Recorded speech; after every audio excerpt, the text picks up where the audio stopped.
Reordering your courses in Schoology is really straightforward. So first on the red bar, I'm going to click on Courses, and then My Courses, and then the gray Reorder Courses button. This will show you the order of all of your courses currently, and anything you want to reorder to bring it up further, you can just simply drag and drop, and it will go in that order when you click the X. So now we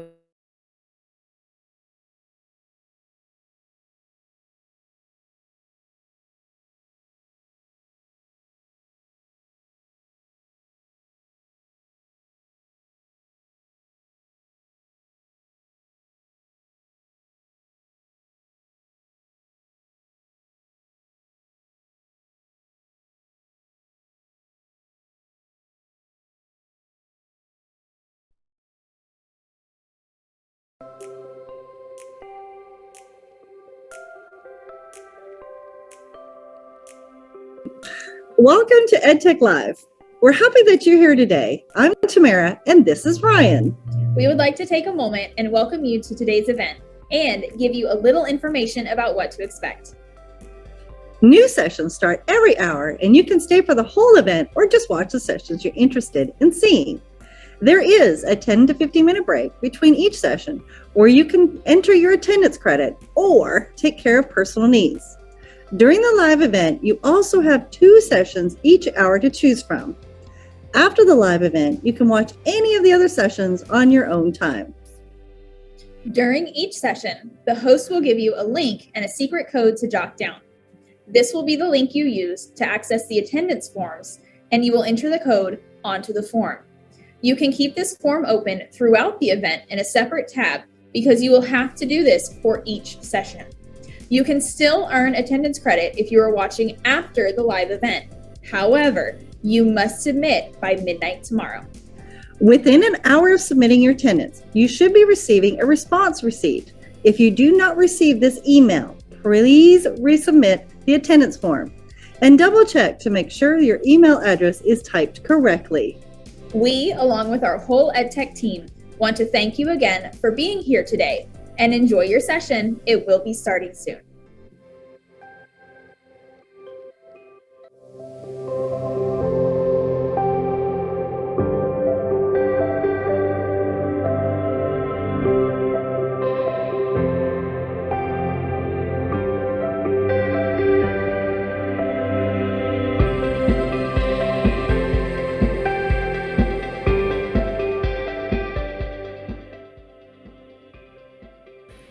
If you have student work and you wonder if they have copied from sources online without citing their sources, you can check that inside of Word.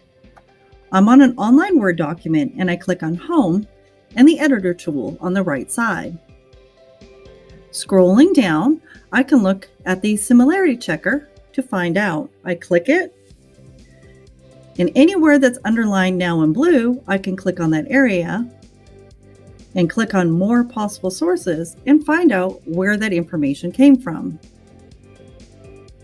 It's that easy.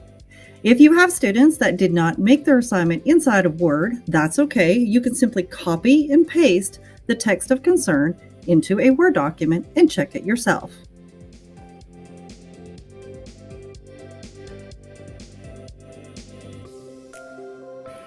If you have student work and you wonder if they have copied from sources online without citing their sources, you can check that inside of Word. I'm on an online Word document and I click on Home and the Editor tool on the right side. Scrolling down, I can look at the similarity checker to find out. I click it, and anywhere that's underlined now in blue, I can click on that area and click on More Possible Sources and find out where that information came from. It's that easy. If you have students that did not make their assignment inside of Word, that's okay. You can simply copy and paste the text of concern into a Word document and check it yourself.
Reordering your courses in Schoology is really straightforward.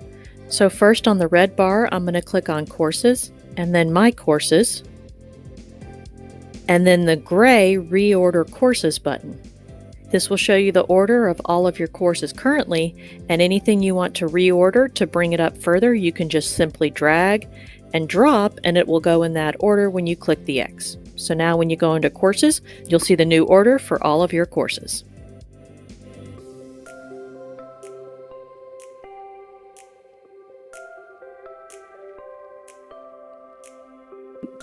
Welcome to EdTech Live. We're happy that you're here today. I'm Tamara, and this is Ryan. We would like to take a moment and welcome you to today's event and give you a little information about what to expect.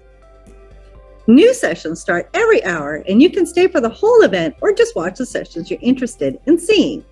There is a 10 to 15 minute break between each session where you can enter your attendance credit or take care of personal needs. During the live event, you also have 2 sessions each hour to choose from. After the live event, you can watch any of the other sessions on your own time. During each session, the host will give you a link and a secret code to jot down. This will be the link you use to access the attendance forms, and you will enter the code onto the form. You can keep this form open throughout the event in a separate tab because you will have to do this for each session. You can still earn attendance credit if you are watching after the live event. However, you must submit by midnight tomorrow. Within an hour of submitting your attendance, you should be receiving a response receipt. If you do not receive this email, please resubmit the attendance form and double check to make sure your email address is typed correctly. We, along with our whole EdTech team, want to thank you again for being here today and enjoy your session. It will be starting soon.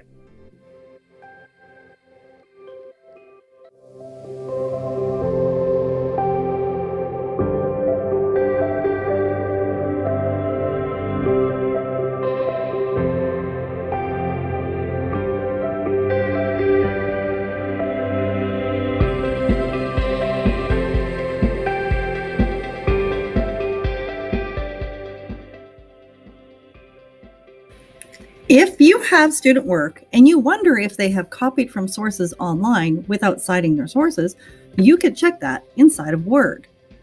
I'm on an online Word document and I click on Home and the Editor tool on the right side.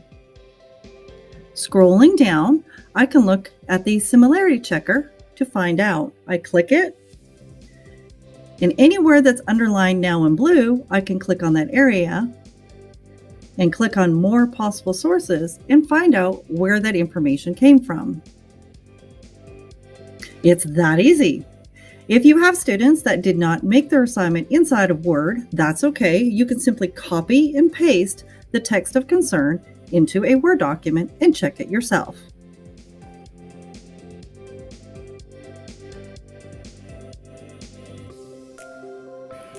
If you have student work and you wonder if they have copied from sources online without citing their sources, you can check that inside of Word. I'm on an online Word document and I click on Home and the Editor tool on the right side. Scrolling down, I can look at the similarity checker to find out. I click it, and anywhere that's underlined now in blue, I can click on that area and click on More Possible Sources and find out where that information came from. It's that easy. If you have students that did not make their assignment inside of Word, that's okay. You can simply copy and paste the text of concern into a Word document and check it yourself.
Reordering your courses in Schoology is really straightforward.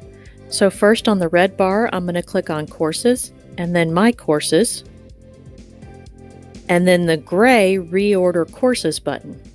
This will show you the order of all of your courses currently, and anything you want to reorder to bring it up further, you can just simply drag and drop, and it will go in that order when you click the X. So now when you go into Courses, you'll see the new order for all of your courses.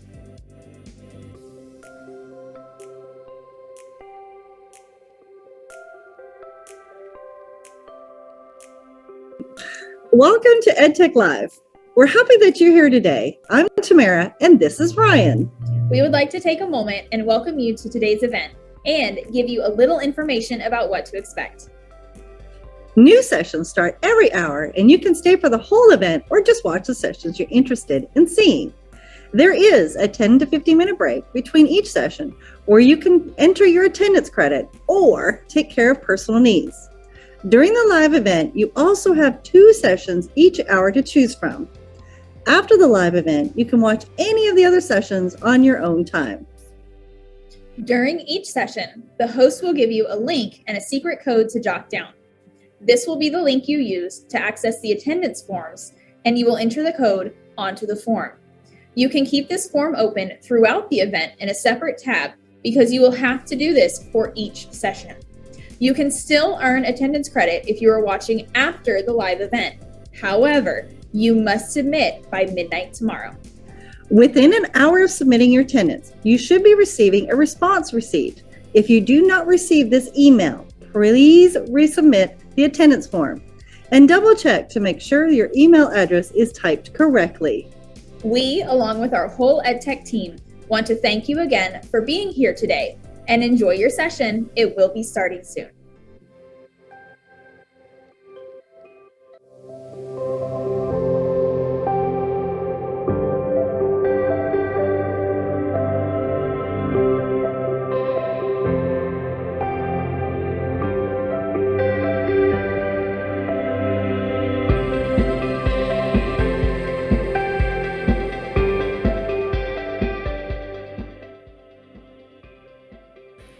If you have student work and you wonder if they have copied from sources online without citing their sources, you could check that inside of Word.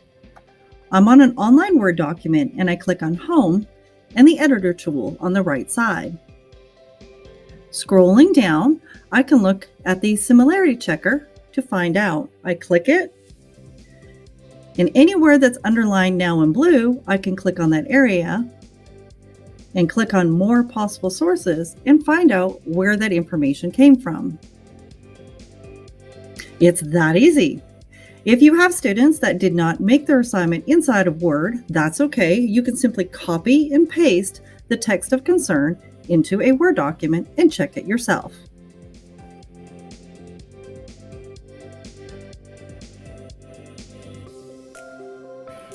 If you have student work and you wonder if they have copied from sources online without citing their sources, you could check that inside of Word. I'm on an online Word document and I click on Home and the Editor tool on the right side. Scrolling down, I can look at the similarity checker to find out. I click it, and anywhere that's underlined now in blue, I can click on that area and click on More Possible Sources and find out where that information came from.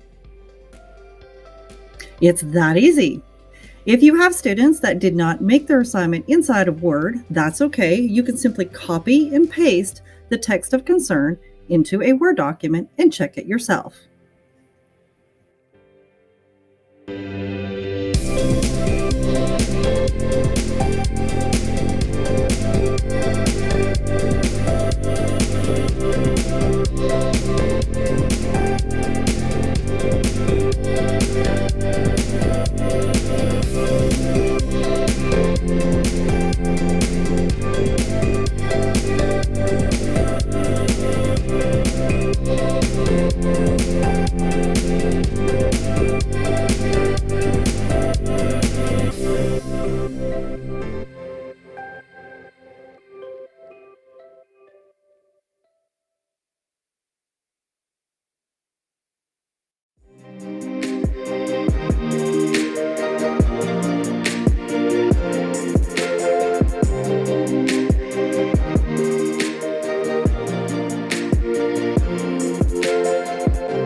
Reordering your courses in Schoology is really straightforward. So first on the red bar, I'm going to click on Courses, and then My Courses, and then the gray Reorder Courses button. This will show you the order of all of your courses currently, and anything you want to reorder to bring it up further, you can just simply drag and drop, and it will go in that order when you click the X. So now when you go into Courses, you'll see the new order for all of your courses.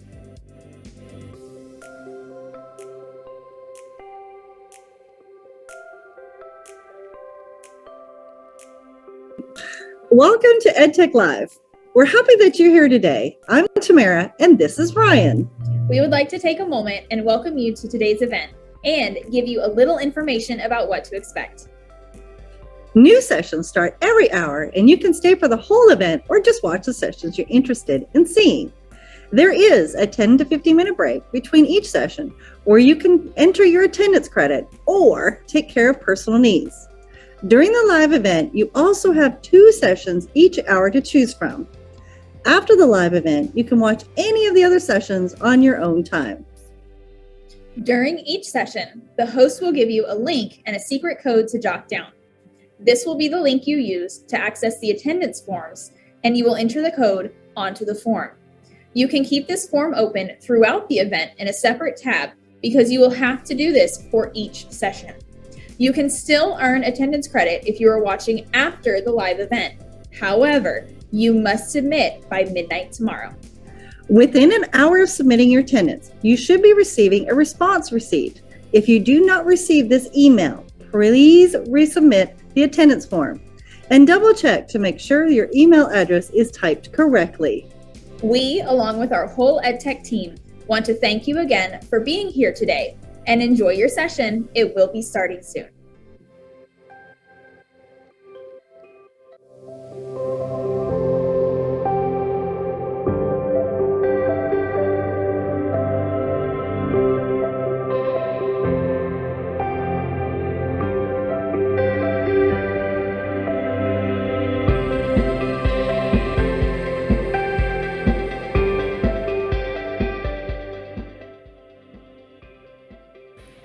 If you have student work and you wonder if they have copied from sources online without citing their sources, you could check that inside of Word. I'm on an online Word document and I click on Home and the Editor tool on the right side. Scrolling down, I can look at the similarity checker to find out. I click it, and anywhere that's underlined now in blue, I can click on that area and click on More Possible Sources and find out where that information came from. It's that easy. If you have students that did not make their assignment inside of Word, that's okay. You can simply copy and paste the text of concern into a Word document and check it yourself.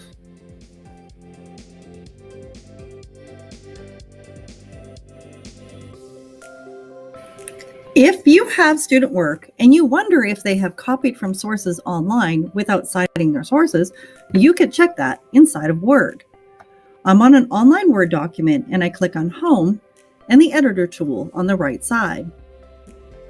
Scrolling down, I can look at the similarity checker to find out. I click it, and anywhere that's underlined now in blue, I can click on that area and click on More Possible Sources and find out where that information came from.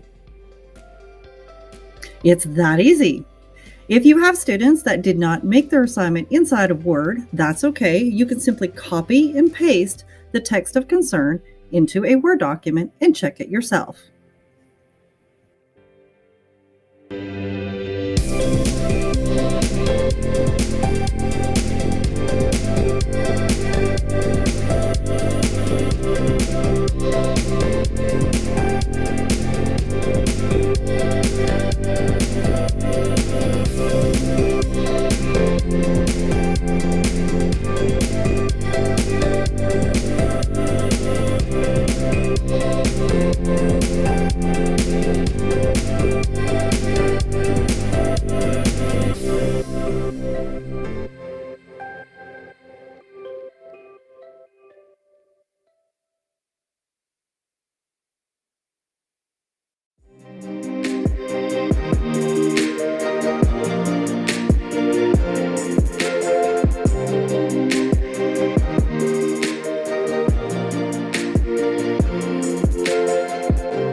Reordering your courses in Schoology is really straightforward. So first on the red bar, I'm going to click on Courses, and then My Courses, and then the gray Reorder Courses button.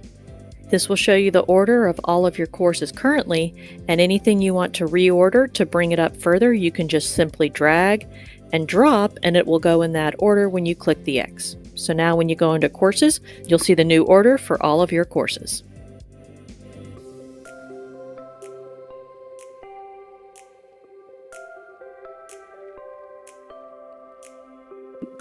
Welcome to EdTech Live.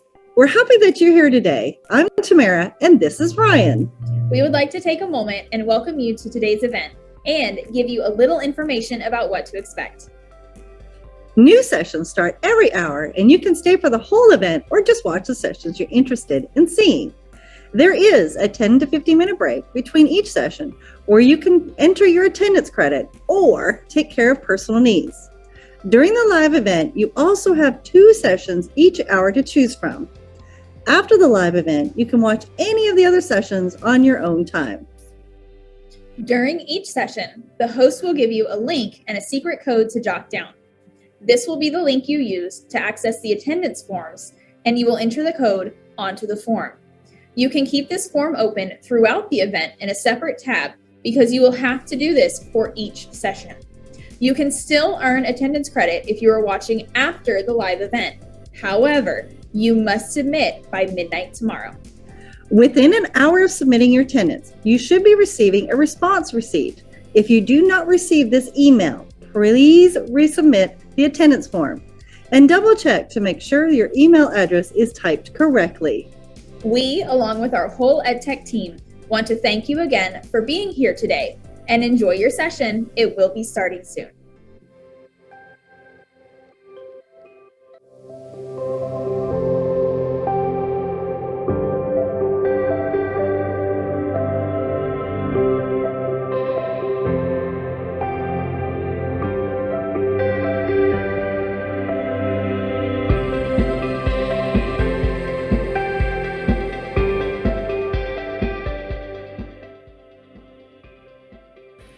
If you have student work and you wonder if they have copied from sources online without citing their sources, you can check that inside of Word.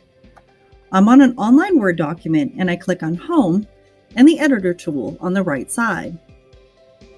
Scrolling down, I can look at the similarity checker to find out. I click it, and anywhere that's underlined now in blue, I can click on that area and click on More Possible Sources and find out where that information came from. It's that easy. If you have students that did not make their assignment inside of Word, that's okay. You can simply copy and paste the text of concern into a Word document and check it yourself.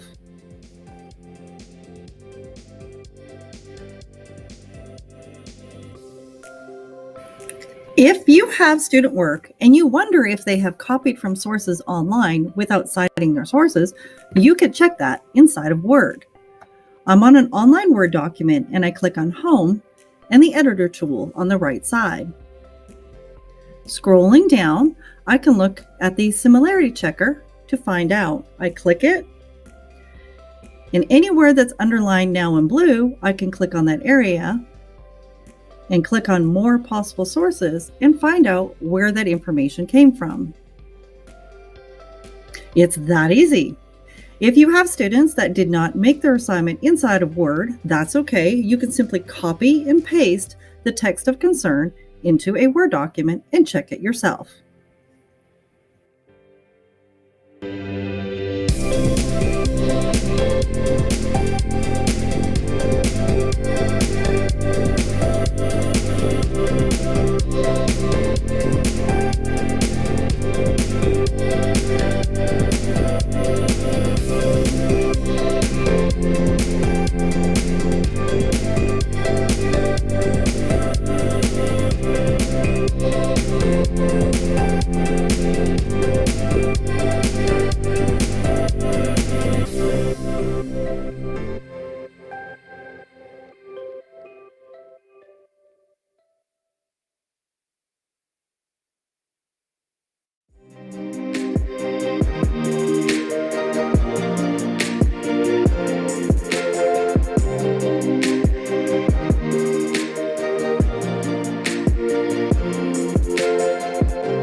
Reordering your courses in Schoology is really straightforward. So first on the red bar, I'm going to click on Courses, and then My Courses, and then the gray Reorder Courses button. This will show you the order of all of your courses currently, and anything you want to reorder to bring it up further, you can just simply drag and drop, and it will go in that order when you click the X. So now when you go into Courses, you'll see the new order for all of your courses.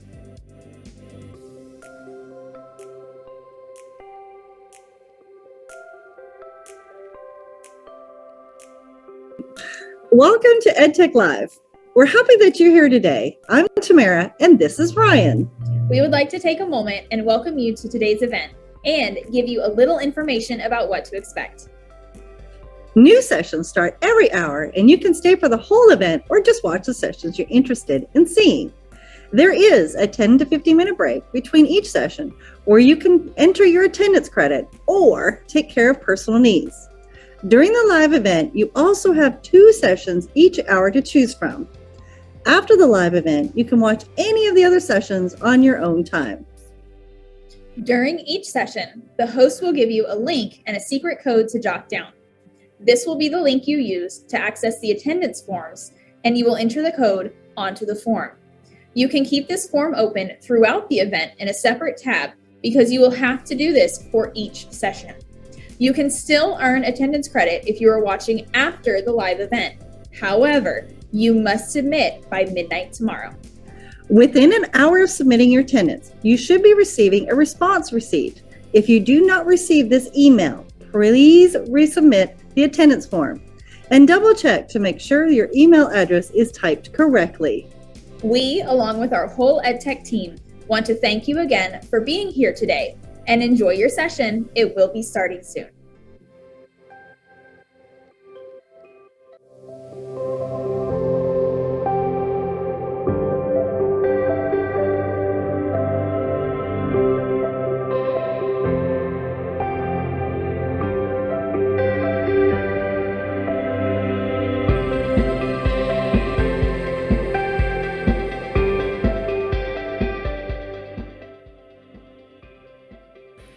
If you have student work and you wonder if they have copied from sources online without citing their sources, you could check that inside of Word. I'm on an online Word document and I click on Home and the Editor tool on the right side. Scrolling down, I can look at the similarity checker to find out. I click it, and anywhere that's underlined now in blue, I can click on that area and click on More Possible Sources and find out where that information came from. It's that easy. If you have students that did not make their assignment inside of Word, that's okay. You can simply copy and paste the text of concern into a Word document and check it yourself.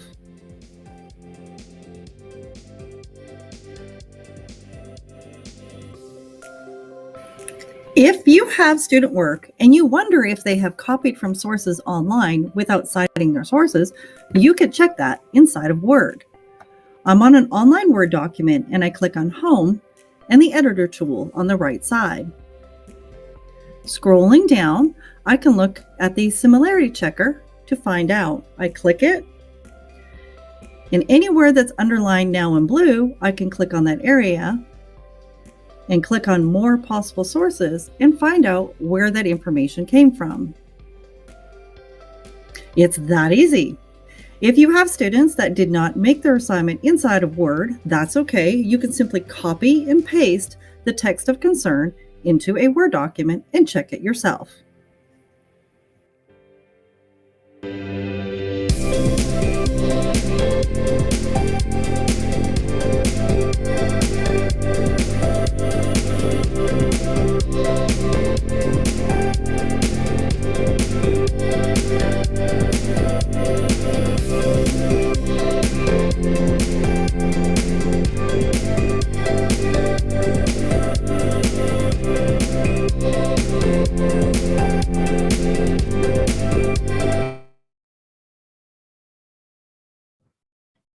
Good morning, everybody. We're so happy that you are here with us today.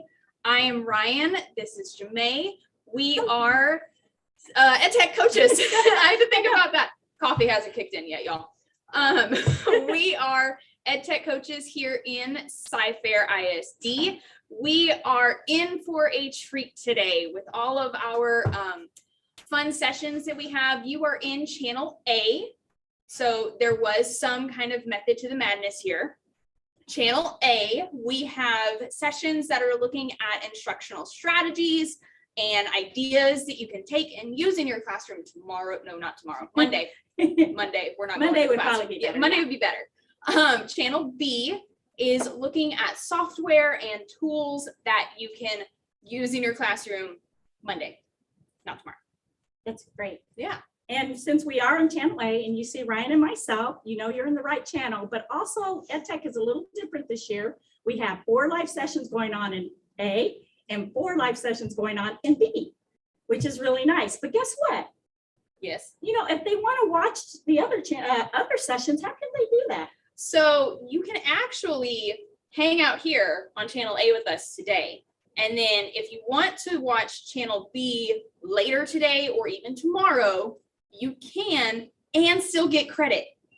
But you have to make sure that you submit that attendance before midnight tomorrow night.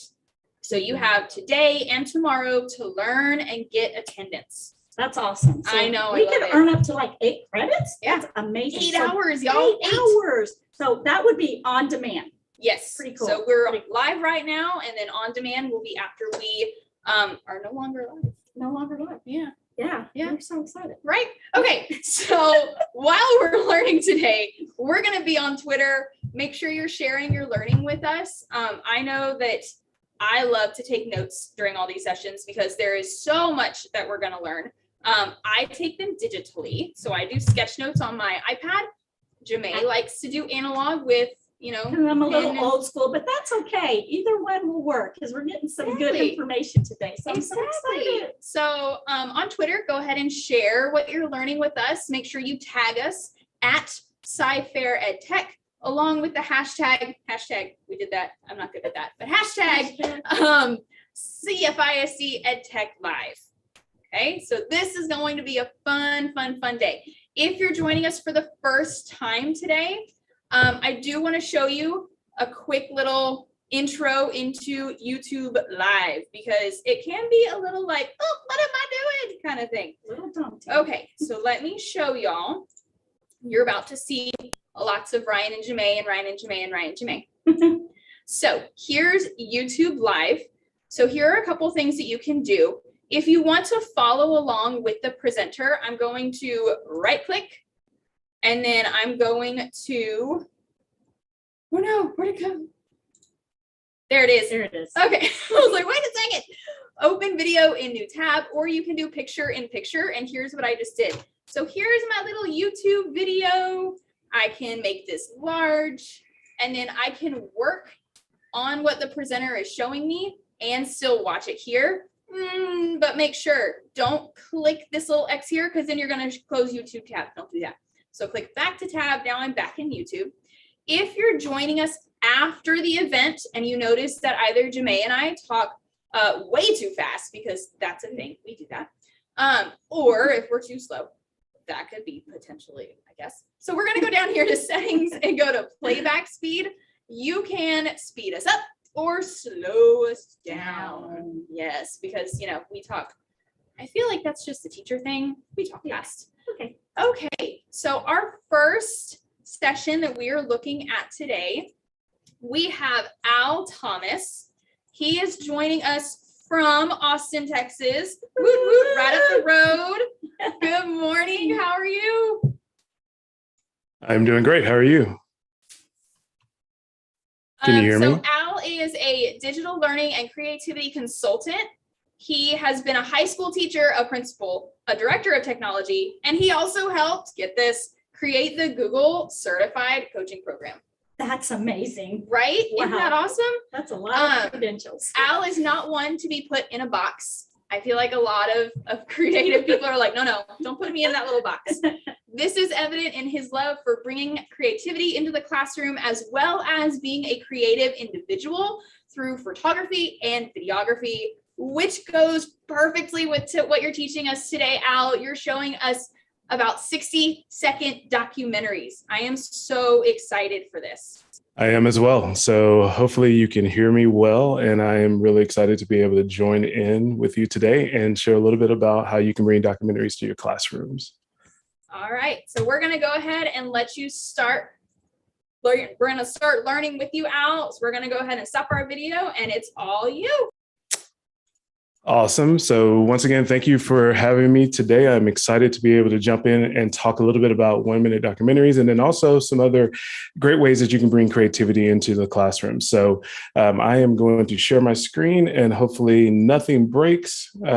So fingers crossed.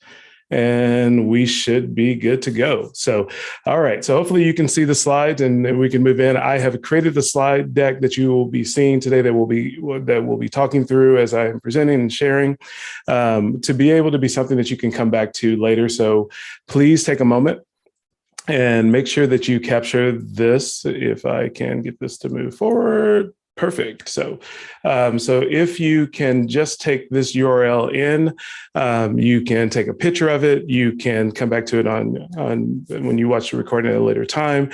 But this link is going to get you to the slide deck where you can click on the links that are provided, get access to the videos, the resources, all of the materials that are available for you to be able to use to be able to bring 1-minute documentaries into your classroom. So I'll give just a moment for you to be able to capture that, and then we will jump forward. All right. So with that said, we're going to be talking about 1-minute documentaries. And obviously, as you dive into 1-minute documentaries, it may be your very first time that you've even brought video into your classroom. So you may have some questions that come up. I just want you to know, hence the name, EduCopilot, I am here to help and support.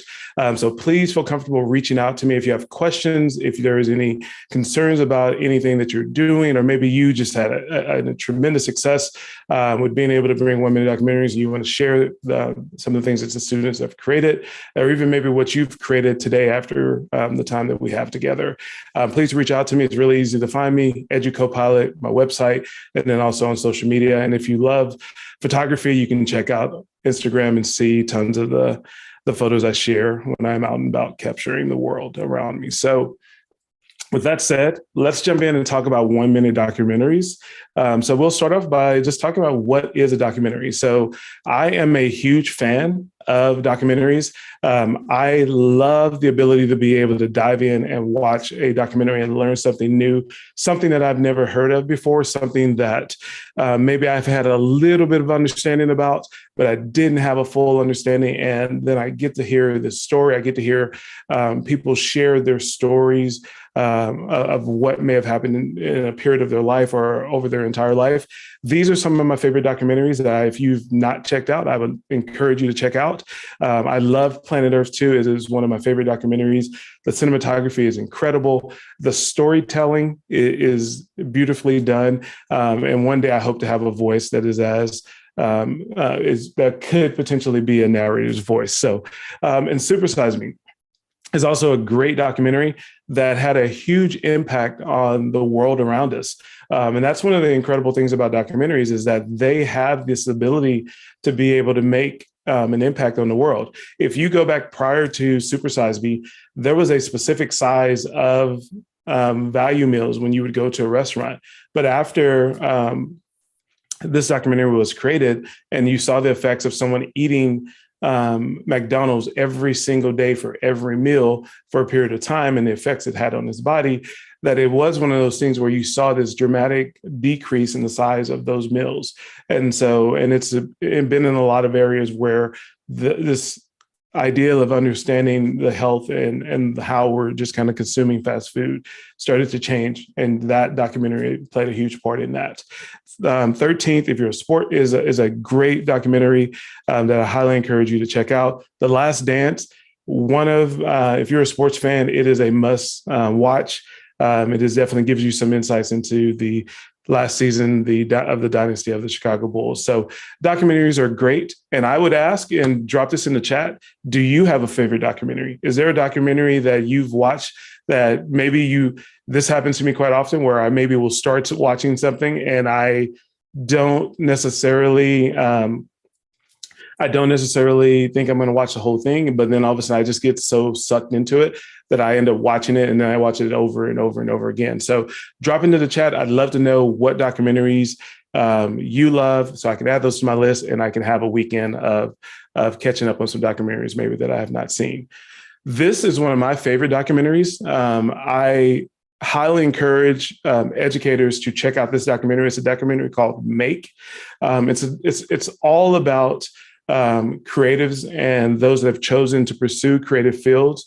And it allows, I think it allows for educators to get great insights into the students that want to pursue creative career paths, the thinking and how we can understand them better to be able to provide opportunities for them to be able to express their talents, their abilities, the things that they're passionate about through learning.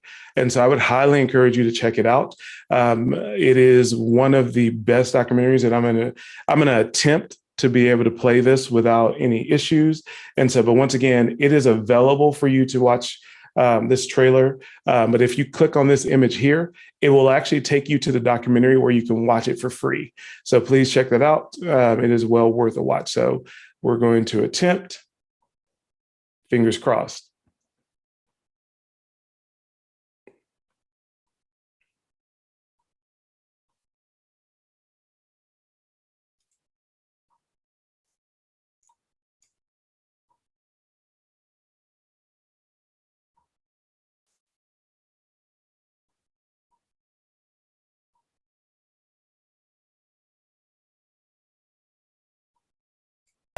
I know for a fact, like, I'm doing this job I'm doing now because I really enjoy it. Like making something I knew I could be proud of. Fuck it, you know, I'm proud of it. You know, that's a lot of stuff to show. This wasn't about making money, this was about just getting away with making cool shit. You know, and then that turned into a way to make money. Why is it that you're doing this? You know, you have to really question that. I don't know, I say I'm not in a rush, but then sometimes I feel like, okay, but why am I frustrated? Why am I frustrated? We've got an awesome place we live in. It's small, but it's awesome. I've got a kid who's like amazing. And then I beat my head against the wall because pitch after pitch, you're like denied.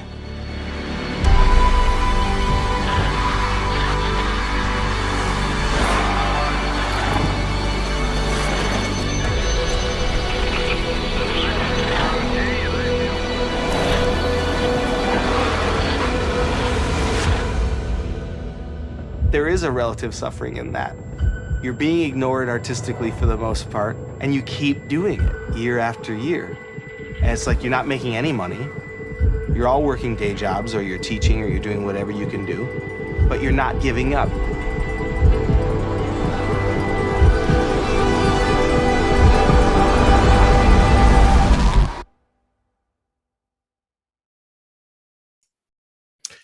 So that's Make. Like I said, it is a great documentary. I highly encourage you to check it out, especially as an educator, to basically get an understanding of just the mindset of those that really want to dive into not only being creative, but having it as something that they're pursuing as a career and being able to dive into those things. So I want to talk with you a little bit about what is a documentary. And so one of my favorite quotes is this one here. And it's about a documentary is about discovering. It's about being open. It's about learning. It's about following curiosity. And those are all things that we want our students to be able to have. We want them to have this ability to be able to want to pursue learning and to want to learn and to want to evolve their thinking.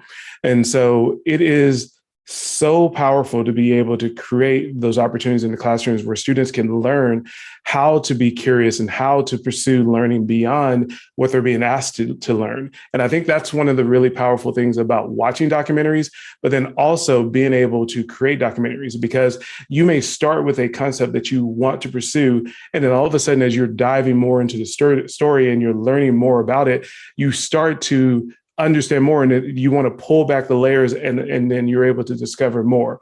So it can be really powerful to take students on this journey to be able to understand something on a deeper level. And that's one of the reasons I would encourage you to bring 1 minute documentaries to your classroom. So documentaries, if we were going to break it down, documentaries are nonfiction.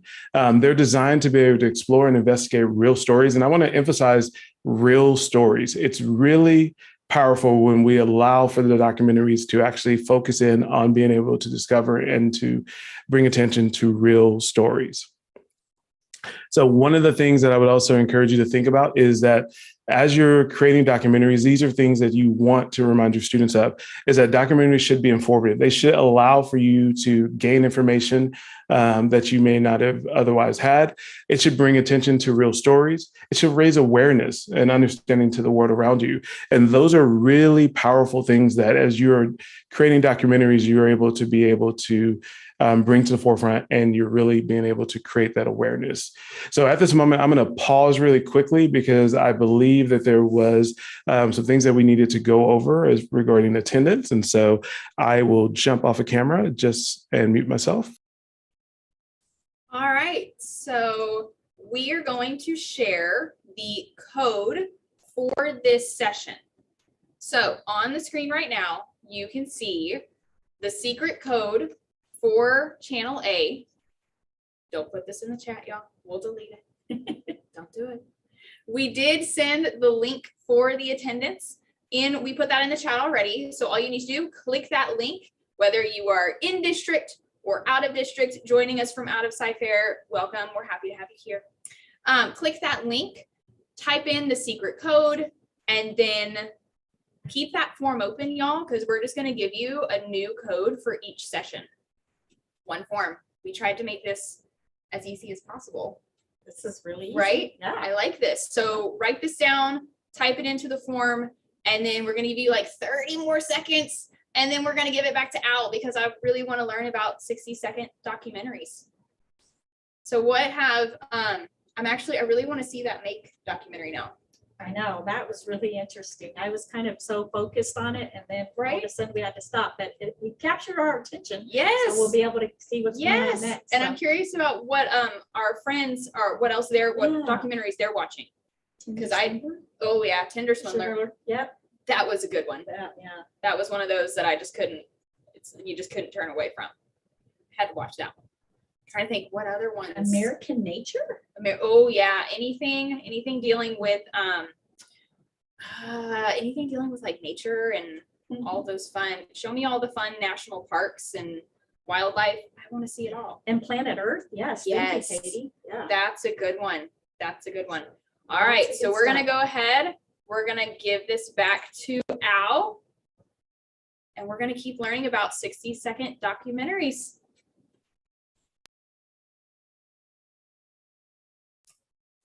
Awesome. So hopefully you enjoy that commercial break. And so we are going to dive back into 1 minute documentaries and kind of move into how you can practically bring this into your classroom. So once again, as we are just kind of discovering documentaries and what they can bring, these are all great things that as you're building documentaries, you have the ability to be able to bring into your classroom and help develop within your students. It's incredibly powerful when you get students building documentaries, the level of engagement that you're able to actually create as students are going through and they are identifying the stories that they want to tell. And that's a huge part of this project, is that you can start by doing 1 minute documentaries by giving them topics to be able to tell stories about, or to be able to even review content.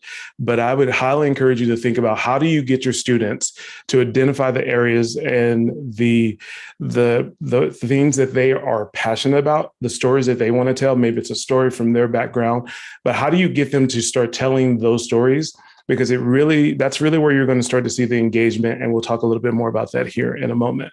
But also the ability to be able to develop problem-solving skills. If you've ever tried to create a video, I will tell you that there are some problem-solving skills that you're required to be able to work through. So whether it's trying to get the lighting right, or whether it's trying to make sure that you can actually hear the person that is speaking on camera, so many things that you're just kind of working through and trying to solve along the way allow for you to be able to and just kind of build those skills and build that capacity to be able to work through those challenges. And then one skill that I think is really important for us to be able to develop is that visual storytelling skill. That's a skill that we can take so far and use in a variety of different areas, both in the classroom and outside the classroom, which is one I highly encourage you to have your students develop. And I think the most important thing is I would tell you is that that ability to develop empathy. When you have the ability to tell someone else's story, or even tell your own story with a level of compassion, and making sure you take care of the story that you're telling. That's a really powerful lesson for students to be able to learn. And I think it's important for us to be able to create space for them to be able to learn that in the classroom. So with that said, I'm going to talk with you about 1 minute documentaries. It stems from, if you've never seen 60-second docs, it's a great way for you to be able to just kind of get a quick glimpse of how you can truly tell a story and do a documentary in 60 seconds and get quite a bit of information. So what I'd like you to be able to do is I'm going to play this video, and I'd like you to be able to maybe think about the things that you learned by just watching this 60-second video. What's something maybe that you didn't know about before, or maybe something that really caught your attention. And I want you to drop that in the chat, and then we will come back and continue. Bottles seem to be indigenous to the entire planet. And there are actually more tires on this planet than there are trees. These things are just thrown away. To me, garbage is gold. My name is Michael Reynolds.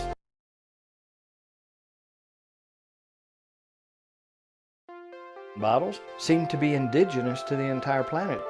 And there are actually more tires on this planet than there are trees. These things are just thrown away. To me, garbage is gold. My name is Michael Reynolds. I'm an architect trying to evolve sustainable housing in New Mexico. We're seeing that it's possible. These buildings are at least 50% recycled materials. They absorb and use the sun. They use biology and physics. They absorb and use the rain. And they give people sustenance. It's the way of the future. I have never been anywhere on this planet that doesn't have tires, cans, and bottles. These things grow from the 7 or 8 billion people that we've got here, and they are valuable, and we use them. I see humanity blooming like a flower. There's the possibility of a better way to live.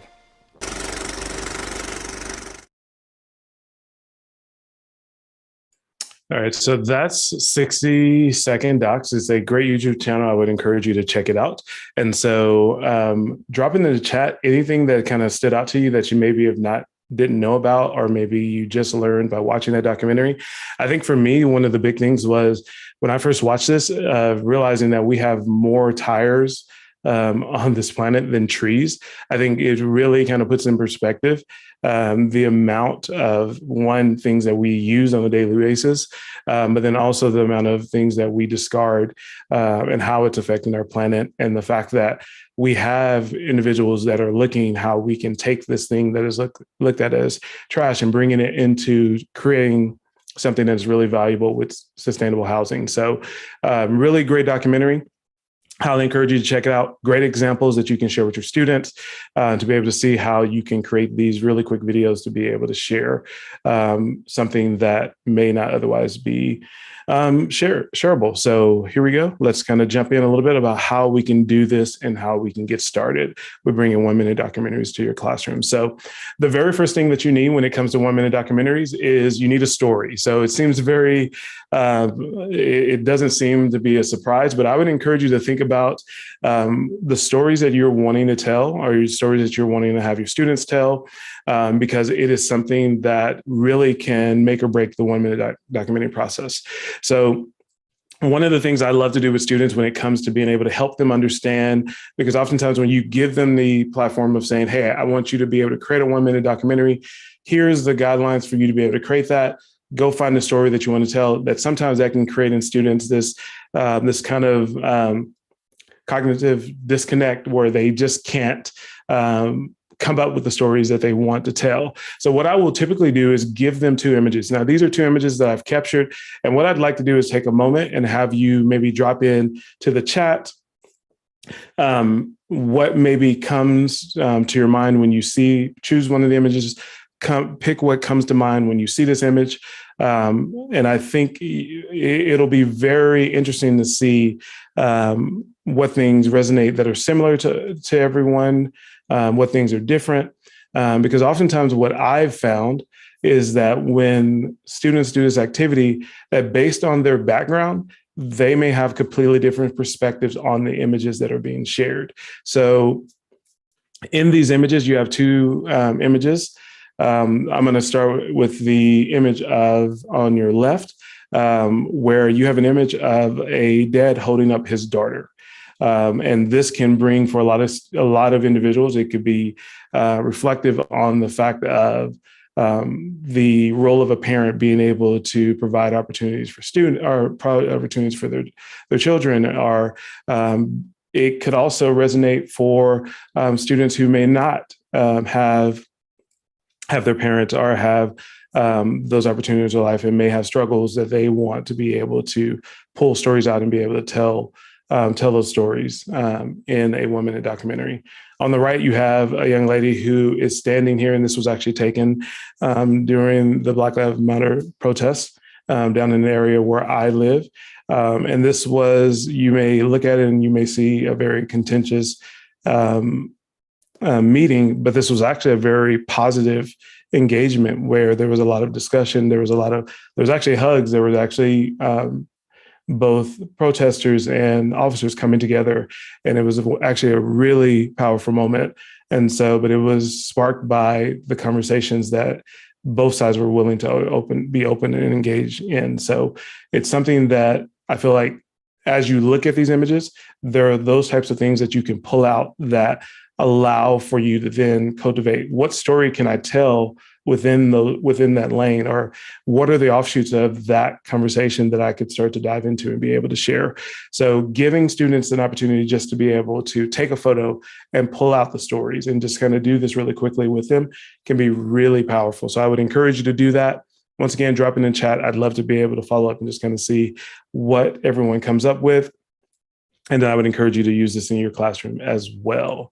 So jumping forward, I want to talk with you about the tools that are available for you to be able to do this.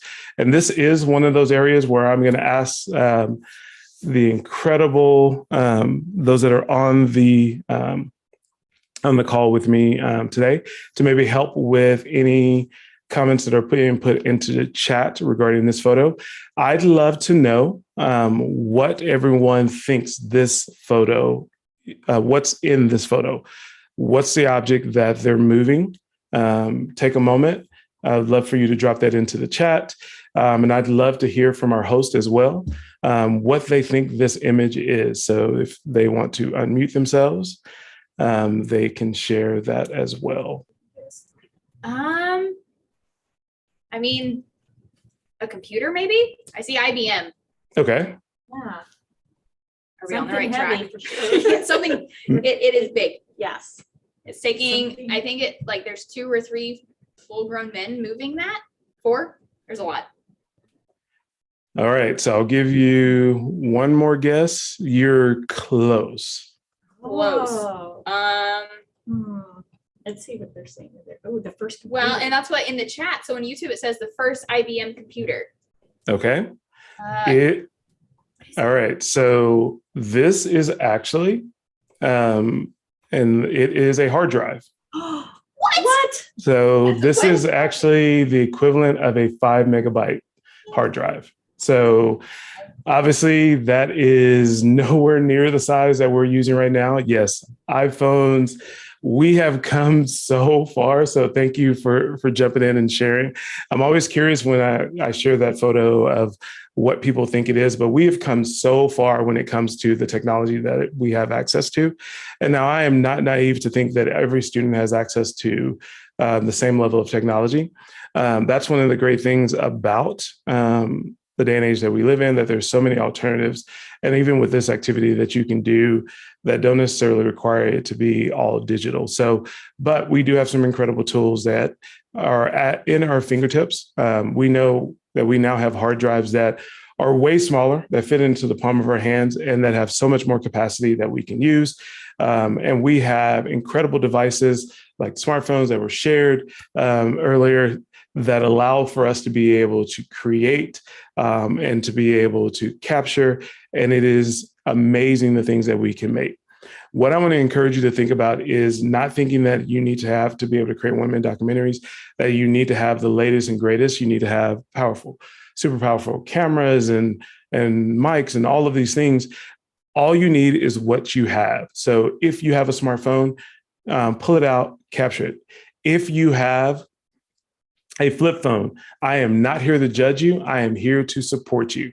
Pull out that flip phone, use whatever camera capabilities that may be available on that and to be able to capture. If you have disposable cameras, go take pictures with the disposable camera, bring them in and get them developed, turn them digitally, drop them into a timeline and make a slideshow based using tools like Adobe Spark or Adobe Creative Cloud Express, Canva. Those things are all powerful for you to be able to capture and share. Now, I'm going to share a great tool for you to be able to capture that actually recently became available for free for educators to be able to use, and that is Adobe Premiere Rush. And so I'm going to stop sharing my screen for just a moment to then re-share my screen. So fingers crossed that nothing breaks. All right, so this is Adobe Premiere Rush, and I'm not going to give you a complete overview of this, but I am just going to dive into some of the incredible features that are available for you to be able to use that can make the process for students to be able to create videos really simple. Now, this is something that I would encourage you to think about that is a tool that can be used. It's really simple to be able to use. So I'm going to simply go in and I'm going to create a project. I'm going to use the sample media that's available. And then you'll notice that I have 4 clips that are available here. And I'm just going to select all 4 of those clips. I have an audio file.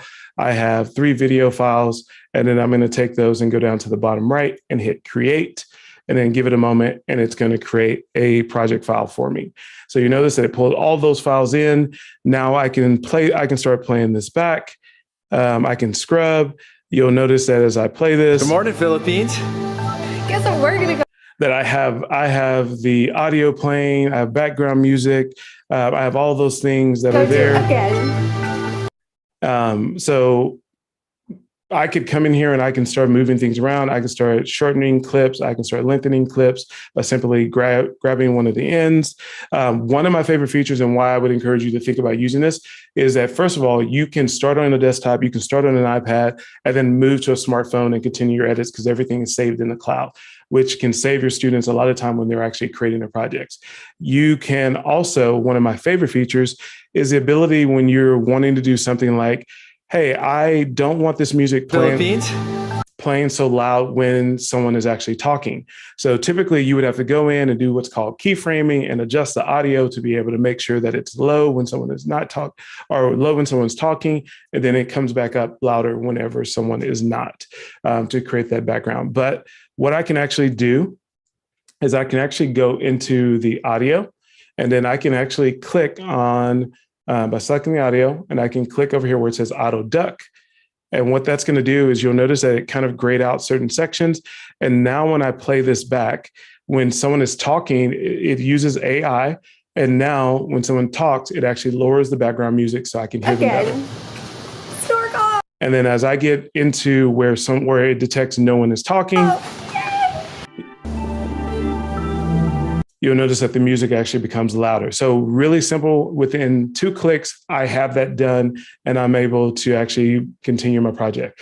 I can add a ton of other things where I can, if I wanted to add a graphic, I can add titles by simply putting my cursor where I want it to be, and then either grabbing and dragging this in. And now give it a second to load.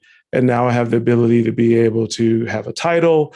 If I want to do transitions, I can do that as well and drop those in. Give it a second, it will load in, and I have transitions, and I can just add my type or my text into the project. It is really simple and really easy for you to be able to create. There are tons of great videos and tutorials that are out there. I've linked some of them in the slide deck. So please take a moment to be able to check those out. But it's a great way for your students to be able to jump in and start creating.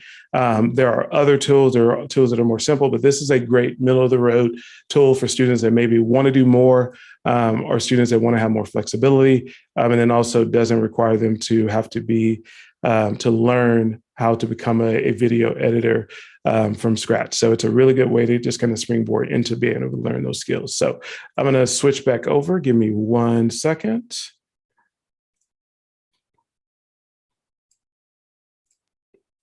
All right, so that's Adobe Premiere Rush. And once again, I'll share some additional tools that are available that you can use to be able to bring or to create your women documentaries. But I think it's really important for us to spend some time diving into how do you actually do this assignment of creating women documentaries. So I'm going to encourage you when you go into the slide deck, if you click on this image, it's actually going to open up a document that I've outlined all the steps for you to be able to create 1 minute documentaries or bring 1 minute documentaries into your classroom. So I'm going to jump into that now, but that's going to give you all the things that you need to be able to jump in and to be able to share 1 minute documentaries and be able to walk through that. Switching screens, which is always a joy. And there we go. You should be able to see this doc at the moment. So I'm going to make it a little bit larger so that you can see. So I'd encourage you to just kind of walk through the steps. You can actually take this doc. It allows you to make a copy. You can take this, you can make some tweaks to it to be able to then share it to your students and exactly what you want and don't want to do with them in the classroom. But I kind of walk you through some of the things that you'll need to do. So the first step, identify the topic that you want to dive in. Once again, I encourage you to think about having your students understand the story they want to tell, or what's a problem, which is always a great way to start. What's the problem that you want to solve with this story? What's the problem that you want to draw attention to based on this story that you're going to be telling? There should be a call to action. It should be something where there's something that creates motivation in the audience that when you're creating your documentaries. And then it's about then figuring out and just capturing what are the ideas that you're wanting to communicate and be able to make sure you have a clear understanding of those. And then at that point, it's about outlining, taking the different topics and starting to break them down to make sure that you understand clearly what those elements of your story are. And then what I've also provided for you as well is a storyboard template that you can actually go into, and it's linked to the docs as well. So it will actually walk you through. You can add additional, you can duplicate different slides to be able to walk you through making sure you have those different elements of your story and you've captured what shots and what scenes you're wanting to capture and bringing all of those in. And so you can have as many or as few that you would like to be able to tell your story. So that storyboard doc or template is available for you within the docs here.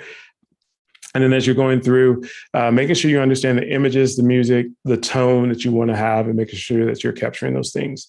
And so there are some additional resources that are here, but it's really about understanding the story that you're wanting to tell, and then pulling together the content that you're wanting to tell that story, whether that's images, whether that's actually a footage of actually someone talking and explaining, but making sure that you're capturing those pieces.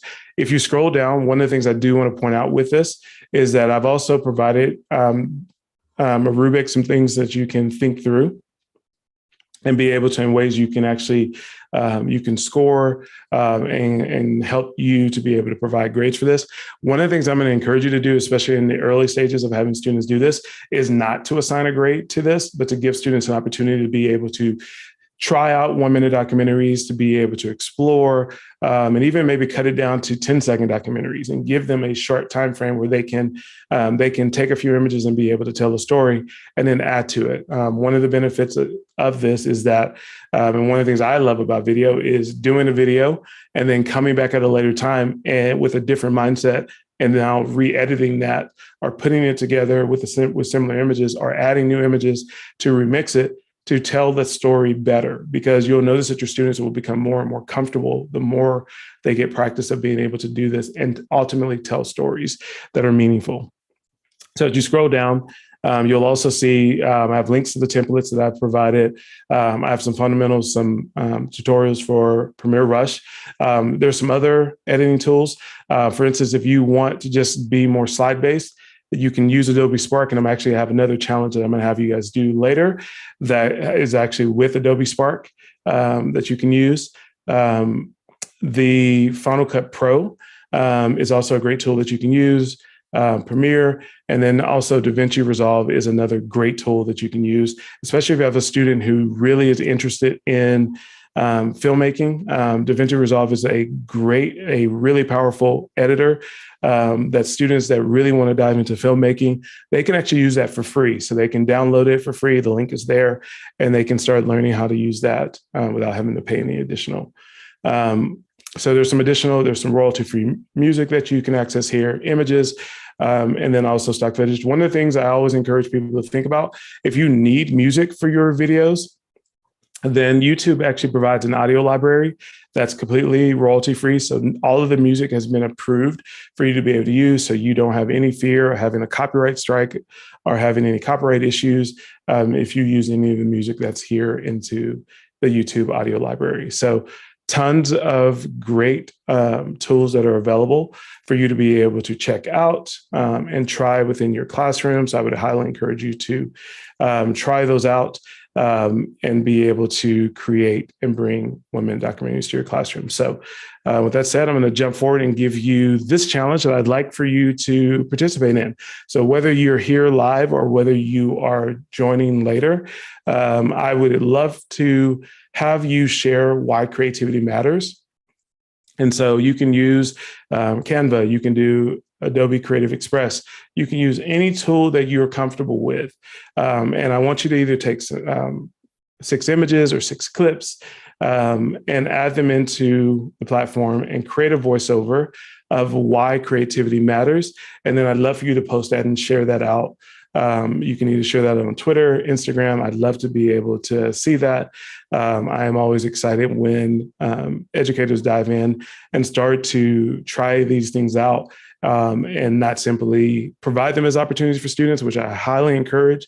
But I love seeing when educators dive in and they are doing it right alongside with students, or they've tried it out and then they've said when they're going through this activity with their students, they can say, yeah, when I was doing they can then fill in the blank of the experience and be able to help their students kind of be more comfortable doing the creativity in the classroom and doing the activity. So with that said, I just want to talk through a few additional things and provide a few more resources with you, and then we will open it up for some questions. So please feel free to be able to be prepared to share any questions as we move forward. So, all right. So many of you, I don't know if any of you have seen this guy. His name is Marquez Brownlee. He goes by MKBHD. I want to encourage you, if you've not taken a look at his channel or any of the things that he's put out. He has, I think he's roughly over 10 million YouTube subscribers at this point. And someone asked him to actually take a look at his very first video. So I'm going to play that, and then I'm going to come back and then we will discuss. React to your first video now. All right, welcome to my first video. Bought a new laptop, and I got the media center remote with it. Quite a nice remote. DVD button will play DVDs. It'll open up the DVD. Remote is the okay, I can't watch the whole thing. That was really bad, but I'm glad I made it. So that is one of the things I love about his channel is you can actually go back and see every video he's created, even before he started talking about technology. But in this first video where he's talking about technology, he actually would just go around his house and just simply pull up random things around his house and started talking about them on camera. And one of the things he shares is that he's so glad that his parents didn't freak out that he was, when he started creating videos, because he was in his room talking to himself.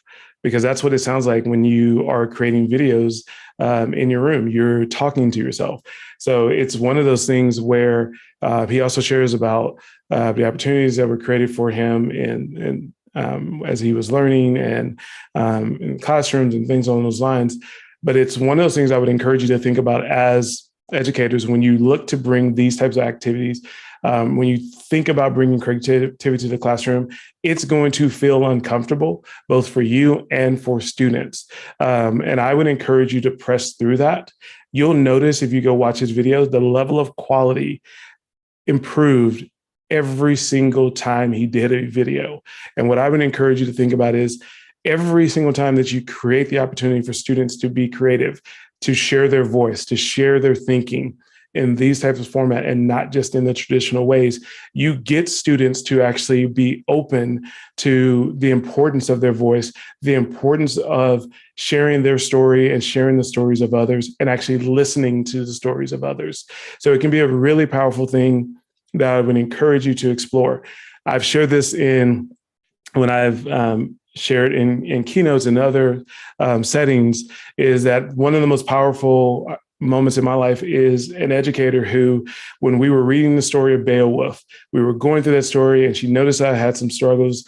She pulled me to the side and just said, "Hey, I know everyone is writing the paper, but how would you like to tell this story?" And I said, "Could I illustrate it?" And she, without flinching, said yes. She gave me an opportunity to move beyond having to do the traditional way of sharing what I knew about this story, but it allowed me to be able to create and bring my full self to this activity. And that is a moment that has stuck with me both as a learner and then also as an educator. So I highly encourage you to think about how you may potentially not reap the benefits of your students having those opportunities to be creative in the classroom, but think about the path that you're setting them on and how you're creating those opportunities for them to fully be able to embrace that. That's not to say they may go into a creative field. They may be what we would call traditional creatives, but I would tell you that it's something that it can carry over, that can be something that be very beneficial to them as they move forward in life. So with that, I want to share some additional resources that are available for you. I have the privilege of being able to serve on a part of an organization on the board called 100 Cameras. They are an incredible organization that provides opportunities for students. And one of the things that they do is they work with students to be able to create or to help them learn how to become photographers and capture images and tell stories through photography. But they also work with the students to help the students identify challenges and problems within their own communities.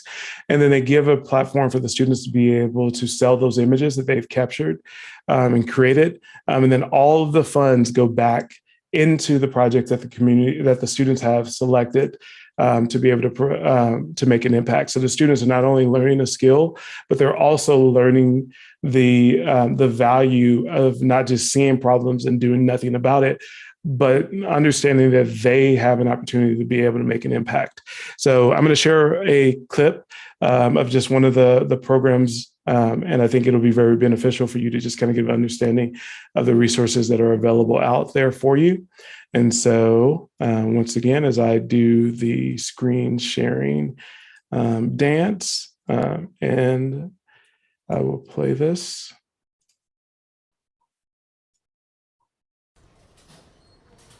This experience has been very satisfying, intriguing, and enlightening. You know, I feel like everyone's story deserves to be told. And depending on when you tell your story, you can change the world with one story.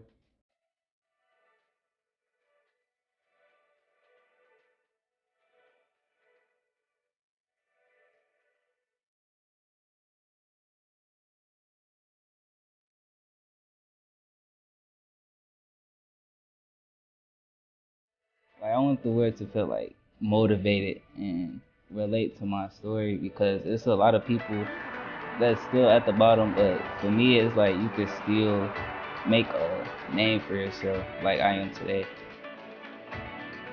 Yeah, it just reflects my feelings because a lot of times I can't say how I feel, or when I try to say it, I end up stumbling over my words. So if I can take a picture, I don't have to speak, and you can know what I'm feeling. The biggest theme is this concept of voice. And a lot of our students probably feel like they lack voice.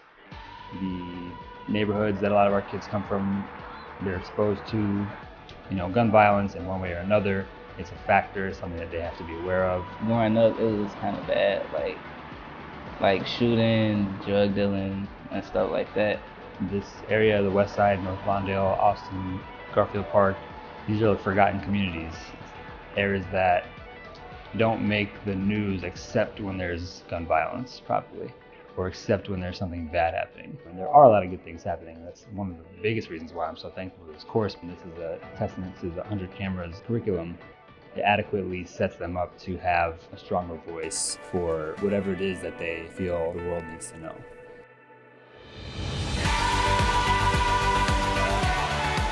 Our kids came into the course probably with a lot of goals or hopes, and I think they're leaving with more plans to actually make those goals, hopes, and dreams come to fruition.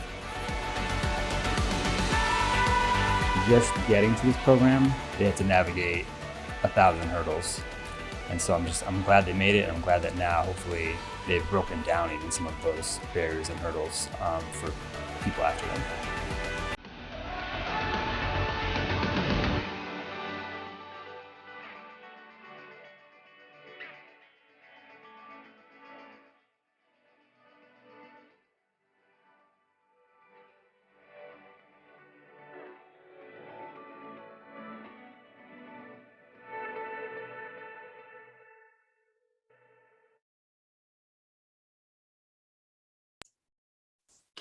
So that's 100 Cameras. It's an incredible organization, and I would highly encourage you to take the opportunity to be able to go check out the things that they're doing to support educators and students. And so tons of great creative resources that you can use. And so they've created not only resources for students, but they have also created resources for educators. And so you can actually go on this link and you can see the program that they actually created. What you saw was their face-to-face events, but in the time of the pandemic, they've actually pivoted and created some additional programs to help support educators.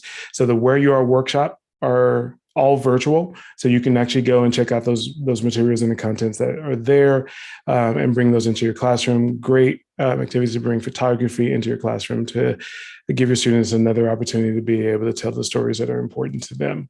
So there are so many great tools that are available for you to be able to create. And hopefully you have seen some, but there are so many more I would encourage you to check out, to try out. I would also encourage you to not feel like you need to give students specific tools, but allow them to find the tool that works best for them to be able to tell the stories that are important to them. One of the things that I will tell you from someone who has done photography, who has been a filmmaker, all of those things, is that when you can get to the place where the tools disappear and kind of fade into the background and you just can focus on the story, that's when the magic happens. So let the students feel where they can be comfortable when they get to the place where they're butting up against the software limitations or the tool limitations. Allow them to expand into what they want to go in and find something that could be more beneficial to the work that they're trying to create. So these are some great examples of tools to try out. You're welcome to share. But once again, I highly encourage you to give students the freedom to create their video, their project in the way that works best for them. Once again, I want to make sure that you have some additional resources. Adobe Creative Educator is a great program that I would encourage you to check out. It's also a part of, they also have the Adobe Education Exchange, which is a great platform where you can get tons of free resources that allow for you to be able to bring creativity in the classroom, whether it's learning, bringing podcasting, bringing creative storytelling, bringing other ways that students can have artifacts of learning into the classroom. So I highly encourage you to check that out. every single part of the program is completely free, which is incredible. You will find great resources. You'll find lessons that you can bring into your classroom that are already put together. So you just need to make some subtle tweaks and be able to have those a resource for you. So definitely check that out. Once again, please reach out, connect with me. There's some resources on my website. You can definitely check out the free guide that I have that's available for you, 5 ways that you can bring creativity to the classroom.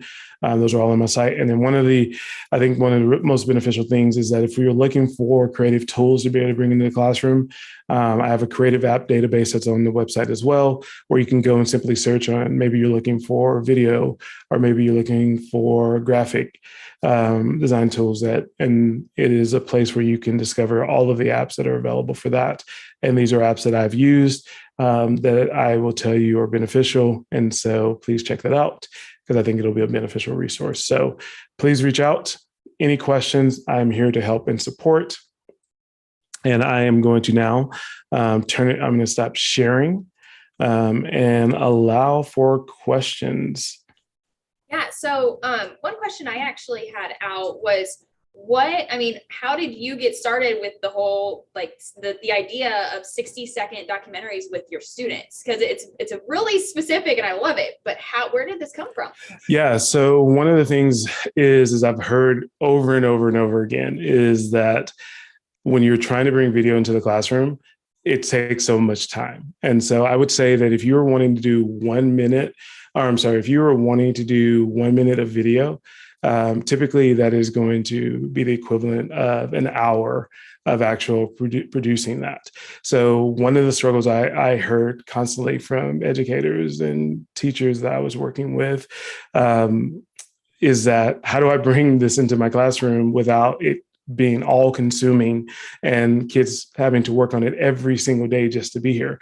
Well, now you have this shorter format that you can see that you clearly can actually produce something that is very informative within 60 minutes. But the other thing about it is I love introducing the creative constraint and this is a great way to do this with your students, is to tell them, here's the creative, we're going to be doing 1 minute documentaries.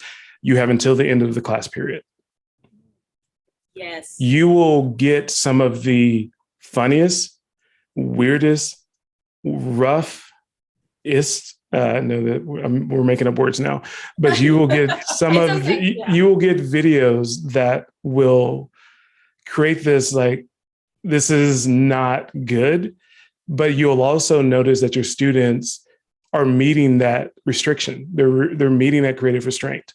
And then all of a sudden, when you do that again, they're much more efficient. It's much easier for them to go, okay, I can't spend all my time on this. I need to move through the process.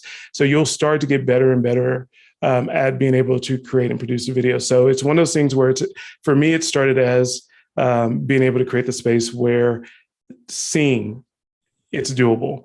And then also introduce those additional constraints, which I will tell you, especially when you first start doing it, just telling them you have until the end of the period, you have until this point, or even telling them that you have 10 minutes, create, and being done, and you'll be amazed at what your students start to create. That, and speaking from people who make videos quite frequently, we're in the same boat of, it's like, this was supposed to be a 2-minute long video, and I've been recording for 4+ hours. That's not good. So keeping that in mind, even as teachers, we need to keep those constraints. Like, it's okay if it's not perfect, you're going to get better.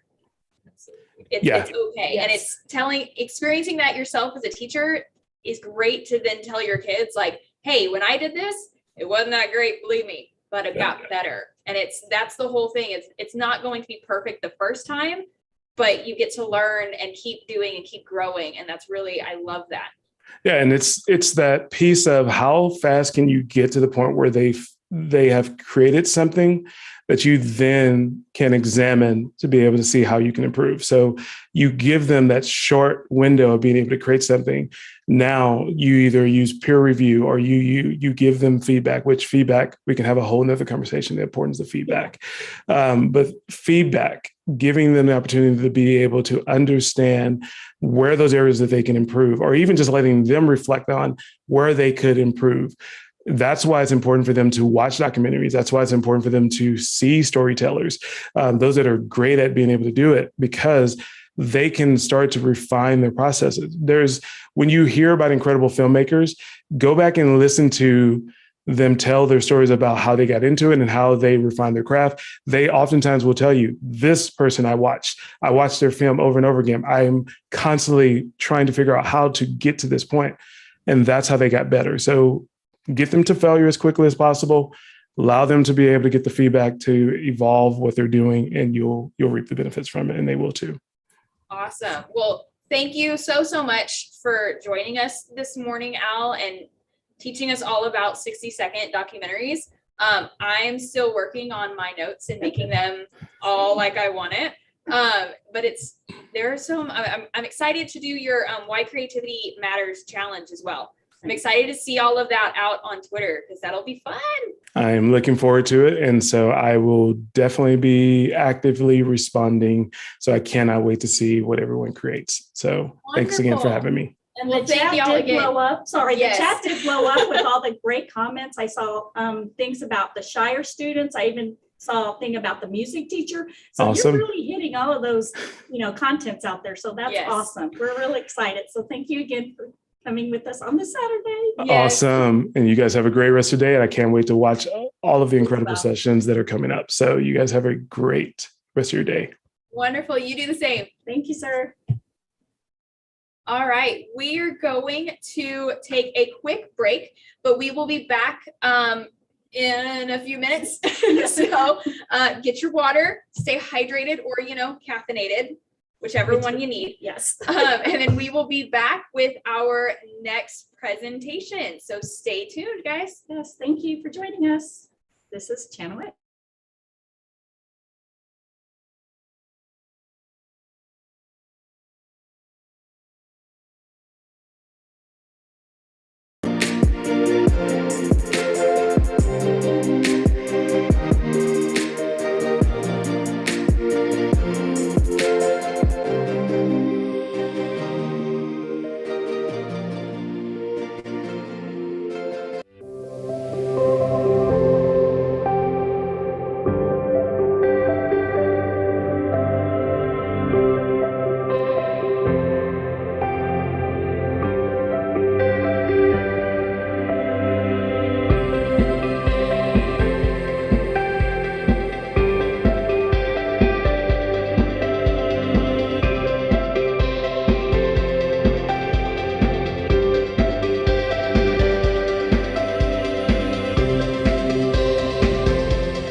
Reordering your courses in Schoology is really straightforward.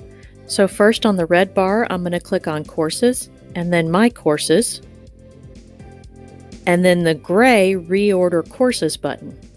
This will show you the order of all of your courses currently, and anything you want to reorder to bring it up further, you can just simply drag and drop, and it will go in that order when you click the X. So now when you go into Courses, you'll see the new order for all of your courses.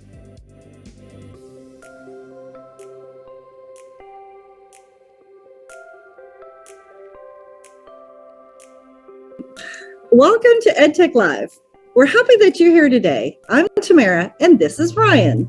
We would like to take a moment and welcome you to today's event and give you a little information about what to expect. New sessions start every hour, and you can stay for the whole event or just watch the sessions you're interested in seeing. There is a 10 to 15-minute break between each session, where you can enter your attendance credit or take care of personal needs. During the live event, you also have 2 sessions each hour to choose from. After the live event, you can watch any of the other sessions on your own time. During each session, the host will give you a link and a secret code to jot down. This will be the link you use to access the attendance forms, and you will enter the code onto the form. You can keep this form open throughout the event in a separate tab because you will have to do this for each session. You can still earn attendance credit if you are watching after the live event. However, you must submit by midnight tomorrow. Within an hour of submitting your attendance, you should be receiving a response receipt. If you do not receive this email, please resubmit the attendance form and double check to make sure your email address is typed correctly. We, along with our whole EdTech team, want to thank you again for being here today and enjoy your session. It will be starting soon.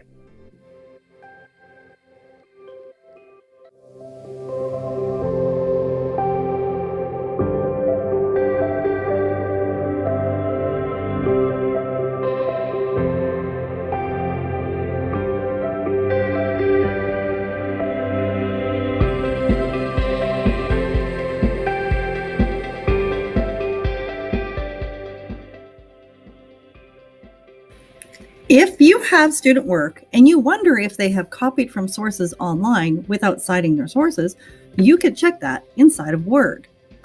I'm on an online Word document and I click on Home and the Editor tool on the right side. Scrolling down, I can look at the similarity checker to find out. I click it, and anywhere that's underlined now in blue, I can click on that area and click on more possible sources and find out where that information came from. It's that easy. If you have students that did not make their assignment inside of Word, that's okay. You can simply copy and paste the text of concern into a Word document and check it yourself.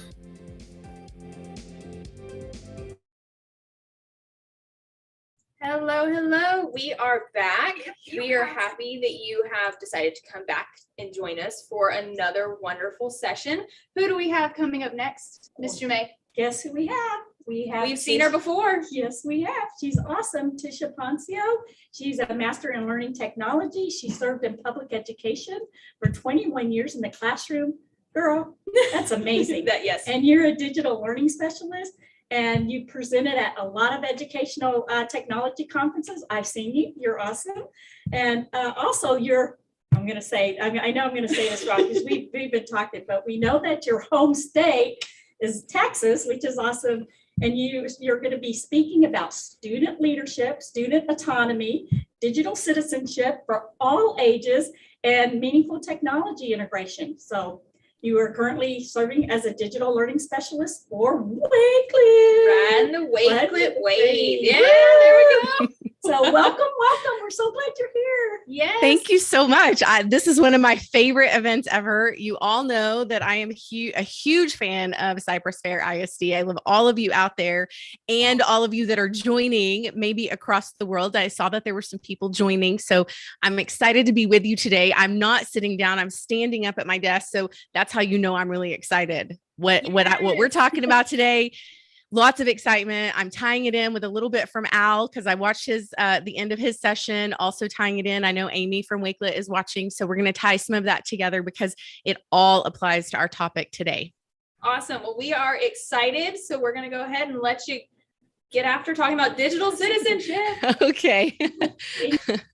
So I'm going to share my screen and you guys just tell me if you cannot see it.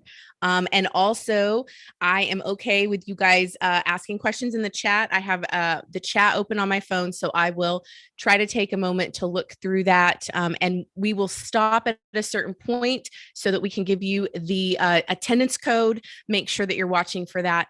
But today we're going to talk about digital citizenships and the conversations that we should be having. I've put a bit.ly down below. Just let me know if it doesn't work. I did test it out, but technology doesn't always work when we expect it to.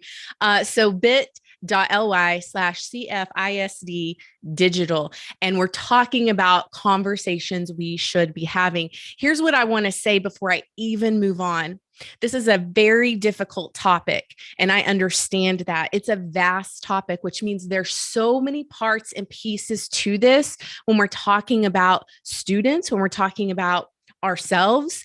It really is an ageless topic, and that is why it is my passion.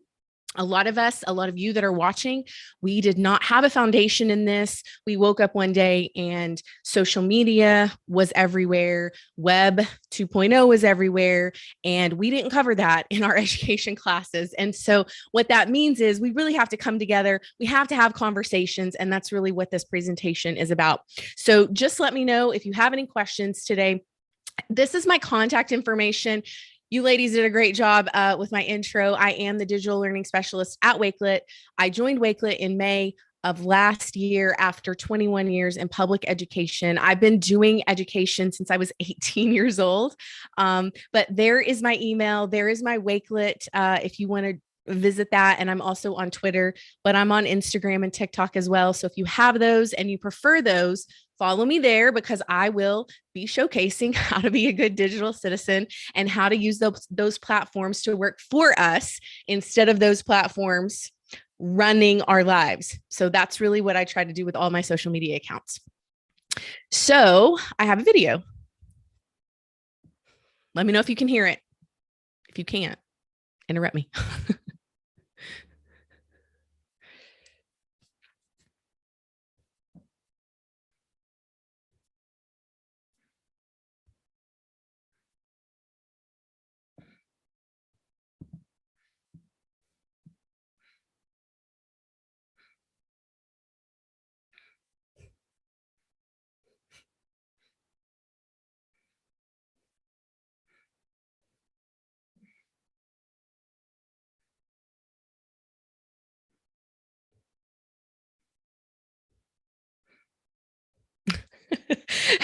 What I really wanted to do this morning is make you laugh, first of all, because it is early. Hopefully you're having your coffee and you're still in your pajamas. But one of the things I love about this video is it really shows that the behaviors that we have in person, the behaviors that we've been taught how to behave, how to act, do not always translate to that digital space. And I think that we all need to work on that. I was laughing with somebody yesterday saying you left me on red, which is very similar to the girl scooting out of the shot because they were having a conversation and she just like ghosts him. But if you think about it, a lot of times, we are doing that whenever we're answering, oh, you couldn't hear it. Okay, it's okay. You're going to see the video. I'm going to share it. Thank you, my host, for telling me. I have it linked in there so you will get to see it. But essentially what you saw is you saw these people talking or not talking, and you saw people trying to engage with each other. And then they like drop the ball. So essentially that's really what I want you to be thinking of. What behaviors do your students have? Or what behaviors do they need to learn in person, face to face, with adults, with teachers, with their parents, that also needs to translate into that online space? And that's essentially what we're going to talk about today. So if you, let me, there we go. Okay. So today we're going to define digital citizenship. And I always start with this because there's always some misconceptions about exactly what digital citizenship is and what digital literacy is. And again, this is a vast topic. So we are not going to have enough time to dive into every single piece of digital citizenship, but I especially want you to walk away knowing what that is. We're also going to identify strategies to incorporate digital citizenship conversations into your classroom with your students. And I will be really honest with you. It was very difficult for me. I consider myself a really, like a really good I understood technology. I understood social media, but I was not hitting those digital citizenship conversations on a daily basis with my students, with my classes. It was difficult. It was hard. And so I just want to acknowledge that for all of you. You have a lot going on. This is a difficult topic. But hopefully today you're going to walk away with some ideas and some action items. Also, we want to create personal or classroom goals with students for what they should be doing. I've said this in the past. As a parent, I can tell my students tell my own kids, this isn't what you should be doing. But if I'm not having a conversation with them, telling them what they should be doing, then I'm completely missing the mark. So we want them to understand what they're doing. A lot of times, as educators, I know especially those of you that are my age, you assume because they were born in the digital age and they've seem to have a device in their hand all the time that they know exactly how to use it. And the truth is they don't. They're getting the devices, they're getting the technology, even the teachers are getting the technology. And sometimes there's no foundational conversation or learning that's happening with that. And then we want to brainstorm ways to implement digital citizenship and giving students purpose for using online spaces and technology. So I hope today you leave with a ton of resources. I've tried to put a lot of things together for you and did a lot of research so that you wouldn't have to do that. Which is really what I like to do, is empower all of you. So I did a ton of research on the definition of digital citizenship, and there are lots of definitions out there, but here's what I came up with. Digital citizenship is knowing how to respectfully engage with others in online spaces encompassing our values and beliefs. And so this is what I really try to do with students, with my own kids, with my friends. I really try to remember to not drop the ball on conversations. Now, I will admit to you that sometimes my friends will text me and I will leave them on read. Right? Like I forget to message them back. So all of you out there that are victims of that, I'm really sorry. I do try to acknowledge and keep that conversation going and end it. But this is the simple definition of digital citizenship that I came up with. And now what I want to know from you is I want you to actually tell me what you think the most important element of digital citizenship is. So we're doing a little activity. If you are on your computer, you can take your phone and you can scan that QR code, and that QR code will take you to a Wakelet where you are going to collaborate. And so I'm going to put this in the chat so that our host and panelists can hopefully share that out with you. So this is a collaborative collection for a Wakelet, and it will take you to this collection right here. And it asks you, what do you believe are the 3 most important elements of digital citizenship? So I've popped that link for our host to give you in the YouTube chat. And here are some of the elements. Respect would include access, etiquette, and law. Education would include communication, literacy, and commerce. Protection would include rights and responsibilities, safety and security, and health and wellness. And I've actually cited the source there, Microbill from 2021. So this is a collaborative collection. I've actually shared that collaboration link. I know you're not surprised that I shared a Wakelet collection with you so that you could practice this. You can see that there are people here engaged with me. So this is just for you to practice, but also to really reflect and think what is important to you. I hear a lot about literacy. I hear a lot about safety and security, but I want us to remember that there's so much more involved in digital citizenship. And so we need to be thinking through all of that. Which is a lot, but we'll come back to this. I'll look at some of your answers later. We'll refresh one time before I go back to the slide deck, just to see if anybody has popped in some good answers here. Okay, you haven't added anything yet, but you will, I believe. Okay. Okay, so that is your activity. You can be doing that as I'm talking. Don't feel like you have to do it right now. If you want to come back to it tomorrow, you have that QR code and you have that collaboration link.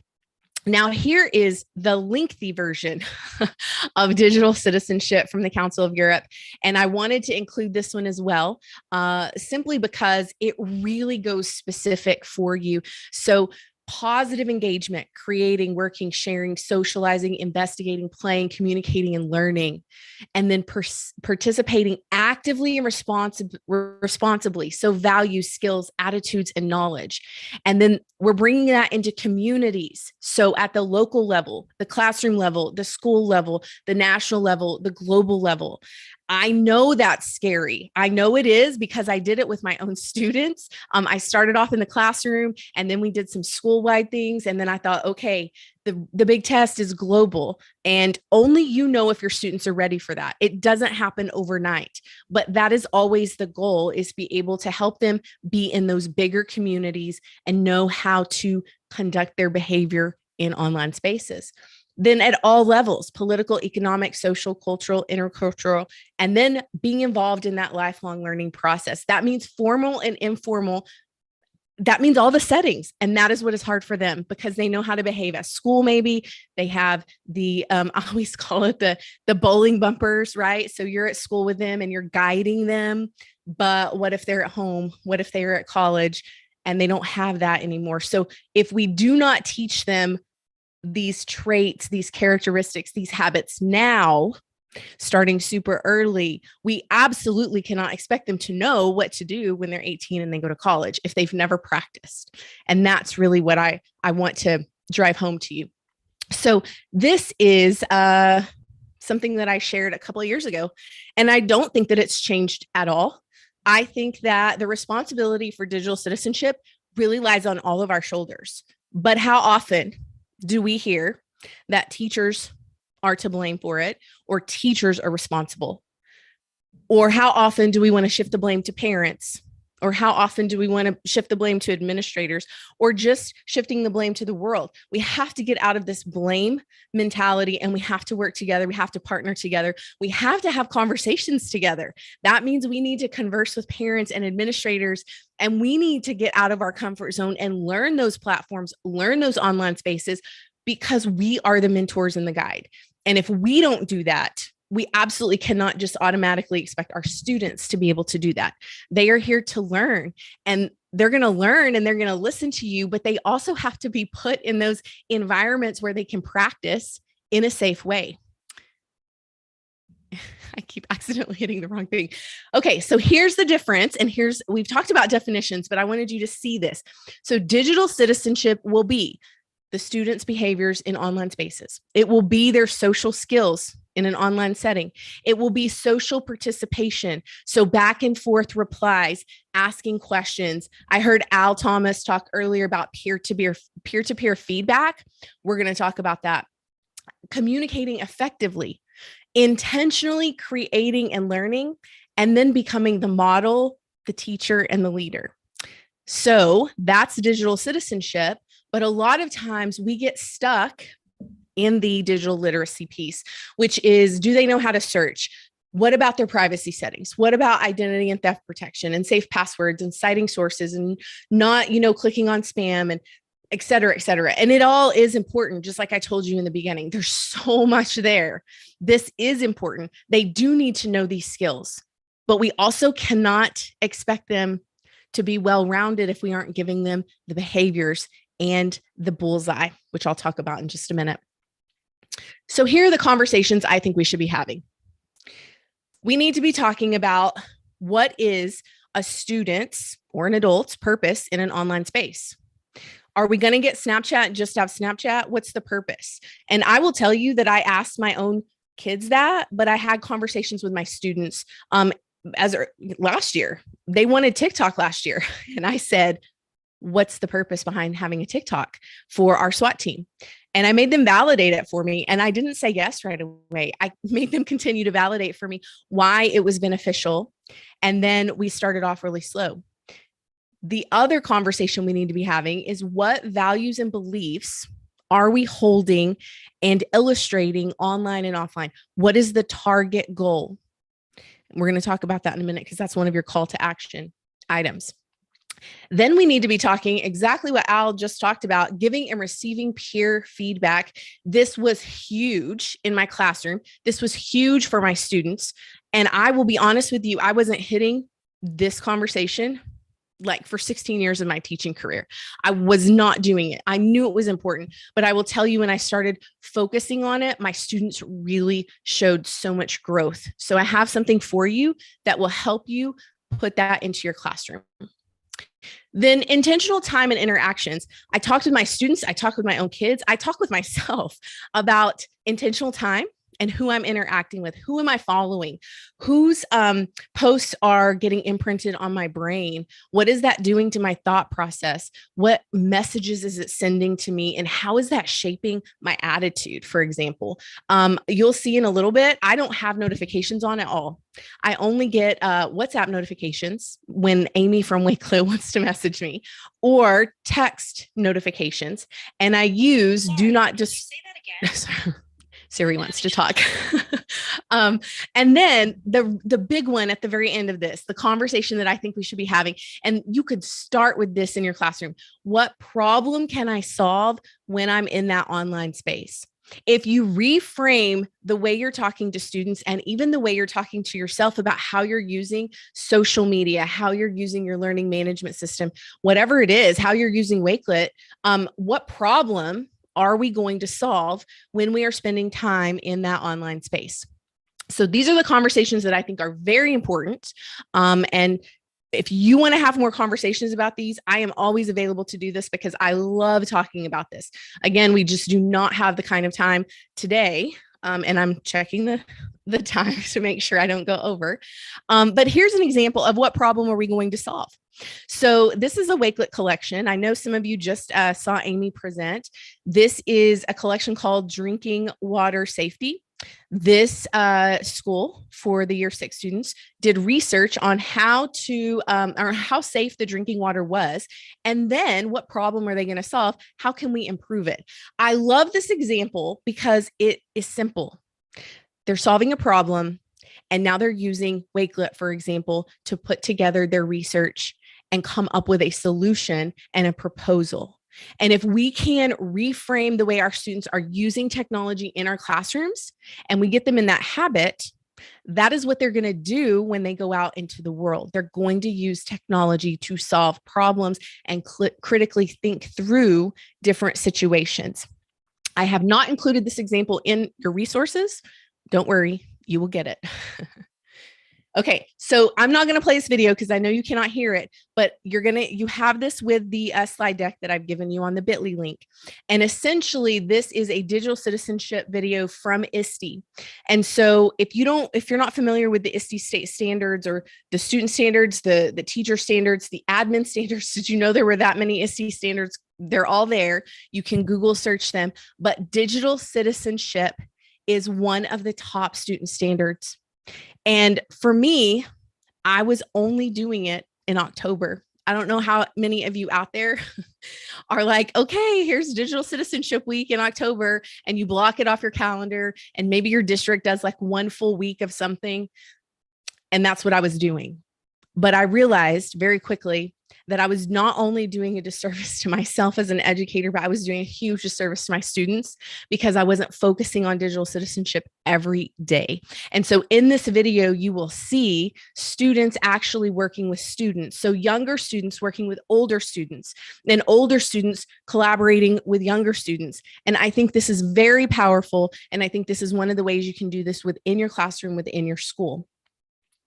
So let me pause that, because I really want you to watch the video. Okay, so one of the things that it says in the video is peer-to-peer feedback. And so I'm going to ask you, how often are you allowing your students to create something and then asking them to get in this uncomfortable space of having peer-to-peer feedback? So some of you were watching Amy present on digital portfolios using Wakelet. One of the ways that you could use peer-to-peer feedback is have your students create a collection, or you create the collection and collaborate with them, and then have them go in and add feedback, specific, prescriptive, actionable, reference in kind feedback, or giving that student 2 points of shine. Like what were the 2 great things? And then 1 point of polish. What one thing did you see or notice that needs to be improved? Or what do you wonder as you're looking at my piece of work? Maybe you're doing Al's challenge from the last session. What do you wonder? What do you notice? We have to get them in these spaces so that they can critically think in a safe, comfortable environment, their classroom with you. Then they can apply that exact same practice when they are on social media, when they're on TikTok, when they're on Instagram, when they're consuming that content all the time. We want them to have those skills to be able to look at a video and think, this probably isn't completely true. Or I'm just seeing one perspective of this person's life. I'm not seeing all of it. I notice that I don't see all of it, right? So we need to get them in that habit. I have something for you that will help you with this specifically. So don't worry, I've put it all together for you. And then ISTE says, Just as we teach the importance of physical exercise and healthy eating, digital wellness and balance is a critical skill that children must be taught early and often. And here's what I will say. I'm a parent and I was a teacher in a public classroom for 21 years. And I know that our knee-jerk reaction to keep our kids safe is to say, no, we're not doing that. No, we don't need devices. No, I don't support this one-to-one initiative. No, I don't support my students using Wakelet in the classroom. No. Well, if we don't start early and we don't get uncomfortable ourselves, we're not going to be able to get them to a point where they need to be when we expect them to go out into the world and be incredible citizens. We have to teach them wellness. We have to teach them balance. We have to do that by modeling and experiencing that ourselves, because you and I both know that they're watching you and they're learning from you, whether you're a parent or a teacher or an administrator. You never have to say anything to them. They're watching what you do or don't do. They're watching how you interact online with other people. They're watching what you post. I mean, I'm on Instagram and I post stories all the time. I will tell you, my own children are watching those. And so when you know that people are watching you, you change how you're behaving. And we have to give them this safe place to do that, which is our classrooms. And who better to do that but all of you, who are incredible teachers and subject matter experts. They're already looking up to you. They're already trusting you. You've built that in your classroom. We just have to take it a step further. Again, I've given you some things to do. So the first thing I have created for you is a digital choice board. I'm going to give this to you in just a minute. So if you're asking for the link, I promise I have got your back. So digital choice board, if you have your phone, you can scan the QR code right now, so you don't have to wait. It will take you to a Wakelet with just some very basic ideas, super basic things for you to practice in the classroom. But on the right-hand side, I told you that I would show you, I don't have any of those numbers, right? Those really annoying red numbers that tell you you have 3,000 emails that you haven't read, or you have 20 plus notifications on Twitter. And so this is one of the challenges on that choice board. I challenge you as the adult, but I also want you to challenge your students for a whole day, for a week. You choose the time frame, but be specific on it. And you have them turn off unnecessary notifications. And what does that do to the habits? What does that do to the time in their day? What does that do to their focus? What does that do to their attitude? Use it as an experiment. I will tell you, I've been doing this practice of no notifications for probably the last 4 to 5 years. And it is my favorite thing because I am in control of when I go check Twitter, and I am in control of when I'm going to TikTok. And I am now being autonomous about how I'm using technology. And when I answer phone calls, when I listen to voicemails, I just think this is a really powerful challenge. That's only one of the challenges on that choice board. So we're going to look at that choice board in just a minute. But I want to point this out. So Media and Balance and Wellbeing Toolkit, it's linked. I've given you resources. So if you want to go look at the article, you absolutely can. But you are supporting students as a parent, as a teacher, as an administrator. So how do we do that? Well, we have to anticipate student challenges. Instead of being upset about the challenges that we have with students with digital citizenship or devices or their online behavior, we have to turn it into a learning opportunity, because if we yell and get angry about it, they're definitely not going to listen to us. So we need to change our tone. We need to be more patient, but we need to anticipate what they're going to come across. We're the adults, right? Then you hear me say this, face-to-face and digital communication will create the most balanced citizens in the world. They absolutely need to know how to use pen and paper. They absolutely need to know how to sit with you as their educator and their teacher and have a face-to-face conversation with you, looking you in the eye. But they also equally need to know how to do that in digital spaces, in email, in your learning management system.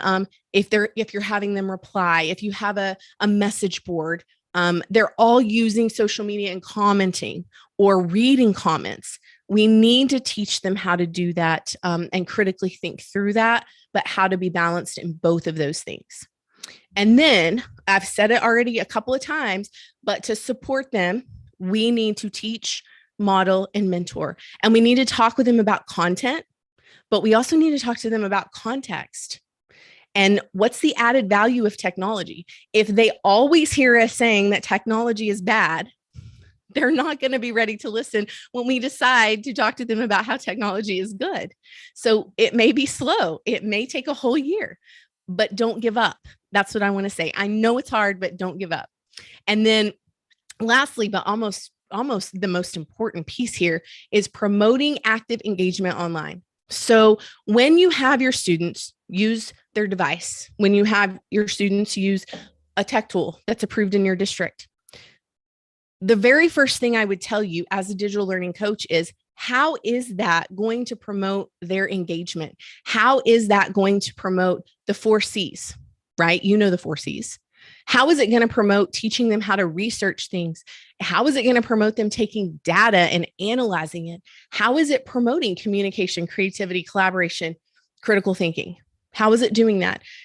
That really should be the first goal. And then after that should come the learning goals, right? You're piecing all of that together. But I will put this article in the resources so that you have it. Now, it's 10:30 and I have the call to action, but I'm also going to walk you through the resources and show you a couple of things. But here is my call to action for you. The first thing is, how can you bring in to your classroom discussions on a daily basis digital citizenship? And you see, I've chosen the October calendar here because if you're like me, you were just talking about it in October and you were like checking your little box.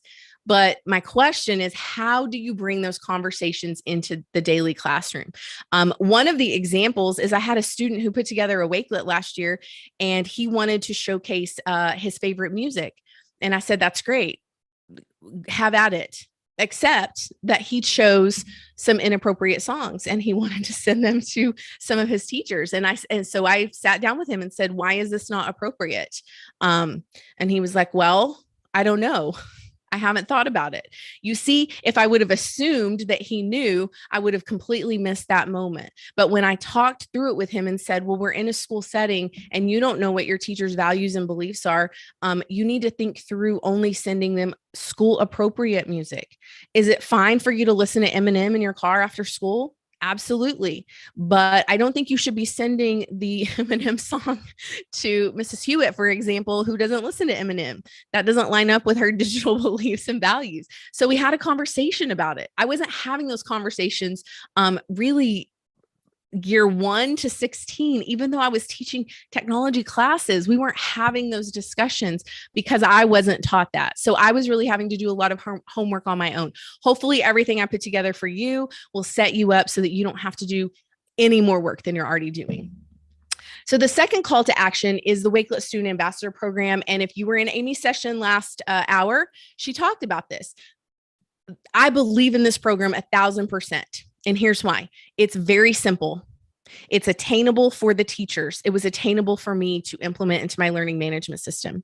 It was attainable for my students. So I had them working on work, whatever lesson plans I had incorporated for that semester. But when they were finished, they absolutely knew that they were working on their Wakelet Student Ambassador Program. I believe there are 6 tasks. And all of the tasks are going to have them do something. So they're not only learning how to use Wakelet for good, but at the very end of that, they're going to have a mini digital portfolio that they can build onto. And so I have a typo in here, but I will fix it. It has them curating things about themselves, has them curating things that are important to them, topics that are important to them, has them creating a design. It also has them learning information literacy. And so I believe in this program. I've put this link into your resources so that you have it. And I would say this is a great time of year to start this with your students. And if you want more information on how to set that up, I can hop on a call with you and show you how I set my classroom up with this Student Ambassador Program. The next call to action is that choice board I gave you. I'm going to give that choice board to you, but you can We'll make it copyable. I'll show you how to do that. I know there was a question in Amy's session earlier about how to have students annotate things. You can make Wakelet collections copyable, so students can make copies of them. And we'll talk about that a little bit in a minute, but you can have them do that, and they could make their own choice board, and then you could use it with another class next year. The last call to action is going to be you and your students sitting down together, creating an infographic. So you could create the infographic as a whole class, or you could give them an assignment using Adobe Spark or Canva or whatever creativity tool of their choice, and they can go in and show what they believe, which goals, which values would make up a positive digital citizen. And so I'm going to give you an example of that. I'm not just throwing this at you and expecting you to know, but we're going to talk through that. Again, I want to give you my contact information. If you didn't get that bit.ly, there it is again, bit.ly/CFISD digital. And I believe right now I'm going to stop sharing because we need to do attendance. Is that correct?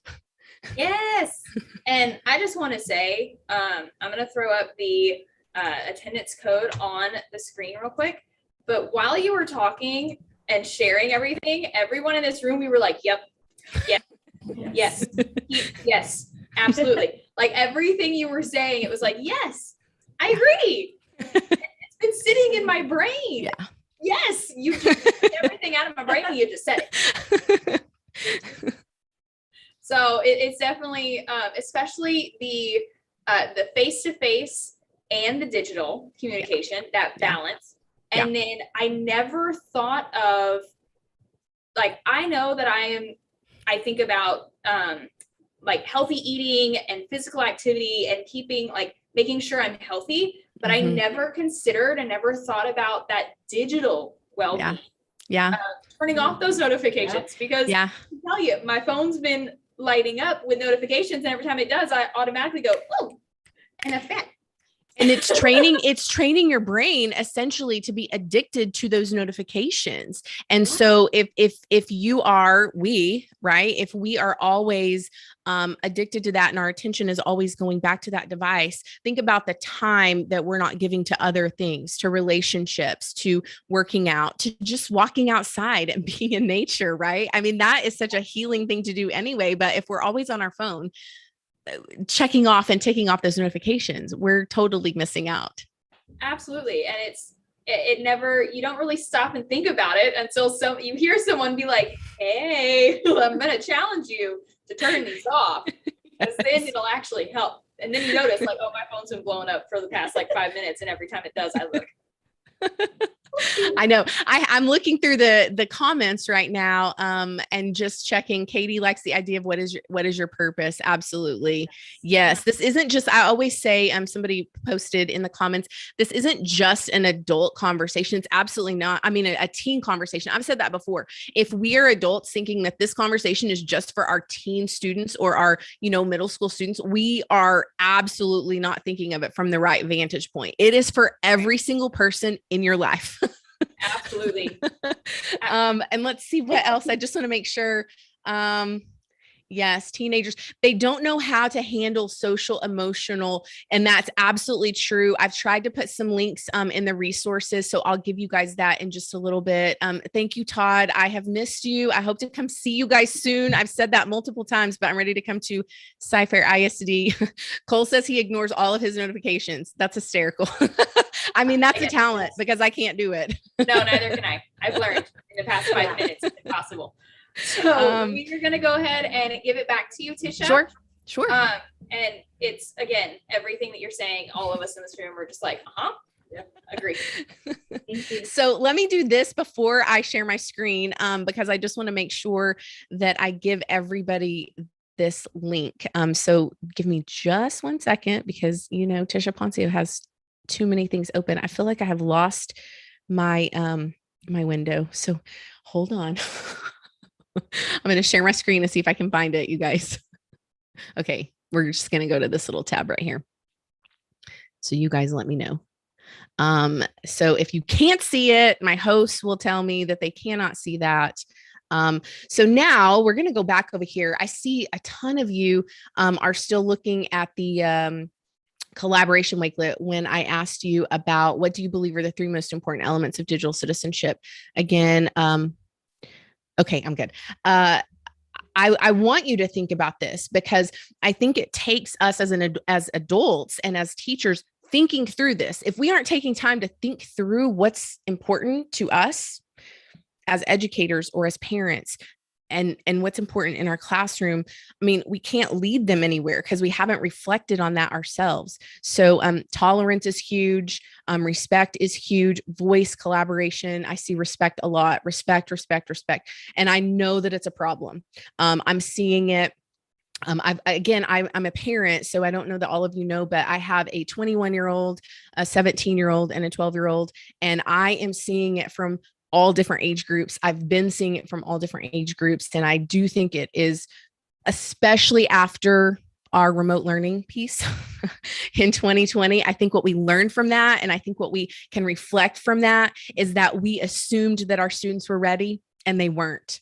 We weren't ready. A lot of us were not ready for that, but our students definitely were not ready. And so that just means that we have more work to do. That means we have to have more conversations with each other, more reflective thinking from ourselves, and then putting in some action into our classrooms little by little, right? Like, don't expect to climb the mountain of digital citizenship and like get to the top with your students by May. It's little by little, piece by piece, that all will add up. And so I'm going to give you the resources. So I have this resources. I'm going to put this in the chat so that the host can get that over to you. And my new light just went out. So if I'm a little bit darker, that's why. Okay. There is the digital citizenship resources. Now I'm going to walk you through this because we have time. So I'm going to show you how I have split this wakelet up.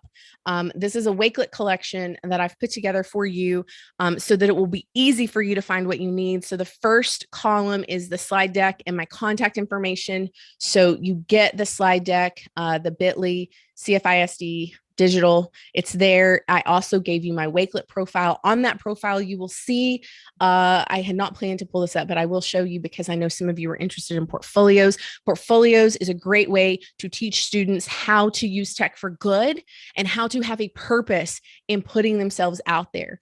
But you can see, you can follow me on LinkedIn or Instagram or Twitter. And you can see some of the articles that I've written. But this is a great way. If you were in Amy's session earlier, you can go grab some of these.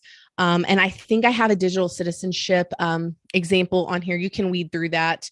But I've included the 6-word story for you in those resources. And then I put references. So everything that I went over, everything that you were nodding your head about, I didn't make it up. Like, I believe it, but I didn't make it all up. And I want you guys to understand that I do a lot of research on this. And so I have put together a ton of articles for you to look through. So it's not really homework, but I want you to know where all of this came from. Even doing quick formative assessment with your students on a digital platform is going to teach them how to be reflective and how to use tech for good. So don't think you have to start again, at the top of the mountain. Just do some formative assessment, use Wakelet, let them go in and add a GIF for how they're feeling about the lesson. It can be anonymous. That makes them feel more comfortable. So I've put that in there for you. Some more digital citizenship articles, interactive ideas and activities, some things from ISTE, which I always love using ISTE resources, but there's a ton here. So definitely check that out. Then I have activities. So the 6-word story is exactly what it is. You could use this with students. I told you I would show you how to make a collection copyable since I'm here. So we're going to do that. If you were in Amy's session, you learned about Wakelet. You learned how to use Wakelet to curate resources. This is an example of how to engage students. We talked about engagement. And so I'm going to make sure that this is copyable. So if you create a collection, go to the little gear, turn this allow copy collection on, which I have done. And when you go to this collection right here beside the thumbs up, you'll see the 3 drama dots. You'll click on those. It will say make a copy. You can make a copy of this. It will save to your Wakelet account, and then you can use this with your students. So the 6-word story could be text. It could be pictures. It could be gifts. It could be whatever you want your students to put in there. But I've made that copyable for you. So that's one activity you could take this week and kind of see where their brains are as far as digital citizenship. Because are you asking them about digital citizenship? I mean, I wasn't, but ask them, what do you believe about digital citizenship? What is your 6-word digital citizenship story? You may learn so much about your students just with this one activity. So I've put this activity in the resources for you. And I've also added a choice board, which is this choice board right here. Now, here's the caveat. I made this really simple. You could go make it look so cool if you want to create Canva graphics or Adobe Spark graphics or an Adobe page presentation. You could do all kinds of things here. I used the column layout again in Wakelet. I used the emojis, the little emojis here to kind of give it some color. And then I just used text. I have not linked how I got this type of text in here. I know somebody out there is going to ask me how I did this, but I will go add it to the references so that you have it. It's just, I think I typed into Google Instagram text or something, and I was able to type text and then it would make it look like a cute font like this. So lead students, like I said, to turn off all notifications except 1 or 2 that may be necessary. That's a great class challenge. You could do it as a school challenge. You could just do it as a personal family challenge if you wanted. Also have students set a 30 to 60 minute timer for just a break from the screen. Do the same thing for yourself. Rest your eyes, go outside, let your eyes adjust to the actual natural light. Do a classroom challenge, also 40 to 60 minutes. You can choose the time frame and have your students tally up on a little sticky note at their desk how often they're getting notifications. You could do this if they have Chromebooks. How often are they seeing their email come through?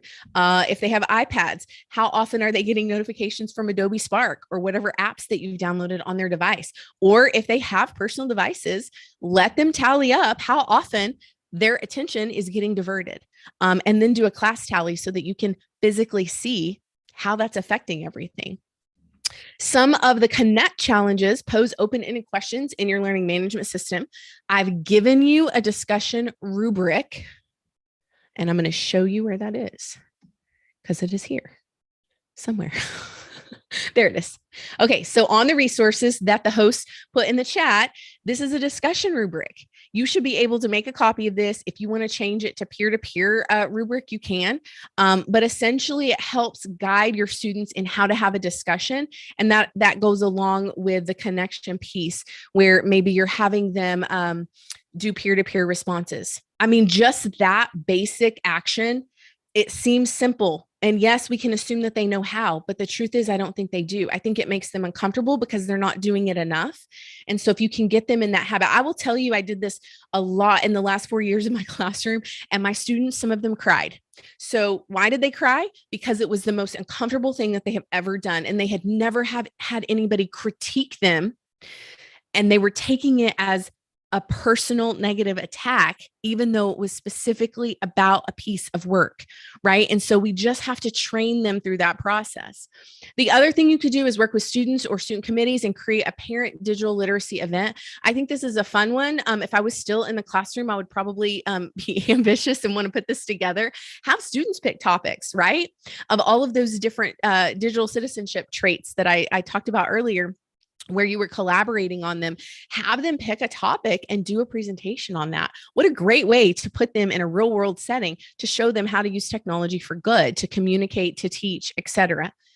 For the explore section, I put in my friend Diane Wilson. She's a counselor. She's put all these calming rooms together and they're all in Wakelets. So yes, this is a Wakelet inside of a Wakelet. I know some of you were asking about that earlier. So I put the elementary, the middle school, and the high school in here. Some of you that said that the students aren't really sure how to, work through some of those emotions when they're working online or in digital spaces. I think this is a great way to show them how they can manage that and come up with strategies to help themselves. And this may even work for adults. So if you want to share that high school calming room with your teachers, please go right ahead. The create and solve section. So you could have students create a public service announcement about digital citizenship. I have actually done this activity. 1 year, I had students submit graphics into the different like we had freshman, sophomore, junior, senior Google Classrooms, and they could submit their public service announcement, their digital citizenship graphic, and I hung those all over the school. So they were essentially learning how to use technology to teach again. You also could have them do a podcast. I've done that before. There's so many different ways that you can do this. So again, this is super basic.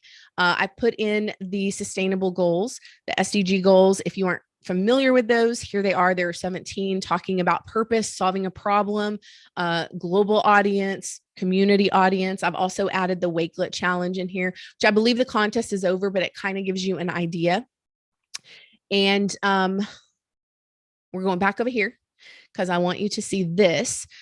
This was the call to action. So on my last slide deck, this is an example of what I was talking about.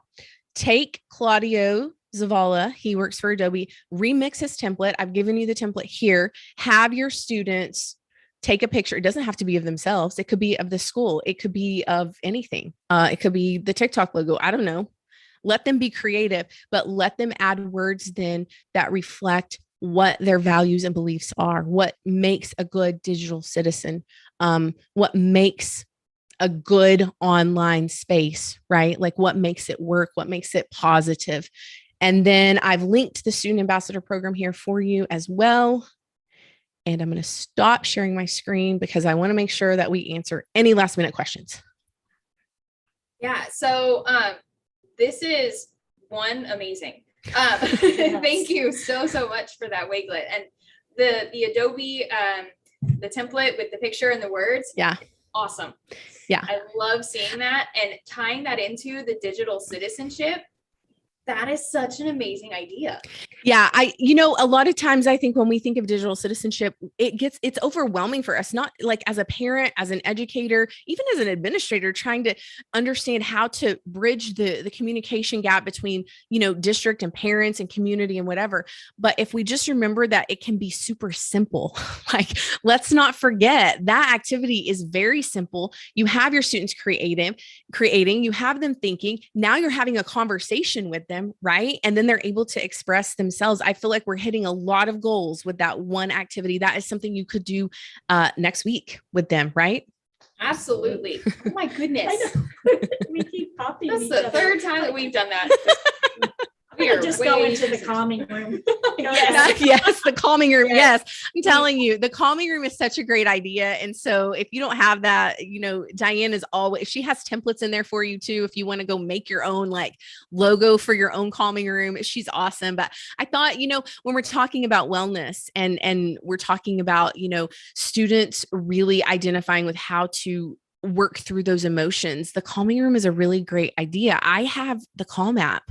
I listen to like things to calm myself down and do breathing techniques. I mean, we're all dealing with stress and anxiety and all of us, but especially for you teachers, go to the high school calming room, go watch some animals for a while. Yes. That's when you need like the puppies. Yes. Just give me a corner full of puppies and I'll be A-okay. Exactly. Okay. I'm looking just to make sure there aren't any questions. Yes. You know what, Kevin says the GIF is definitely a great idea. The GIF idea in Wakelet, I had so much fun with that. Now, again, I was working with high school students and I just want to say this before I hop off. Wakelet is approved at Sci-Fair ISD. We are currently in the process of making sure, when I say currently, I mean right now, I am waiting any day to hear back about a class link to help your teachers be able to import students quickly, right? So that we can get to the student engagement phase. But one of the things is you can turn off and on when you're using Wakelet Classrooms, you can turn off and on that Giphy feature. And so if you've created this space where you trust your students, that Giphy, it helps them sort of like they can illustrate a story. You can have them tell their digital story in a GIF, using a GIF, 5 GIFs, 4 GIFs, 3 GIFs. You could do that and you could have them write a story that goes along with your GIF story. I don't know. There's so many ways to do this. Just remember, keep it simple, right? Don't overthink it. And in all honesty, how many conversations in our phones are straight up just GIFs? Just back and forth. Like that's a whole conversation between me and a lot of my friends. There are people, this is true. There are people that only communicate with me with a GIF. Yeah. And at a certain point, I'm like, could we have a conversation? I like your gifts. I think they're really funny, but I also want to talk to you and hear your voice. Yes. But it's so, and I think a lot of our students do the exact same thing because it's so, one, it shows kind of like your sense of humor. Yeah, absolutely. And then two, it's an easy way to communicate. Like, here, watch this 3-second and you know exactly what I'm saying. It illustrates. It's true. Yes, it's true. Yes. So having them take that skill that they already have and use it to create a story or talk about digital citizenship, it's amazing. Yep. I mean, and I know STAR's coming up. I know that it's happening. So if you want them to practice writing, like, you put the story together as a gift story and then have them write. Imagine how their writing would be so, I mean, like, you would get so much from them, I think, just by doing that one activity. So there's another activity you all can use for this week or before school's out, just a fun activity, and then have them put it in their portfolio. Oh, yes. And more about that portfolio. I love using Wakelet for portfolios. Yes, absolutely. That's awesome. So, well, thank you so much, Tisha, for joining us today. It is always, we love having you here in Sci-Fair. We can't wait to get you down here to Sci-Fair. Soon. It's going to happen before 2022 is over. I promise you that. Yay! Thank you for hosting me. I had a great time. Shout out to all of you out there who spent your Saturday morning with me, with Amy, with Sci-Fair. You guys put on an incredible PD session. I just want to say that. So shout out to all of you behind the scenes that are working on that, because this is one of the smoothest processes I've ever done in all my years. So kudos. Thank you. Thank you. We will see you again soon, Tisha. Okay. Bye, guys. Have a great day. Saturday. Bye-bye.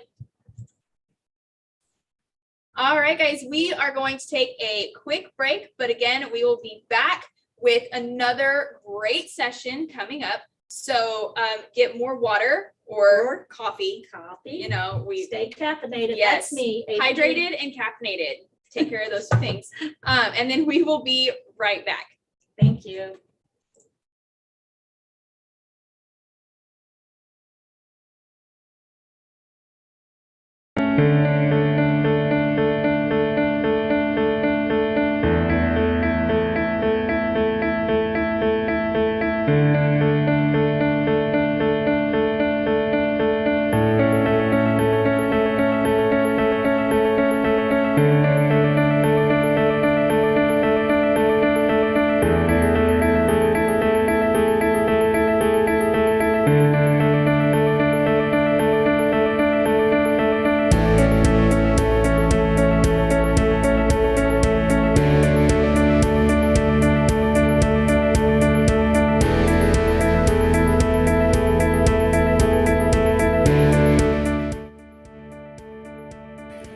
If you have student work and you wonder if they have copied from sources online without citing their sources, you could check that inside of Word.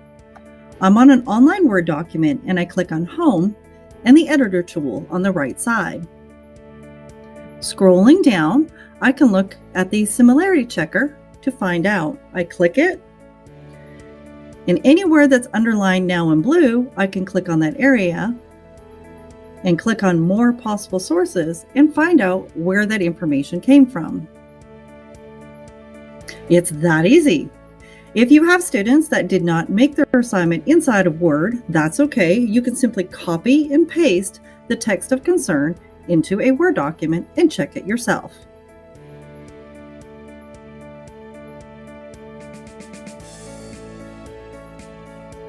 Welcome to EdTech Live. We are happy that you are here today. I am Tamara, and this is Ryan. We would like to take a moment to welcome you to today's sessions and give you a little information about what to expect. New sessions start every hour, and you can stay for the whole event or just watch the sessions you're interested in seeing. There is a 10 to 15 minute break between each session where you can enter your attendance credit or take care of your personal needs. During the live event, you have 2 sessions to choose from for each hour. After the live event, you can watch any of the other sessions on your own time. During each session, the host will give you a link and a secret code to jot down. This will be the link you use to access the attendance forms, and you will enter the code into the form. You can keep this form open throughout the event in a separate tab because you will do this for each session. You can still earn attendance credit if you are watching after the live event. However, you must submit by midnight tomorrow. Within an hour of submitting, you should receive a response receipt. If you do not receive this email, please resubmit the attendance form and double check to make sure your email address is typed correctly. We, along with our whole EdTech team, thank you again for being here today and enjoy your session. It will be starting soon.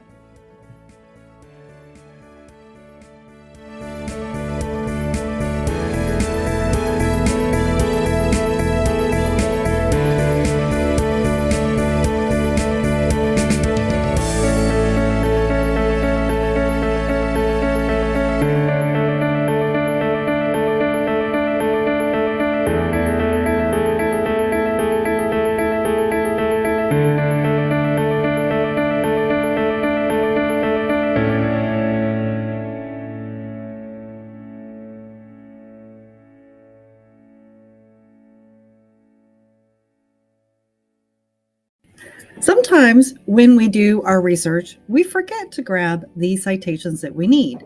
It's easy to fix inside of Word.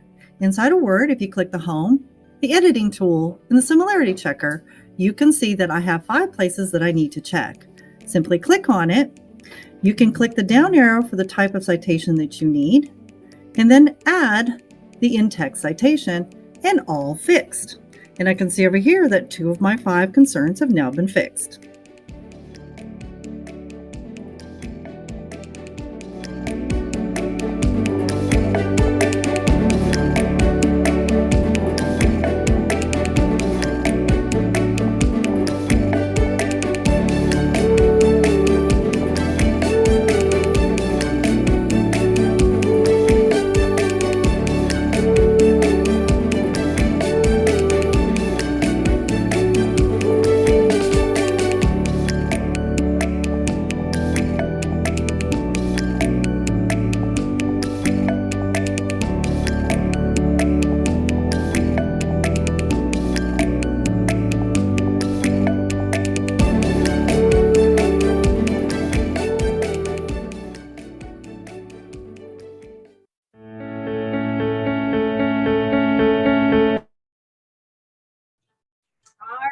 Welcome back.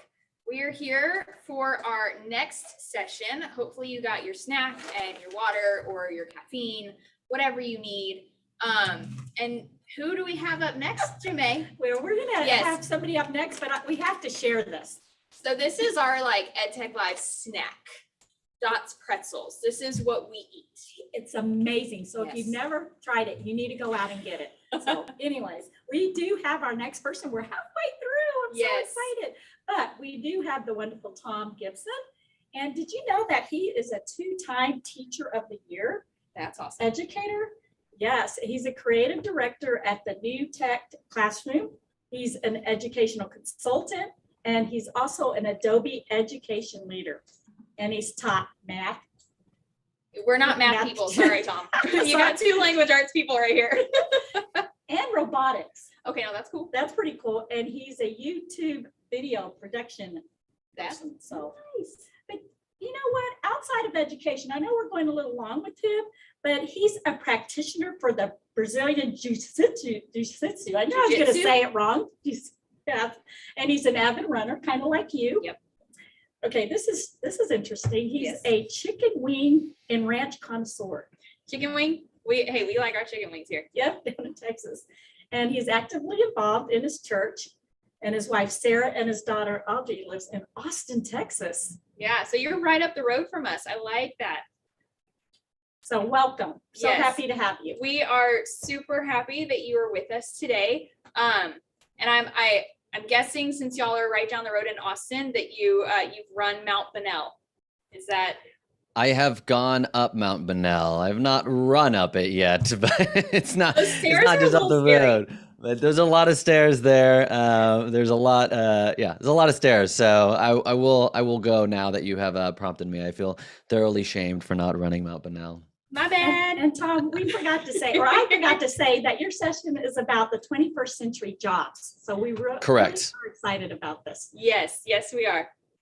Correct. Empowering students with 21st century classroom jobs. I'm super stoked to share and to chat with all of y'all about 21st century classroom jobs today. But to give a little context to 21st century classroom jobs, I want to make sure that I have my chat window open. That's not the context I'm looking for. But a couple years ago, when I was joining a Zoom call with my students, I got this lovely error that came up on my screen. And I was like, well, that's great. Now I have to restart my computer, which will take several minutes. And then there's probably not anything that's going to be done when I get back to the classroom if the students even stay that long, because it's like they're just the students that are just sitting there in a Zoom call when we were virtual learning at the time. But alas, when I returned, Meyer was actually going over the daily agenda with everybody. Ryan was taking attendance and writing down who was showing up late or who was absent, and was asking me, Tom, how do I mark you late when your name's not on this attendance sheet? And Sebastian was getting ready to share his weekly news report, a 1-minute Flipgrid video of sharing the news in the world of science. And the power of classroom jobs is that you empower your students to have so much more ownership of your classroom in a way that even in your absence, class can go on. The show can still go on, because so many of the tasks that are traditionally thought of only the teacher doing, the students now have ownership of. And we know this, I think, intuitively with elementary students. A lot of elementary school teachers will give their students classroom jobs to give them more ownership and responsibility of their classes. But as students get a little bit older, you don't see these classroom jobs as much. You don't see teachers going through all their classes and giving students jobs, because a lot of times it's like, well, how am I supposed to be giving classroom jobs to 70, 100, 150 students that I have? How am I supposed to keep track of that? But as students get older, they are capable of more responsibility. And so let's go ahead and give them the ownership of their classroom with meaningful jobs. Let's not withhold that opportunity from our middle school students and our high school students. In the a little bit about me, by the way, I'm Thom Gibson, and those are some of the things they shared in that lovely intro. And I serve as the creative director and co-founder of New EdTech Classroom Now. But I spent 10 years in the classroom, 3 years teaching middle school or teaching 5th graders, and then 7 years teaching middle schoolers 6th through 8th grade, and now teaching teachers various ways of incorporating things like classroom jobs, but even how to feel more confidently in teaching with technology, which is, why I'm here today. We're going to be talking about a lot of ways the technology incorporates into classroom jobs. In the world of business, it's often said that to be a good leader, you can't do everything yourself. You have to learn how to delegate your tasks to your team. Otherwise, things are not going to get done. You can only do so much yourself, and everything is just riding on you. And as educators, we need to begin to adopt this mindset. But we don't have to do everything. We can think of the things that we do, and then we can begin to think, well, what are the things that I could do that maybe a student can do? And this is called 21st century classroom jobs, because this goes beyond maybe what classroom jobs that you've considered in the past of having a line leader, which is a more traditional classroom job. But instead, we're going to brainstorm ways that we can take actual teacher tasks and roles and turn them into student jobs. And so I know this live stream is about 45 seconds after me saying it, so it may take a while for this to populate. But if you would, and Ryan, if you wouldn't mind putting this link in the chat, go to padlet.com/Gibson/class jobs. And what this is going to do, it's going to take you to this virtual bulletin board. And I want you, if you are watching, to put as many teacher tasks on this board as possible. The simple tasks, the complex tasks. And the way you'll do that is you'll just click on this little plus sign, it'll turn into a pencil, and then you'll get an option, it'll say subject, and then in where it says subject, I want you to write down a teacher task, just one teacher task, and I'm going to say grading papers, and I'm going to click publish. So that's one. I'm going to let you do this for maybe 2 minutes to come up with as many as you can. And given that there's a delay, I'm going to go ahead and give us a little bit of, my elevator music isn't playing. Here we go. There it is. I'm going to give us a little bit of elevator music while we do this. And I am also going to write down some tasks that I think about when I was a teacher. Let's see. I also take attendance, publish as many of these as you can. Let's see. We can take attendance. What does the teacher also do? Open the blinds every morning. Let's see, water any plants in the classroom. These are not only simple ones, think of complex things as well, like parent emails is another one. Whoops, let me go and publish. Don't forget to hit publish. Let's see, we've got updating the LMS. Publish that. All right, we are filling this thing up. What else do we do? Monitor recess. We've got crossing guard duty. Everyone loves our crossing guard duty. We're keeping the kids safe. Crossing guard duty. We have got lunch duty. All right, so we've got plenty of people putting stuff in here now. All right, I'm going to give you about 30 more seconds. I see IEP meetings, changing the calendar date, setting a timer, turning on and off the lights. Let's see, passing back papers, missing collection, turning on and off the lamps. Let's see, door holder, going to team meetings. All right, so I'm going to go ahead and stop it there because it's going to be another 45 seconds or so of people putting these in here.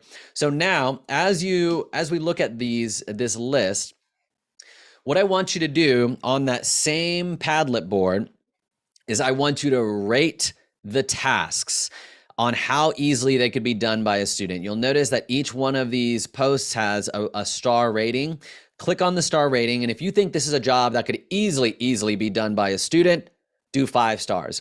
If you think this is a job that only the teacher can do 1 star. And then if you think it's somewhere in the middle, then a star and rate it appropriately. So you're still on that same Padlet. We still got that same elevator music. And I am going to start looking through and rating. So writing the date on the board, I'm going to say that's a 5 star. We could easily make sure a student with good handwriting does that each day. Let's see. Hallway duty at, where is that? Where was it? Oh man, it moved away. Whenever someone posts something new, it adjusts everything. Serving as tutor, and depending on the context, I think that's a 4 star. We could have a student tutor. I remember I was a student tutor when I was in 8th grade, tutoring this girl in social studies.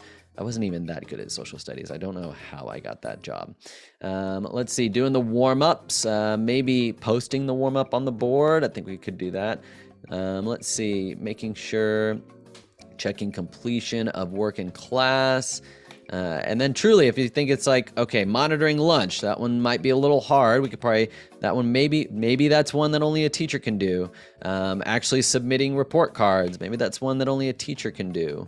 Parent conferences, well, I guess it depends on, is that a student-led conference or not? So maybe a 4 star. All right, so we're seeing a lot of stars coming in, wiping down tables, a lot of 5 star. I'm noticing there's a lot of them that are 5 star or 1 star. There's not as many in the middle here. Turning on technology, that became in the middle. Monitoring lunch, that one is in the middle. That's interesting. Serving as a tutor is somewhere in the middle. Timer is somewhere in the middle. All right, so let's go ahead and stop there. The reason that I'm having you do this is because I want you to rethink what kind of tasks we give to students. A lot of times we are only thinking of these 5-star tasks as opportunities for class jobs. But there's a lot of 4-star and 3-star tasks that could easily be turned into a classroom job with the right training. And I would even venture to say that there are some 2-star and maybe even some 1-star tasks that a student may at least be able to support you in, so you're not doing it all yourself. And so The power of classroom jobs. First, we are going to be looking at classroom job ideas. I'm going to be giving you a bunch of ideas that you can implement in your classroom. I'm going to talk about how you decide which students get which jobs and hiring those students. And then how do you actually get the students to do the job the way you want it? Because I think sometimes it's not, I can't think of a job for students to do. It's like, I don't think these kids are going to do this job as good as I would do it. And I'm going to look at them do it, and it's going to be like, what was that? That is not what I was expecting. So helping you avoid those instances as much as possible. So let's explore some class job ideas. First is a class podcaster. The way this looked in my classroom was I had a student or several students, and they would come up with a 3-minute podcast once a month. And it was about the content that we were learning in class. So in math class, they came up with a podcast that was 3 minutes, and they talked about the mathematician of the month. And then they came up with different ideas as well, because I wanted to empower them to come up with a podcast that they wanted to do. I had one student that wanted to interview different teachers, different math teachers, about their favorite type of math. And then they would the way I would structure this, I wouldn't be like, just go do a podcast. What I did was I first met with the students, and then I said, hey, have you ever done anything like this before? And then I kind of gauged where they were at. I was kind of doing an assessment. And then I would say, okay, what kind of things do you want to do a podcast about? And then they would share some ideas. I'm like, I do want it to include at least talking about what we are learning in class, as well as, really that's the main thing. I want it to be math focused and include something about what we're learning in class. The rest is up to you. And so a student would give me some ideas, and then I would say, okay, well, how long do you think it would take for you to make this podcast? So instead of me giving him a due date, I would say, okay, you come up with the due date. We do want one a month, but now that we're having this meeting, do you think it's going to take you 1 week? Do you think it's going to take you 2 weeks? And then they would come up with the plan of when that podcast was due. And here's a little a Gmail hack for you. Instead of me trying to remind myself and them, like to go and, hey, don't forget to do the podcast like 2 or 3 days before. When I'm in that meeting with them, I'm drafting up all these ideas, well, not the ideas, but I'm saying like, hey, I schedule send an email to arrive in their inbox and my inbox 3 days before the podcast is due, asking, hey, how is the progress on the podcast? And so that way it serves as a reminder, but I don't have to actively remember. It's like automatic. And then they get that email, and sometimes they're like, oh yeah, I can get it done in 3 days because they haven't been working on it. But the tools that I actually used for this, WeVideo can actually serve as a podcasting platform, because on WeVideo you can record video and audio. And so all you have to do is just make sure you're not recording the audio or the video, and then all you do is record the audio. So WeVideo, I know Sci-Fair has a license to that. And since this is actually happening outside of class, you may have students that have Apple computers, and GarageBand comes free on Apple computers. And so I asked one student, hey, have you ever done this before? And what was interesting was this was about 2 or 3 weeks into school that the students were applying for these jobs. And one of the quietest students was the one to apply for the podcasting job. I think, well, that's interesting. I didn't expect him to apply for the job. And then he had talked about, well, yeah, I've actually used GarageBand. I've never done podcasting. I've kind of made a couple, some music in GarageBand. So I just went onto YouTube and I just searched how to make a podcast in GarageBand. And then I looked for a video that looked like it had a lot of views, because that would probably mean it was maybe a better video, and a video that was relatively recent. So that way he could see all of the up-to-date content on how to do it. And then I just sent this to him and said, okay, this should give you everything that you need to be able to do that, because we didn't actually take class time to do this. And I asked him when it would be ready, and he set a due date. And then several weeks later, he sends me this podcast that we can listen to a little bit of, which I hope the audio is coming through. This is music that he wrote in GarageBand. Hello everyone, this is the Monthly Sum. My name is Makai, and I'll be your host for today's episode. So first we have Zane with the Mathematician of the Month. Hey, this is Zane. Today we're going to be... And so this was a podcast that was not only just sent to me, and then I didn't say, great job, Makai, and then move on. I took this podcast recording and then I emailed it to all of the students and their parents as a way of parent communication to say, hey, we've got a monthly podcast the students are doing. They're sharing a little bit of what's going on in the classroom as well as a few fun little tidbits. And so they are getting an authentic audience. They are not just creating this project that ends up being an audio file on my Google Drive that never gets listened to again.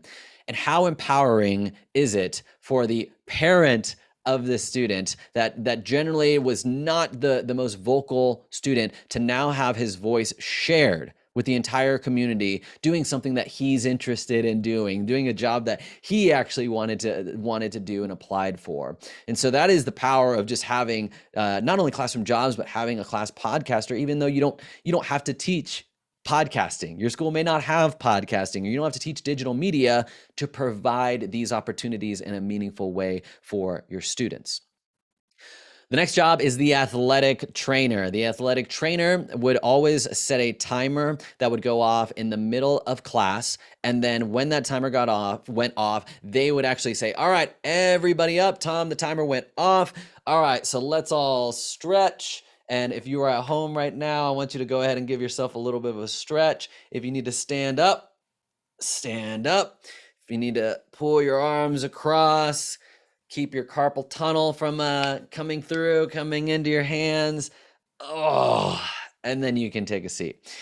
I went kind of light on you. If one of my students was doing this, if a 7th grade student's doing this, they are not going to go as light. They had students doing jumping jacks, whether we were on Zoom or actually in person in class, doing jumping jacks, touch your toes. Hey, I didn't see you back there, Ashley. You need to touch your toes, touch your toes. Some of these kids, they took the job very seriously. I'll say that.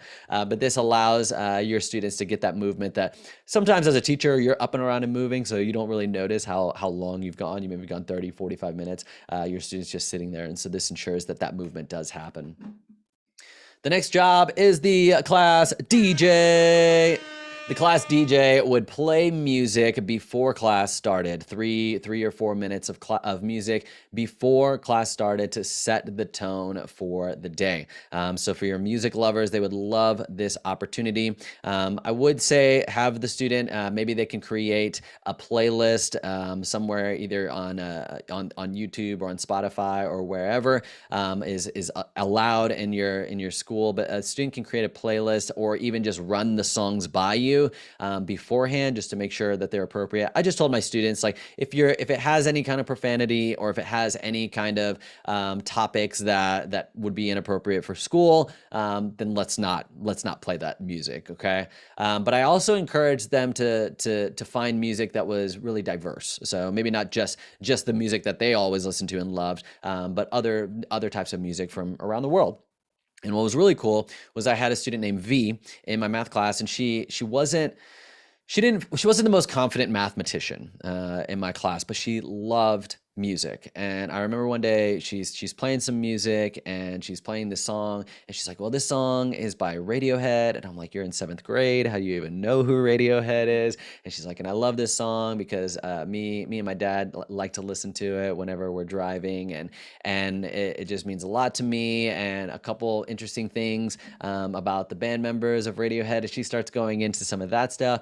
And even though she didn't feel like she was super confident in mathematics and didn't have wasn't as strong in her voice as a mathematician, the fact that she could bring her love for music and then have her voice shared in the class in that capacity was huge. The next class job is the boards manager. This kind of is what ties in with one of the jobs that people were posting about writing the agenda on the board.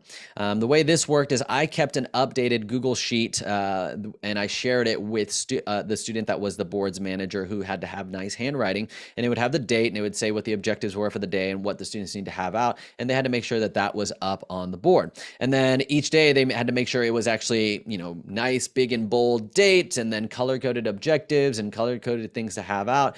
And this is getting into the training a little bit, but when they did this for the first time, I would usually be like, all right, well, you did it all in black, so go ahead and erase it and try it again, just to reiterate, like set those expectations early on, so that way that they're doing it right moving forward. But this was one thing that they came in first thing in the morning. They had permission to come in my classroom before the bell rang to get this done, and it saved me a lot of time.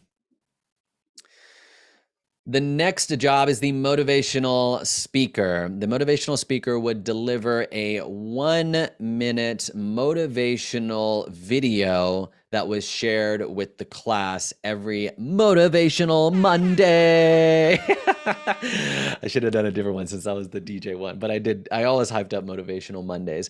And a student would go and find a quote or an image or an idea, and then they would share it. Sometimes they would screen share with them on the screen, and then say like, they would read the quote and they'd say, I love this quote because this quote is about, learning through failure, and sometimes in math, you're gonna make some mistakes, but you just gotta remember that video that we watched about the growth mindset, that when you make those mistakes, you learn from those mistakes and your brain gets bigger and it grows and it's gonna be awesome. So anyways, stay motivated. And so I had a student that always ended his video with stay motivated, which was funny because I was like, he doesn't realize this, but he's actually learning branding. He's creating this kind of brand and persona of what people come to expect from his videos and come to love in his videos, because they'd be like, stay motivated afterwards.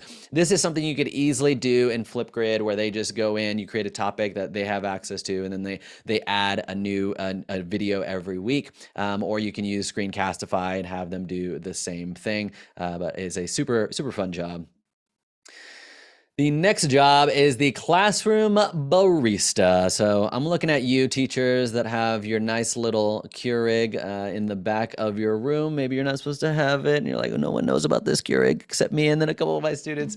But having a student that knows how to make your coffee is super cool. It's super fun. One teacher, when she had learned about these different class jobs, she tagged me on an Instagram post that she made, where she incorporated the barista job, and you can see in the picture how she even got like the little green apron that the student would wear. And when I ever talked about this job, I was like, oh yeah, if you have a Keurig machine, blah blah blah. She's like, no.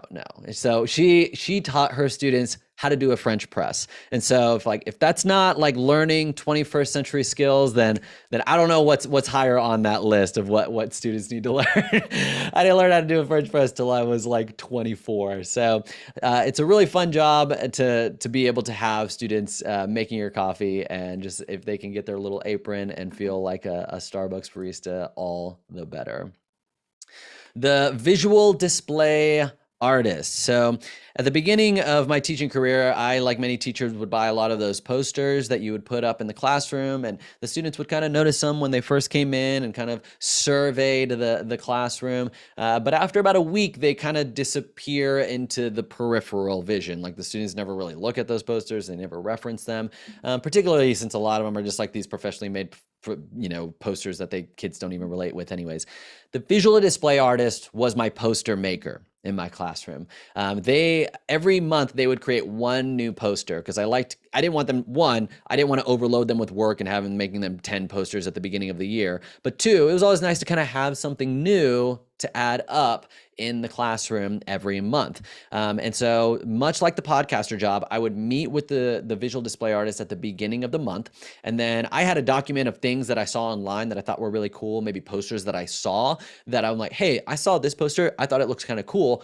What do you think it could look like if you did your own spin on this, your own take on this? So again, I'm empowering them to make some creative choices in these types of projects, as opposed to me just saying, just replicate this and it needs to look exactly like this. So they're like, oh, well, there's this growth mindset versus fixed mindset poster, and maybe we could color code it where the growth mindset's green and the fixed mindset's red to kind of show some contrast, and then we can list them out, and then I can create little icons to show and visualize what each one of those traits would look like. And I'm like, yeah, that's great. And again, when do you think this would be done, or when do you think you can get this done by? Empowering them to set their own deadlines and work on that executive functioning. And then again, we're scheduling that email to show up 3 days before it's due in my inbox and their inbox. It says, hey, how's the progress coming along? Do you think you'll be able to get it done by the date we originally had planned? And the students really take this job seriously. This was just an assignment where I asked the student I just needed a little sign that said when my office hours were. And she really spent time on this. It was this little poster that said Tom's office hours, little light bulb, bright ideas and everything like that were Wednesdays and Thursdays. And I posted that right on the front of my classroom. But also not only getting the authentic audience of this poster being utilized and functional and serving a purpose, but then also being shared with an even wider audience on Instagram. And then you could also have students, if you have students that are really more digitally minded and maybe they don't want to do visual displays with like pen, paper, markers and things like that, you can have students build things in Canva and then have those printed. So how cool would that be to see like an official print? They're super inexpensive. So if you've ever bought something from the dollar area of Target, then like this is like the same expense worth, about as much. A couple bucks to get a poster printed that the student designs. And Scott Nunez is going to be having a session a little bit later all about Canva. But even if you don't get them printed, your visual display artist could be a digital visual display artist, a graphic designer, and they could create graphics for your LMS. If you're always like, oh, I always want to have like a new graphic for each unit that I put on my LMS, but it's too time consuming to make sure that the colors are all kind of like similar and they have a similar style. Your students that are more graphically minded can do that. And so there's a lot of ways that you could take this job. You can break it up into multiple jobs, but it's really fun. It's really fun to see just the work that the students come up with. And again, this is not art class. This is not graphic design class. This is like Tom's math class, Tom's science class, and you're still giving them these opportunities to be creative and to develop these 21st century skills in a meaningful way that's not detracting from what you're already teaching in class, because a lot of these jobs the students do end up doing outside of class. The next job is the attendance monitor. I alluded to this a little bit earlier, but the attendance monitor actually will, when I was doing virtual school, remote learning, I shared a Google Sheet that the attendance monitor would just put X or T's if someone was absent or tardy. But then when I'm in person, I actually would have my laptop up in the front of the classroom. And then I told the student like exactly where to go. I want you to click on this button right here. This is where the attendance is, and this is how you mark people present or absent. And then once you do that, you can go and take a seat. And so they would actually take care of that for me with my computer fully visible, so I see exactly what they're doing, and they're not like going into anything that they don't have permission to. And they're on my computer. They don't have any of that access on their computer. But it was one less thing for me to worry about, and one less email that I got that said, Tom, you forgot your attendance again. So on that note, though, let's go ahead and take attendance right now. Yes, and speaking to I always got the email of, hey, yes, you forgot to take attendance. Yeah, that's why I made this job. Man, I should have thought of that earlier. Yeah. Because it was every day at like 9:15ish. It always happened, and my kids were like, "Oh, that means you forgot to take attendance." Like they knew the tone of an email coming through. Yeah, they like, saw it on your face. Like this, you forgot to take attendance. I'm like, So you run behind the desk and okay, done. Yay. Let's keep going. So here is, for those of y'all joining us, here is our code for this session. If you want to go ahead and write that down, or if you have that form up and open in another tab, go ahead and enter this word, and we're going to give you about 30 more seconds. And then we're going to go back to learn some more really great jobs. And I'm loving there we go. Thank you for the elevator. Yeah, you're like, where is that coming from? This is exactly 30 seconds. I'll say that's not me. I like that. Mm-hmm. Yeah. Okay, so all of these sounds and the noises and the music that you have, we need this for next. Okay, there's Jeopardy, right? Yeah, it's a little device called an Elgato Stream Deck. It's got all these buttons. You can program the buttons to do anything you want, from play a sound effect to start sharing your screen to anything. So it was created originally for people who do like online gaming, streaming and stuff like that. But once I was doing remote teaching, I'm like, this is my excuse to now buy a Stream Deck. So yes. So hey, Jermaine. We need one of those. I think we really yes, do. yes. All right. So I think that was 30 seconds. Did it hit? Oh. I don't think I hear our Jeopardy music anymore. Yeah, our Jeopardy music has ended. I believe we're good to go now. All right. So now that attendance has been taken, we intentionally put that in the middle of the presentation. The zoologist is our next classroom job. This is for your animals, your students that are animal lovers, not your animals that are student lovers. It's your students that love animals. The way the zoologist works, a lot of people think this is, if you do have a class pet, this could be that role. But the way this ended up looking in my class was the zoologist, whatever pet that they had became our class mascot. And if they had like 5 pets, then they could pick who would be our class mascot. And every week we would check in with the zoologist and say, hey, how is Cresty, our crested gecko mascot? It's like, oh man, Cresty was up all night just jumping in his cage. Like, I barely got any sleep. I think he might be shedding, but I'm not sure. But I gave him a little food this morning and he just ate it up. So there is something going on with Cresty, the crested gecko. So zoologist gives your animal lovers that opportunity to share their love of animals with the community in a way that actually builds a positive community culture around a class mascot. The next job is the tech guru. Your tech guru is your student that just loves technology. They are going to help you as well as help their classmates. My favorite thing that my tech guru would do, multiple things, but my favorite thing was whenever I had several years where I was teaching where I did not have one devoted classroom that I taught in. And so I would be moving in between classes and it would just be such a scramble to kind of like get to a class when other students were also getting to the class and set up my computer when I'm also wanting to kind of connect with kids and talk to them.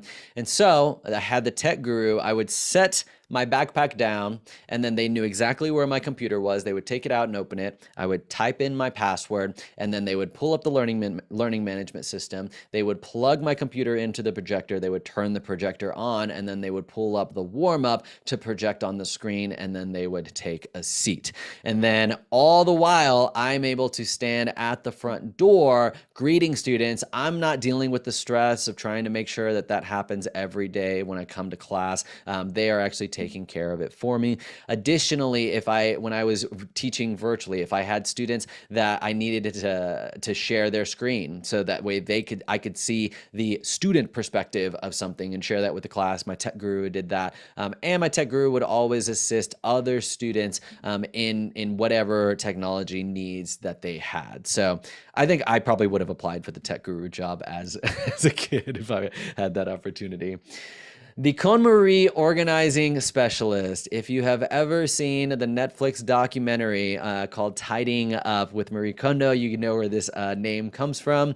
But it's a philosophy on keeping things organized. But this is for your students that just love having things in their right place. And so if you've got a classroom where there's just lots of supplies in different areas of the classroom that a lot of times will get disheveled or moved around, or your class library or whatever it is, your KonMari organizing specialist is going to make sure that everything is in its right place as it should be. And you can have an image of maybe what a bookshelf should look like, and then it's their job to make sure that it looks that way. But I would even take opportunities to talk to your organizing specialist and say like, hey, this area of the classroom always seems to get real cluttered and high traffic when students are trying to get supplies. Do you have any ideas of ways that we can maybe organize this in a way that it creates a little bit more of a flow and then things don't get misplaced as often? And see what they have in mind, because the kids that are going to apply for this probably have a natural bent towards organization. And again, as many opportunities as you can to empower your students with these jobs, as opposed to just saying this is how it's going to be every time, no matter what, giving them some voice in their job. And just like us, as teachers, we want as much autonomy as we can get and as much voice and as much decision making as we can get as educators. Why not give that same kind of level of autonomy and opportunity to your students with these classroom jobs? The next classroom job is the assistant grader. This is not giving a student access to your official grade book, but I think the simplest way and one of the most effective ways that I was able to utilize an assistant grader was having them look at quizzes and tests of students that were not in their class, but from other class periods, and just highlighting the first place that they saw a student make a mistake. And so they would have the key, and then they would have the actual work, and then all they did was highlighted. They did not calculate any grades. They did not actually say what the correct answer was. But if I had a big stack of papers and the assistant grader has already gone through it, I can look at a paper and be like, oh, there's only one highlight. That's the only place I need to look and kind of see what the student did, and leave some feedback and maybe even decide how many points to take off. And so it speeds up that process for me. And just the practice, especially for you math teachers, the practice of highlighting the first place a student made a mistake actually gives them more of an opportunity to kind of learn from that mistake, because then they're trying to figure out what they did wrong. And you're kind of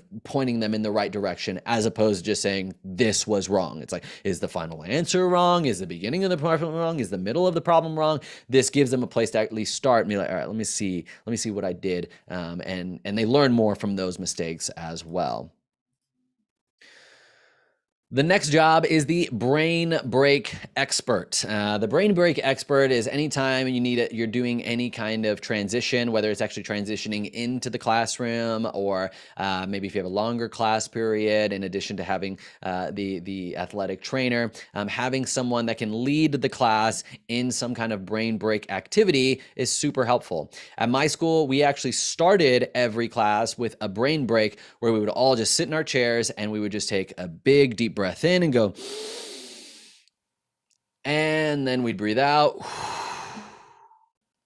And we would do that several times. And I would tell students like, hey, as you're taking deep breaths in, or I'd have my brain break expert say, as you're taking deep breaths in, try to just focus on your breath. Like, try not to think about all the other stuff that you have to worry about or things about the class, but really genuinely just give your mind a break and just take a deep breath in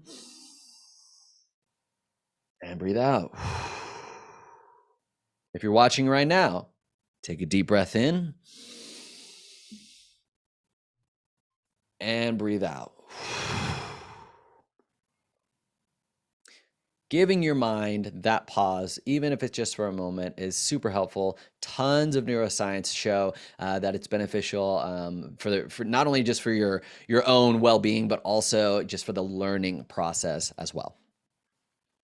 The tutorial creator. This is for your aspiring YouTubers in your class. Your tutorial creator is creating video tutorials that can be used and seen by your classmates. Now, the tutorial creator is not going to probably not going to be creating your core content. Like, all right, I need you to teach pre-algebra for me, but they are going to be creating supplemental videos that you can use. And so I loved that one of my students, Logan, had actually applied for this job in robotics because, one, he was super into robotics as it was, and two, I knew he had a YouTube channel. And so check out this clip of one of the videos that he had provided for his classmates on how to code the robot in one of our first coding robotics projects. So it should go forwards, sense the wall, and turn and go forward. So he's doing a screencast and then also mixing it with actual footage, which you can do in WeVideo as well. And then again, authentic audience. I'm sharing this with the class. Hey, if you'll need some support and just getting the robot to turn, check out Logan's video on that in the that I've posted on the learning management system. And so, like, how empowering is that? It's like, this video is actually like helping my classmates, and so super cool. And a lot of teachers are like, Tom, how do you keep track of all this? Like, how do you know who does what, when they do it? And I don't. I make sure that is also outsourced to a student in what's the teacher's assistant. I'm going to show you in a second a checklist that they have to make sure when certain jobs get done, who gets them done. Is this job done at the beginning of class on Monday or at the end of class? And on Monday, is this job done at the beginning of class on Thursday or at the end of class? And so this is usually generally a student with pretty high executive functioning skills, can follow complex tasks. And so I'm pretty selective about who I allow to become my teacher assistant. So with that, Hiring students. How exactly do you decide who gets what job? Well, I give them a job application form, and on that job application form, they have to pick their top 3 jobs. The reason I do this is because I'm trying to create as much buy-in as possible. When they pick their job, if they're job choice number 1, they then have to tell me why they think they would be a good fit for the job. So instead of me trying to convince them to do the job, I've completely flipped it and said, okay, you convince me why I should hire you for the job. And so psychologically, that's completely different. And so when they actually get the job, it's like, yes, like I got the job that I wanted, as opposed to like, oh, do I have to do this? So I'm giving them as much voice in the job that they have. And I do everything that I can to make sure that they get one of those 3 jobs. If I need to double up on several jobs, or have like, if a lot of people applied for one certain job, I would say, okay, maybe you do this job on Monday and Tuesday, but you do this job on Thursday, Friday kind of thing. Or maybe I have multiple students working on the podcast together. And so there's ways that you can amplify and multiply these jobs based on the type of interest that you're seeing. But I do try to create as much diversity as I can in the jobs that we have based on what people chose. And I also try to select my most needed jobs first, like my teacher assistant. I'm going to look through and see, all right, did anybody apply for the teacher assistant job? And then go from there. And then if nobody did, sometimes I'll send an email and say, hey, I know you didn't apply for the teacher assistant job, but I think you'd be really good at it. I can tell that you're super organized, and I really need someone that's organized. And so that's really empowering for a student to be like, wow, my teacher sees something in me and wants me to do this job. And 9 times out of 10, the student would be like, oh yeah, totally, I'll do that job, even though it wasn't one of their top 3. And so it creates that buy-in as well. So, and it also builds that anticipation for them. And I'm teaching them how to add value. I'm teaching them to not only say what job they want, but how they will benefit the classroom by having that job. When you go to a job interview, you don't say, I really need this job because XYZ. You say like, I love the mission of this company, and my mission and my goals in life are to do these things. And I can see me bringing that to the company and the company benefiting in this way. Those are skills that the kids don't get a lot of opportunities to actually practice in school, unless they're taking maybe usually like a career and readiness job. But this gives them an opportunity to do it in any class. As far as training the students and ensuring they're doing it correctly, several years ago, I read a book by Atul Gawande, who is a neurosurgeon, and he wrote the Checklist Manifesto. And the entire premise of the book was that the way that they were able to diminish errors in a significant amount of hospitals, whether you're talking about hospitals in developing countries or you're talking about hospitals in developed countries, was a simple checklist. So if a neurosurgeon needs a checklist, your middle schoolers and high schoolers are probably going to need a checklist.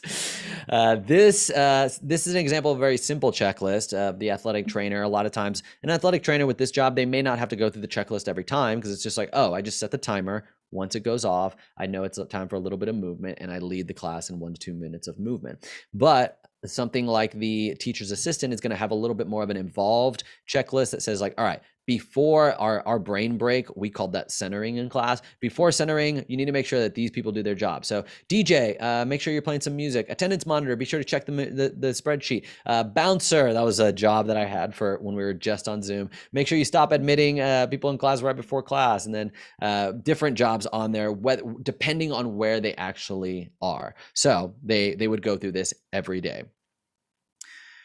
And so this gives opportunities for students to learn 21st century skills, not only just like in the grand scheme of things of like applying for a job, adding value, but like the skills of like creating podcast if they apply for that job. I have a newsletter writer is another job that I don't have on this list, but like learning how to create a digital newsletter, learning how to create digital graphic design work, like using a tool like Canva, learning how to do screencasting using tools like Screencastify or Flipgrid, or editing video in WeVideo. Like so many of these jobs that we say are super important, but a lot of times we just don't know exactly how to implement them in our classroom. When we've got all this math and science and English and language arts and social studies to teach, it's like, oh, I don't teach, career readiness. I don't teach economics. I don't teach these jobs. You don't have to teach those things to give the students these opportunities if you are implementing classroom jobs. It builds such a positive classroom culture where everybody is contributing. A common question is, does everybody have a class job? And in my class, yes, they do, because I want everyone to have a role. I showed all the really fun and cool and interesting jobs, but I also have jobs that are really, really basic and really simple and don't demand a lot, because I know that there's going to be some students that may not want a job, but it's like, okay, I'll open the blinds. I can do that. But everyone has got to contribute in some capacity. And of course, as you see, it allows students to explore their interests. So I've got a ton of resources with this that I can show you right here. If you go to newedtechclassroom.com/edtechlive, and if you could put that in the chat, Ryan, it's going to take you to a page that looks like this. It's going to give you some information if you want to stay connected to me and what we're doing at New EdTech Classroom. But you'll also see a link to the Padlet activity if you just kind of want to scour that for some classroom jobs ideas. I also have a list of 26 jobs. I have only talked about 12 or maybe 15 in this presentation, and I've got a list of 26 on there, and it lets you know if this is a job that works, whether you're remote or in person, or if it's only remote. Almost all of them work in any context. And I also have a free classroom jobs course that is linked on there, that if you just put your email, it'll get sent to you, and then I dive into all of the jobs. If you kind of want to hear a little bit more of an explanation of these jobs, I dive into all of those jobs in this free online course, and kind of give a little bit more context to the hiring and the training. So if you kind of are like, I definitely want to do this, but just want a few more resources. And if you're a podcast listener and you kind of want to hear a little bit more of a deep dive on this, I did an episode with Jen Gonzalez on the cult of pedagogy that I have linked there. So if you listen to that podcast, it is available there. So all those links are available at newedtechclassroom.com/edtechlive. So it should be in the chat. And you have already been given that information.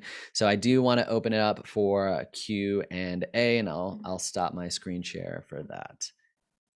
Yeah, so we actually had a few questions pop up in the chat. So one, how often do you rotate who performs each job? You can do it any way you want. I did not have students rotating at all, because I didn't want to have to retrain them.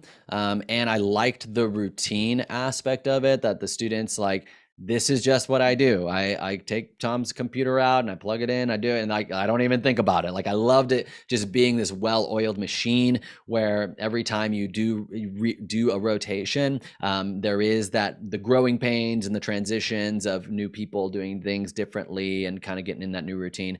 I would say if you do want to rotate, I would go at least 9 weeks. I don't know how Sci-Fair breaks up the semesters or the quarters, but I know a lot of teachers maybe mid-semester or second semester they'll rotate out, and they'll have, and if you create those checklists, and you also I've created screencasting tutorials that also show students how to do their jobs. So if you have those resources available, it should be okay to transition out without too many things falling through the cracks, and having students train the incoming students. Like here, I did this job for 3 months. Let me show you exactly how to do it. Is another option. So it's up to the teacher. It is more work, because then you do have to kind of have them apply again, and then some students may want to keep their job and some may want to keep it or may not want to keep their job, and trying to figure out that matrix of who does what will take more work. And so that's why that was also why I only had them just go through the whole year and not switching. Hey, that less, I get it. Less is more, right? Yeah. And then the next one, and it was a really good question. It made me go, okay. So did you ever have a need for a substitute? So if the student who had that daily job wasn't there, if they were absent that day, how would you handle that?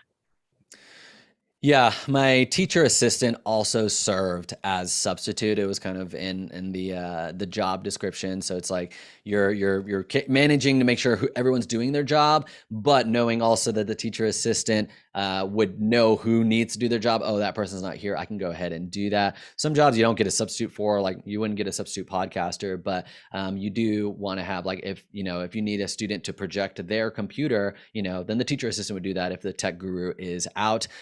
In the past, I've also made that its own job, but you just want to make sure that student is trained in those other jobs. And then if the substitute's out, then you just either don't do that or you do that yourself as a teacher, which it's fine, because it's well, I don't have to do this every other day of the year, so that's good. This is the only day I had to do it. Previously, I was doing this every day, so now I only have to do it every once in a while.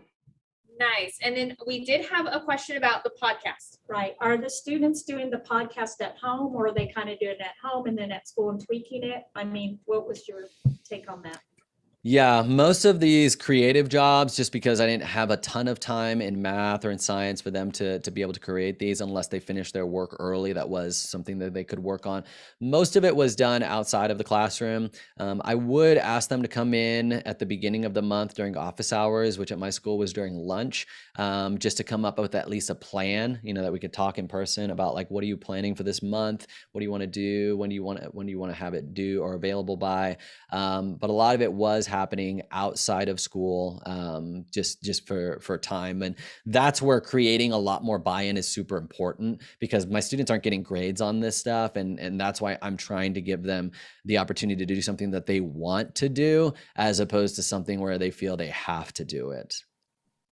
I like it. And it's a great modern, and this was even said in the chat, it's a great take on these classroom jobs that I remember I wanted to be the line leader when I was in Everybody. Like, the line leader was like the job.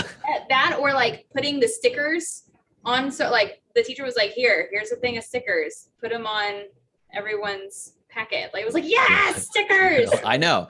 And as simple and as excited as you are, usually when I do this presentation in person, I have people kind of turn to the people that they're talking, like, nearby, and talking about which jobs that they would want to do. And just hearing people like, oh, like, I would totally, there's this excitement. And then I have them do that to say, like, the excitement that you feel about, like, not even actually doing this, just about the idea of doing this. Like, imagine how much more amplified that's going to be in a student when they're getting these opportunities in the first few weeks of school of, like, wow, like, I get the chance to maybe do X, Y, or Z interest that I have.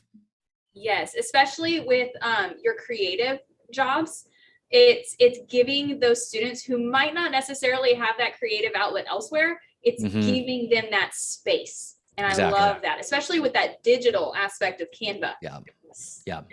That we is, love it. Yes, we love Canva. Yeah, it's a pretty good tool. It's pretty robust.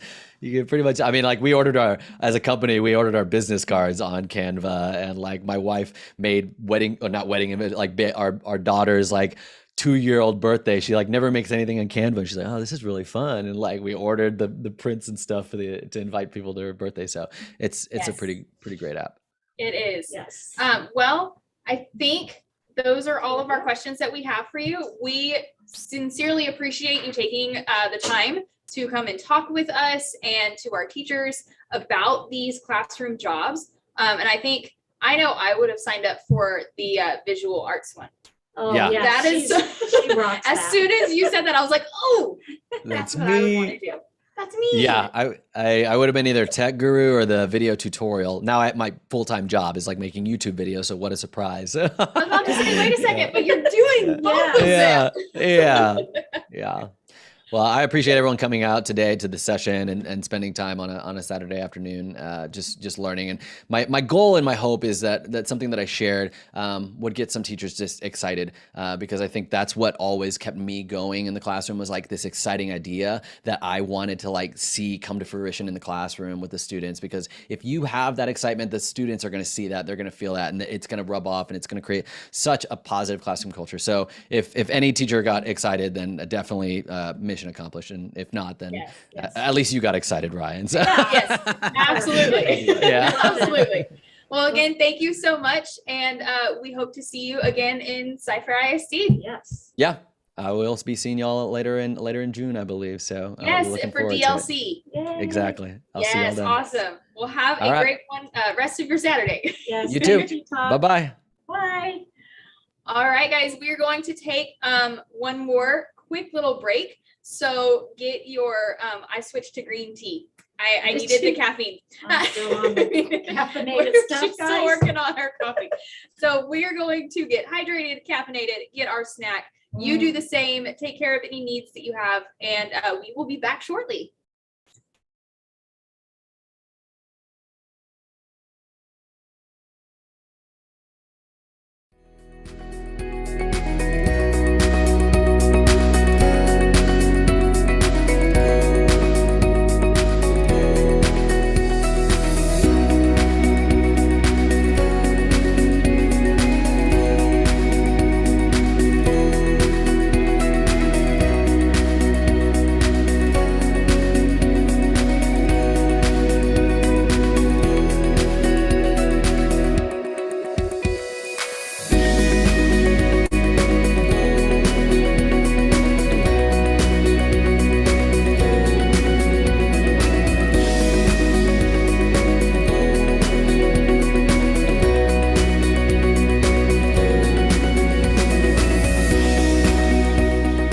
Google Keep is a great app to use for creating checklists.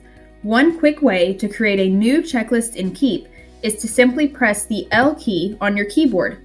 A new checklist will be automatically created in Keep.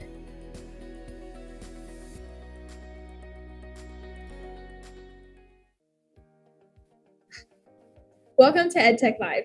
We are happy that you are here. I'm Ryan, and this is Tamara. We'd like to take a moment to welcome you to today's event and give you a little information about what to expect. New sessions start each hour, and you can stay for the whole event or just watch the sessions that you're interested in seeing.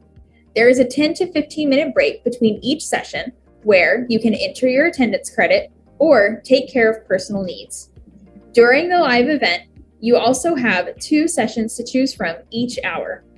After the live event, you can watch any of the other sessions on your own time. During each session, the host will give you a link and a secret code to jot down. This will be the link that you use to access the attendance forms, and you will enter the code into the form. You can keep this form open throughout the event in a separate tab because you'll have to do this for each session. You can still earn attendance credit even if you're watching after the live event. However, you must submit by midnight tomorrow. Within an hour of submitting your attendance, you should be receiving a response receipt. If you do not receive this email, please resubmit the attendance form and double check to ensure that your email is typed correctly. We, along with the entire EdTech team, would like to thank you for joining us today and enjoy your session. It will be starting soon.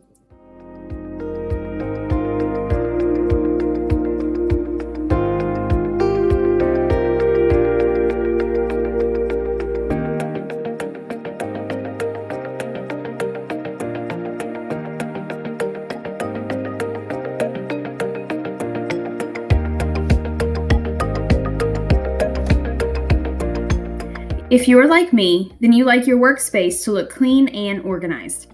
One way I do that in my Google Drive is to color code my folders.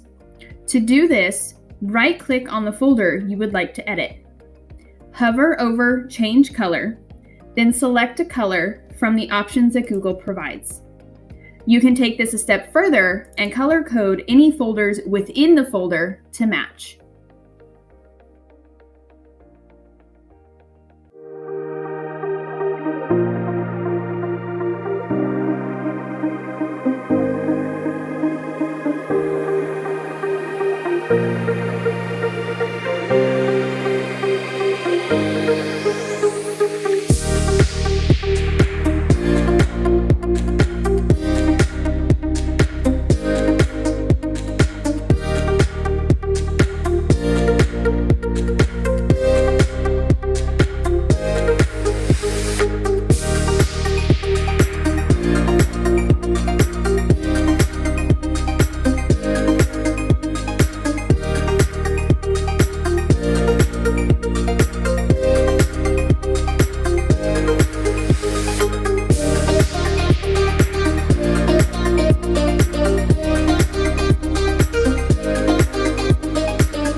All right, we are back for our final session of the day.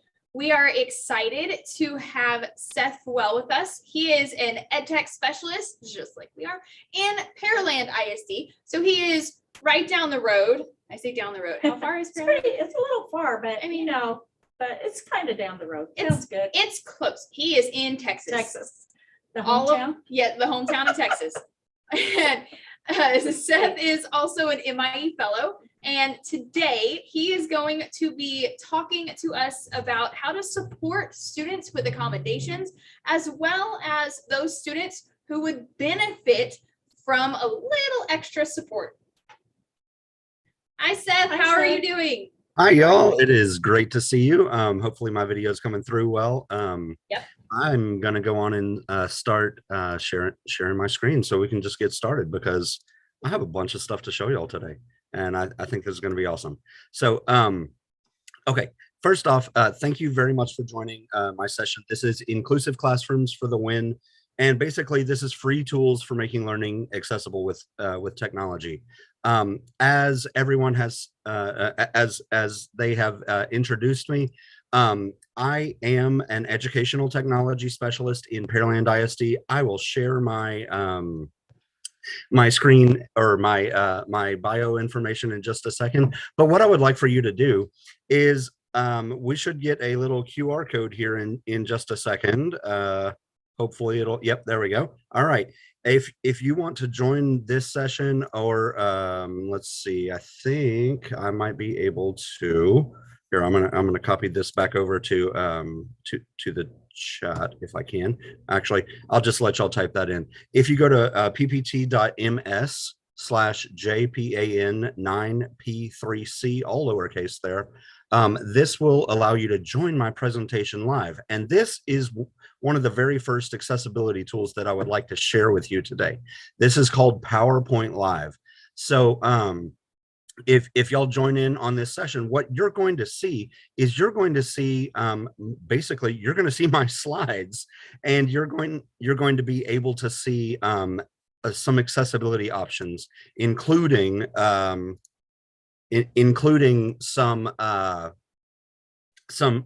translation tools. You'll be able to actually see my slides and zoom in and do everything that you might normally be able to do. But there's some other really fantastic tools that are built in there. So again, this is Inclusive Classrooms for the Win, and my name is Seth Fewell. Here's my contact information. I love connecting with teachers.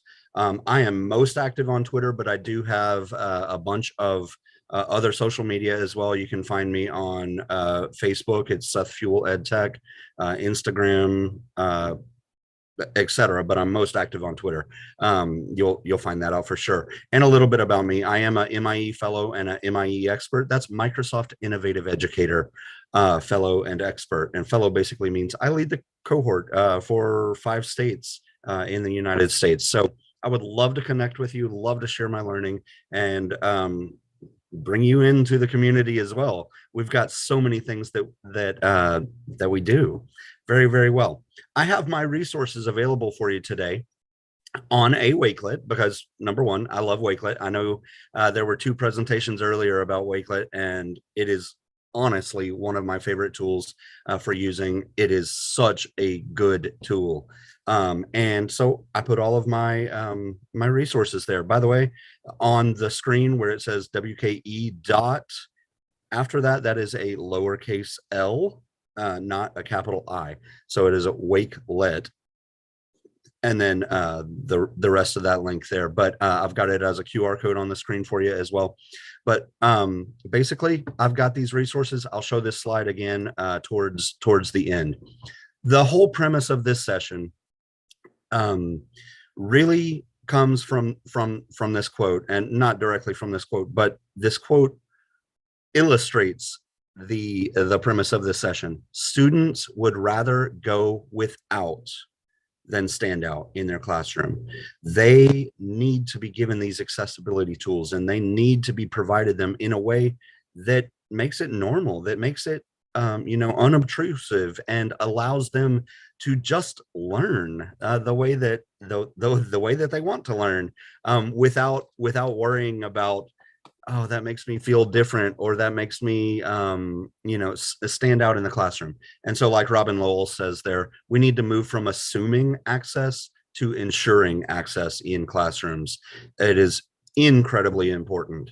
And now, so hopefully you have also joined me in the PowerPoint Live. You should be able to see the link up there at the top. And I'm not sure if I saw it pop into the YouTube chat, but if if it pops in at any time, please feel free to join it, because there are some really awesome accessibility options being shown in PowerPoint Live, including it gives that QR code so that anyone can join, but also it allows you to change your language It allows you to see the slides as I mentioned just a little bit ago. But also at the end, when I exit the presentation, excuse me, when I exit the presentation, it gives you a downloaded transcript of everything that was said. So you can go back and review it, and I can go back and review what I said as well. And for me, and in my district, this is perfect for like meet the teacher night or group presentations like I'm presenting to you right now, et cetera. This is, just a fantastic tool that we can use to really increase the accessibility. I know Cy-Fair is a gigantic district, and Pearland ISD is not very small either. But we have 63 different spoken languages at any given time in the district. Think about reaching out to those parents in this way where we can present to them and speak as I normally am, but they have a live translation. It's like that makes it so accessible and so fantastic. All right, I'm going to leave. Whoops, there we go. I'm gonna go back on that, but I'm gonna leave my my presentation running. So hopefully those codes will continue rolling there, but I am going to switch over to my this Zoom toolbar is in the way. I got to get that out of the way here. Oops, there we go. I'm going to switch over to my next thing that I am presenting, next accessibility tool, which is actually going to be Immersive Reader. So Immersive Reader is a fantastic tool. Now, I'm hoping you've heard about Immersive Reader before. It is a free tool. Again, nothing in this session that I'm sharing today, there's no sales here. There's no subscriptions to buy. There's absolutely nothing. It's free. Everything is free, and everything I'm showing can be accessed through office.com, logging in with your district credentials, or just online. Some of the tools that I'm showing are freely available online as well. And I'm going to show you a Chrome extension that you can use as well. So Immersive Reader, I just absolutely love this tool, and it is an incredible accessibility tool. So the first place I'm going to show it to you is here in Word. Now, I took this text on the screen. I took this text from the just from a website. I think it was I don't even remember which website it was, but basically I just copied the text from a website and dropped it onto this page. Now I'm going to go up to the view ribbon up at the top, and yeah, I can see actually in the video that you are able to see my mouse, so that's good. So I'm going to go up to the view ribbon, and I'm going to click on Immersive Reader. What this is going to do is this is going to take all of that text, all of that pictures, and it's going to drop it into a reading view, which then I can adjust. I can make it look how I need it to look. Remember, don't want to stand out. We want, like, we would rather go without than stand out. So what I'm going to do is I'm going to go up to my text preferences, and I'm going to maybe increase my size. Maybe I'm a student that wears glasses or something, and I forgot my glasses at home today. I'm just having a really, really hard time reading. Or maybe I need to decrease or increase the spacing. The spacing has been shown to help students slow down as they're reading. Now, I know I'm talking really, really fast, but this will help them slow down as they read. We've also got a couple of choices of fonts. Comic Sans is an excellent font to use, but we can also, we can choose a theme. So like if you've got that, that IEP or the 504, that the student with dyslexia needs that yellow theme, that yellow overlay or the blue overlay, so that they can concentrate and read text easier. It's right here built into Immersive Reader, and with a couple of clicks, you can change to whatever theme that you like. I never knew this, but as a late 30s something year old, when Immersive Reader was first introduced, I started reading things in Immersive Reader, and I found out that I love this dark theme. Like, I knew I always liked dark mode, like wherever it was available, which thankfully it's like everywhere now. But for me, I never knew how much better I could read when it was on this high contrast background. So whatever the theme that you need is, you can change this with just a really quick click and make it accessible for the students. Now, once your text size is ready to go, we probably noticed that play button down at the bottom. This is such an awesome thing because it's going to read it to you, but it's not going to be that terrible, robotic, boring voice that nobody wants to listen to. I'm hoping that you can hear my sound here because I'm going to hit play. Got stuck in the Suez Canal and then freed. For almost a week, one of the world's key shipping canals was blocked by one of the largest ships at sea. All right, that's far enough to go for now in a live demo. We don't have very much time, so let's keep going. But you can hear that is a fluent reader. That is a fluid voice. It has inflection. It has it pays attention to punctuation and everything else. You can insert more space into it by inserting more space into your document, etc. So this is a really, really cool thing. Now, if I wanted to have a male voice read to me, or I needed to adjust my voice speed, I can do that. Click back up here to the top and how a ship got stuck in the Suez Canal. So we can hear that that difference very quickly there.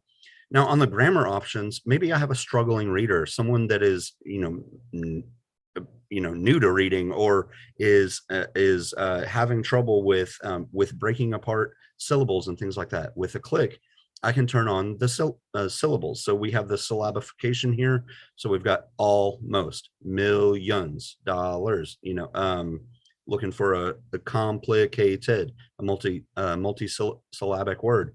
And the reading doesn't change just because the syllables are turned on. But we can also turn on like nouns and verbs, different parts of speech, basically, that allow us to check that we have all of the parts of speech that we need in a sentence. So like when you're working on students, the thing that we always say, like when they're writing, right, is to, that's right, check your work, read it out loud, see if it makes sense. How about immersive reader for that?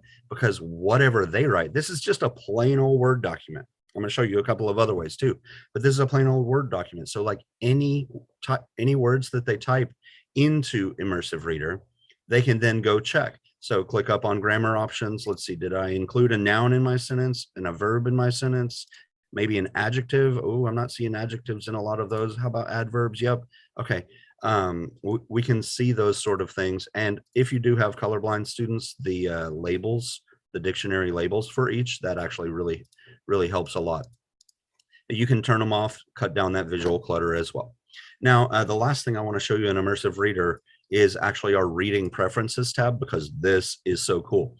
How about like the line focus? We've got a line focus. So those students with like ADHD, or that have reading difficulties and really, their eyes float all over the page, this really narrows it down. And depending on your font size, we can go with 1, 3, or 5 lines of text in that line focus, or turn it off completely if that's not an issue. Now, when you are reading, you can use your arrow keys, so the down arrow, the up arrow to navigate. There we go.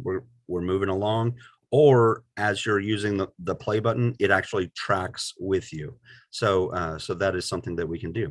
Also, the picture dictionary is built in. So like if I were to click on a word like ship, I'm going to see not only the word ship and be able to listen to it using whatever voice preferences I have set, but I also see a picture. Now, of course, some words don't have that, but they do have millions the text where I can read it. But lots of different words do have picture dictionaries that help to explain text to those beginning readers or struggling learners, right? So I'm going to go back into my reading preferences here, because this is the coolest thing here. Now, in my document, I can choose a language. I can choose to translate into about 100 different languages. It is so cool, y'all. So I'm going to give an example. I have a student that just came from Saudi Arabia, actually 2 students, and we use this with them. They just came from Saudi Arabia. I'm going to show you another tool as well that we use with them. But any document I can click to translate into Arabic by Saudi Arabia. These 2 students speak absolutely no English. So hearing it or having it by document is an amazing tool. And now it's not the only tool, and it's definitely not what we want them to live in like the entire time, right? But we can have it in their language. Now, these students are kindergarten or second grader, so they're beginning readers even in Arabic, but we can play it. كيف علقت سفينة في قناة السويس ثم تحررت. Okay, and so again, in that language that I have chosen, I would love that too, Lydia. But in the translation, when I click play in Immersive Reader, it gives the text in a real sounding, like fluent reader that is just fantastic. It's not like an American English speaker trying to read in Arabic or in French or in Afrikaans or whatever language it is that we have pulled up. Now this is also kind of cool. Whatever language we've got, we can pull it up. I'm going to put it on French Canadian right now. If I click on the word, I can see the translation. So Coincé. Stuck. That's kind of a cool thing. I also see the picture dictionary. Canal. So this is a great example of how those words are pronounced differently in that different language. So very cool. Now, all of these translations, we can flip back to the original, flip back to whatever language we've got, but all of these translations and all of these accessibility tools that we have turned on here, when I click back, didn't change my original document. Every user, every student, every teacher, every person that uses this can have their own tools. All right. Now, the next one I want to show is actually also still Immersive Reader, but I want to show you, I'm in the Edge browser. Now, I know in Cypher ISD, your students use Chrome. I'm going to show you that in just a second. But as teachers, I know you do have access to the Edge browser. Think about this as like the tools that you have, you're presenting in full group or something like that. We have this ability. Or maybe there's a laptop or something that they're using that has Edge on it. I know you only have Chrome, and I'm going to get to that. I promise. But here, so I've just pulled up a Wikipedia article about the Children's Eternal Rainforest in Costa Rica. It's a really gorgeous place, by the way. And if I look up at the top, right in my address bar, there's an Enter Immersive Reader button. Now this one looks very different, but it does have a table of contents. So like if I wanted to skip down to the biology or down to the references, it helps me jump around here. I'm going to skip to the history here. But here it looks a little bit different, but I have the same sort of tools. I can read aloud. Children's Eternal Rainforest. Right. And I can also change my text preferences, my grammar tools, and my reading preferences just like I did inside of Word, except the big deal on this one is this is in any website that offers text, like a large amount of text on it. Like let's read a news article, or maybe we're on News ELA, or maybe Tween Tribune, or the Juice Learning newsletter, that sort of thing. We have Immersive Reader built in right here. We also have Immersive Reader built into OneNote. Now I'm showing OneNote on the web right here. So if I go into OneNote on the web and I've got text in here, I can click on View and I can click on Immersive Reader. And again, same sort of thing. It drops right into my Immersive Reader. I can change my preferences. Now, as you're logged in as a student, it is going to take it, like it's going to save their preferences basically. Now, Edge and other immersive readers are not, like the Office 365 immersive reader and then the Edge version of immersive reader. That doesn't save their preferences, but like they're two different tools basically. But the tools are built into immersive reader, and you've got like the full suite of it. I'm going to switch over to my Wakelet for just a second because let me refresh. Right up here at the top, I have the immersive reader periodic table, which shows you basically, if you click on this, it shows you where it's available and where you can find it. You can find immersive reader in OneNote, Word, Outlook, Teams, Flipgrid, oh my gosh, so many different places. Forms, Minecraft Education Edition, Office Lens, the Edge browser, like so many different places. It's an awesome tool. All right, now so let's see, back inside of oh, that's right. So we just finished with OneNote. Now what I want to do is I want to switch over to Chrome because I wanted to show you something here. Inside of Chrome, I have installed an extension, which I did link in the Wakelet. It's called Use Immersive Reader on Websites. You can find it in the Chrome store right here. I've got it installed in Chrome.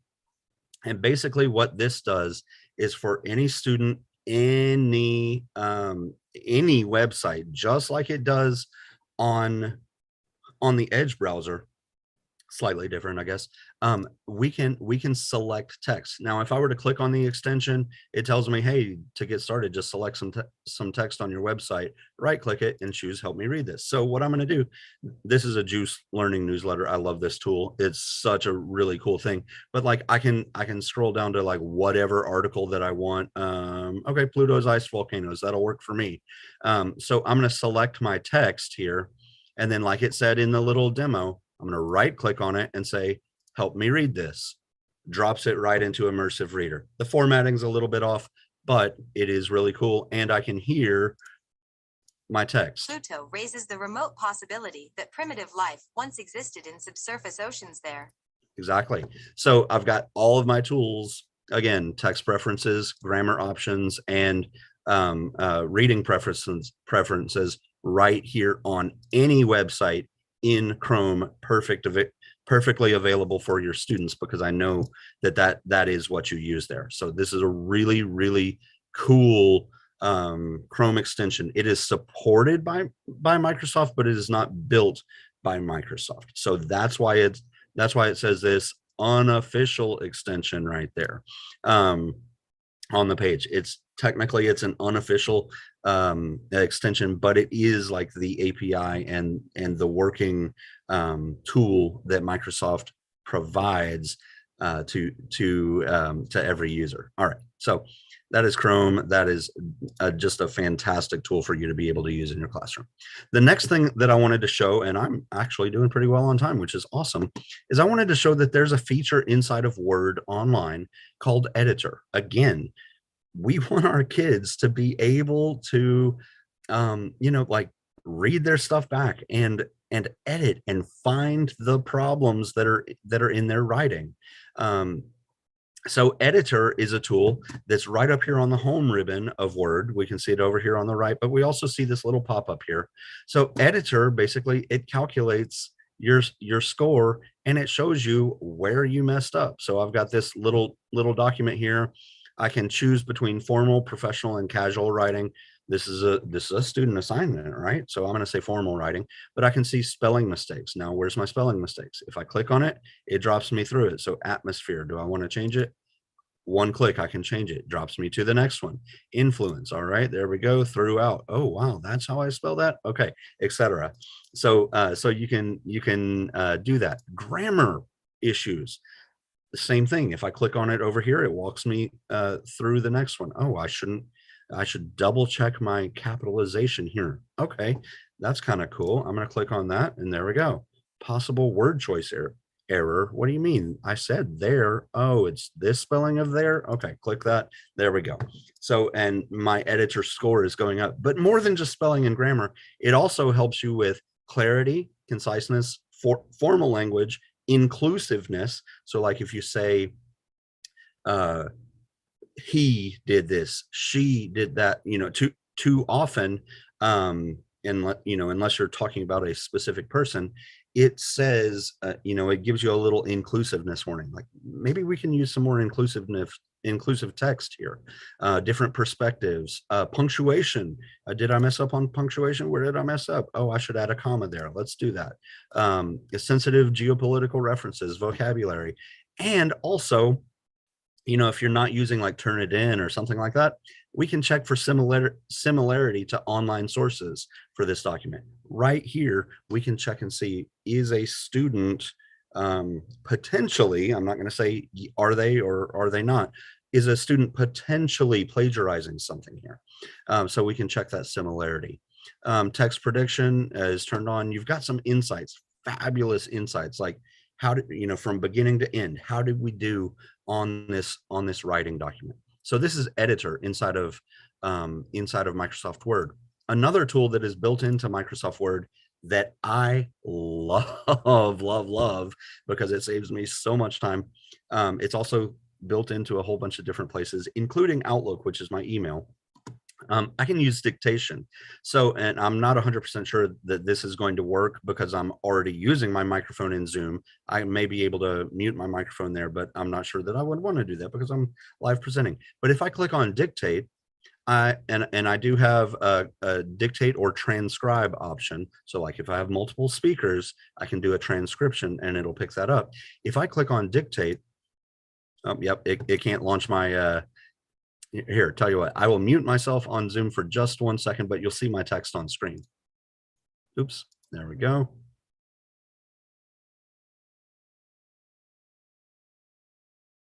Okay, it's not going to play nice because I'm already using my microphone, but that's okay. So try it out. Anything that you dictate will print onto the screen. You also have the option to turn on auto punctuation. How cool is that, y'all? I don't even have to go back and say like period, comma, open quote, close quote. I don't have to say any of that stuff. I just talk the way that I normally talk at the speed that I normally talk, and it's going to do it for me.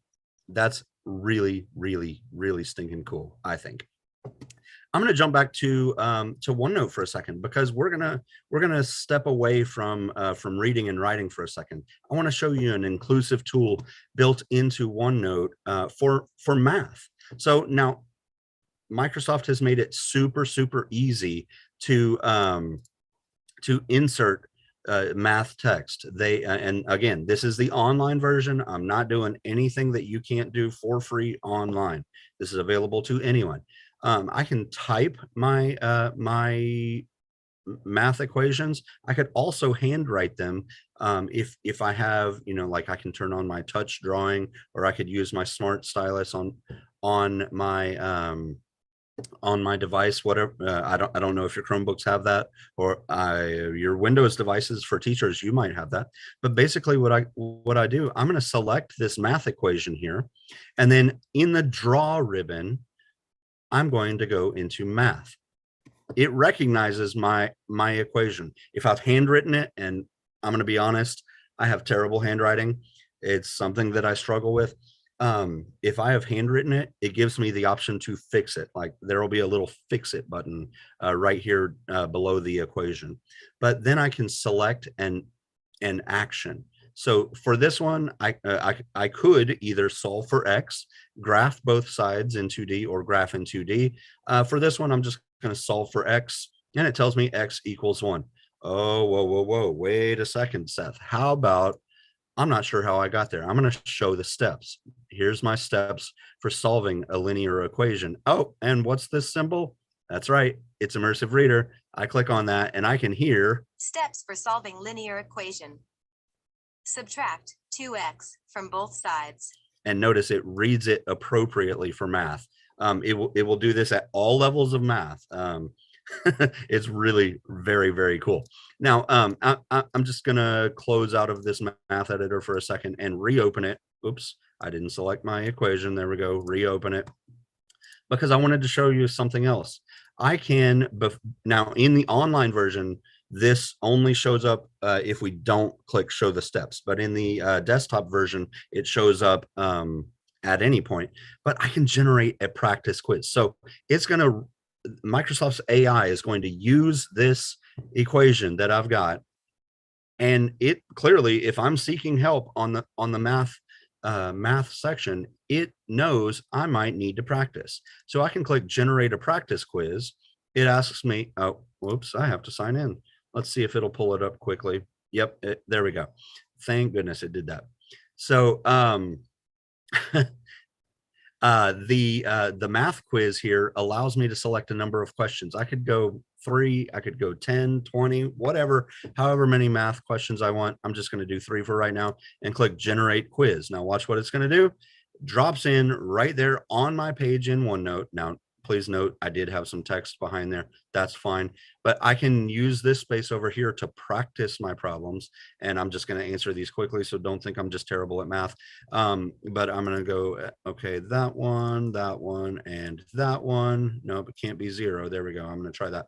So, and then submit my answers. Thanks. Your response was submitted. How about I view my results? Okay. Oop, oh man, I did horrible. I got a 0 on this one. Maybe I need to go practice again. I'm going to go back to that thank you page and submit another response. Let me try it again. So this time I'm going to say it is -1. On this time, I'm going to say, I don't know what I chose last time. You know what? I'm going to say it's 3. And on this one, I'm going to say it's 1. Submit. View results. Oh, this time I did a little bit better. I got a 33. But I can, I can copy those problems, paste them into the math editor, and check my stuff again. So how cool is that for math tools built into OneNote? Now, math, reading, writing, those are not the only types of accessibility that we need to address. We also need to address translation and communication. Now, I mentioned those students that I had coming in from Saudi Arabia. We've got tons of different ones. We use this at almost every campus in our district. Again, we are not using it full time. Use your best pedagogy practices, etc. We're not using this full time. But we have the ability to start a conversation in Translator. So I've just gone literally to translator.microsoft.com, or as I like to tell the kids, I go to translate.it. So when they have a question, I go translate it, and they know exactly where to go. So I have the option to turn on this presenter mode, where my mic stays on and others are muted. I'm not going to do that for right now, but basically I get this QR code down here and a link that I could share in my in Schoology. I could share it in Canvas or in Seesaw or whatever it is that I'm using, drop it into my OneNote. I could, put that link in there, whatever I need to do. I choose my language, and the people that join me will also choose their language. And so, like if I needed to switch my language, we have over 100 different languages that are supported. Some are supported as speech and text languages, and some are supported as text only languages. If it's text only, basically that means you just can't speak to it. But that's okay. So the translator, basically this tool will create a live conversation, a live transcript of everything that I am saying in my session. It'll create a live transcript and live translate that into another language, whatever the user spoke. So up to 250 users can use this at the same time in the same conversation, up to 250 users in 100 different languages. Tell me that's not helpful. That is just amazing and outstanding. All right. Now, that was the last tool that I wanted to share with you today, but I want to draw you back to my Wakelet. So I've got our, my little picture here that Cypher gave me, the inclusive classrooms for the win. We've got a ton of different resources. I'm not even sure I counted all of them that are here, but we've got a ton of different resources that can help you with every single thing that I have showed today. You are welcome to share this. You're welcome to use these resources. There's help documents, there's pictures, there's links. Everything is there for you. Here's how to get to it. You click on my slide again, and it's taking just a second there. Here's my Wakelet document, so that you can see all of the resources that I've got for you today. And basically what I'm going to do is I'm going to leave this up, and I'm ready to answer questions. So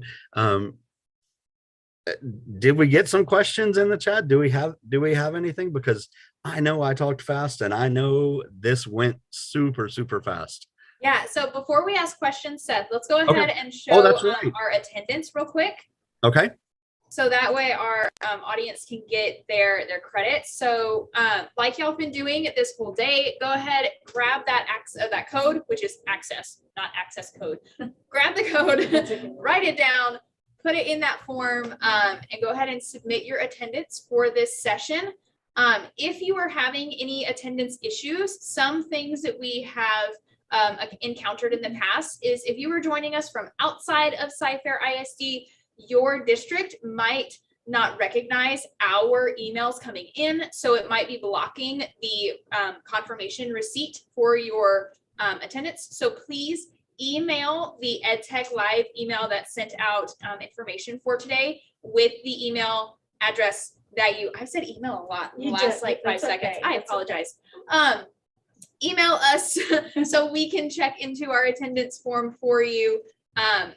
Check clutter or spam, and then potentially use a personal Gmail account if you have one. Those have been our 3 kind of workarounds for other districts outside of Sci-Fair flagging our emails coming into you guys. So there is one thing to keep in mind. So I'm going to go ahead and stop sharing my screen because I think it's been about a minute. And then let's talk about immersive reader Seth. So one question that we had come in was about the math in OneNote. Yes. So that, and I remember you talking about a quiz. So if I have like a math problem, it's like, oh, I got that wrong. Could I, like you said, it will create a quiz for me. It's like to continue practice. Yes. Yes. So exactly right inside of OneNote, we have the math options. So like, let me just delete this quiz and I'll show it again. So I select my problem. I select the equation that I've got, and I click on the math button. Okay. When I click on math, it's going to recognize my problem over here, and I solve for it. I can generate that practice quiz based on this problem inside of OneNote without going anywhere. And this one, clearly I didn't do a fabulous job of preparing a problem, but here we go. So I'll just select a couple of answers and see how I did, and I can view my results. So I got 2/3 of the answers right on that one. And I can practice it again if I need to. I'm going to click go back to the thank you page, and then click submit another response, and I can check my answers. So this one, and this one. Let's see how I did this time. That sort of thing. So, okay, I did worse this time. But it tells me what I got wrong in any of those. Also, you notice in forms you have the immersive reader. So if it may be like a reading problem, like it's the student may not be comprehending the question correctly, they can hear it read out loud to them and hear the answers read out loud to them. So that's the math tool in OneNote. It is also, and I didn't mention this, but it is also, if you go into, like, if you're able to use the Edge browser, there is no such thing in Chrome on this one. But if you're able to use the Edge browser, you can go into your little settings menu, click on more tools, and you have the math solver. This is then available on any web page that has math equations on it. So that's awesome. And I know as a person who was not strong in math Still not strong Same. in math. Same. I totally would have used that like crazy. Absolutely. And for our teachers who might not be as comfortable with Microsoft because, Of course. Googly, Oh, I know. I'm a Google person. Where should you showed us a lot of tools today. Where should we get started? Where is the best place for us to kind of dip our toes into the Microsoft pool? Okay, well, great question. I think that, that I've got two answers to that. Number one, I have put together this Wakelet for you that like I curated specifically on everything that I have that I presented. So when I talked about the learning tools, PowerPoint Live, immersive reader, the math tools, the communication tools, all of that is linked right here. I've included demos, and I've included help documentation to really help you use all of that, because like honestly, in a 45-minute session, it goes so fast, y'all. And I have to talk fast to be able to show all the cool things, because you can't just have an inclusive classroom if you have only one tool. So no, Heather, I see your question in YouTube. It won't work for math story problems yet. Stay tuned. But so back to your question, Ryan, where is another place that I can go? I can go to the Microsoft Educator Center, which I linked down at the bottom of my Wakelet. So if I go to the Microsoft Educator Center, create a free account and just sign in there. But you can get training, free training. This is all free for every educator, for anyone that wants it. You've got courses, entire learning paths, webinars, etc. You've got lesson plans for STEM, Minecraft education, and Farm Beats for students. You've got other programs that you can learn about, like the MIE Expert program, the Student Teacher Education program. You've got information about specific products. So like if I wanted to learn more about OneNote or more about Flipgrid, right there. Just click on it. It gives you the helpful documentation. And then also resources. You've got a ton of different resources. You can sort it by activity type. So courses, learning paths, resources, lesson plans, beginner, intermediate, advanced, like all sorts of things. And because it's the Microsoft Educator Center, you earn badges. I'm going to see if it picks up my sign in here. Okay, no, it didn't. That's okay. I'm not going to worry about that right now. But like if it picks up, or like when you're signed in, you can earn badges, you can earn points, and you can actually, if your district recognizes it, you can actually also earn CPE credits for these courses that are available. And there's so many of them. I think I've completed like 200 of them, something like that. So there's tons and tons available to you right here in the Microsoft Educator Center, which is just education.microsoft.com.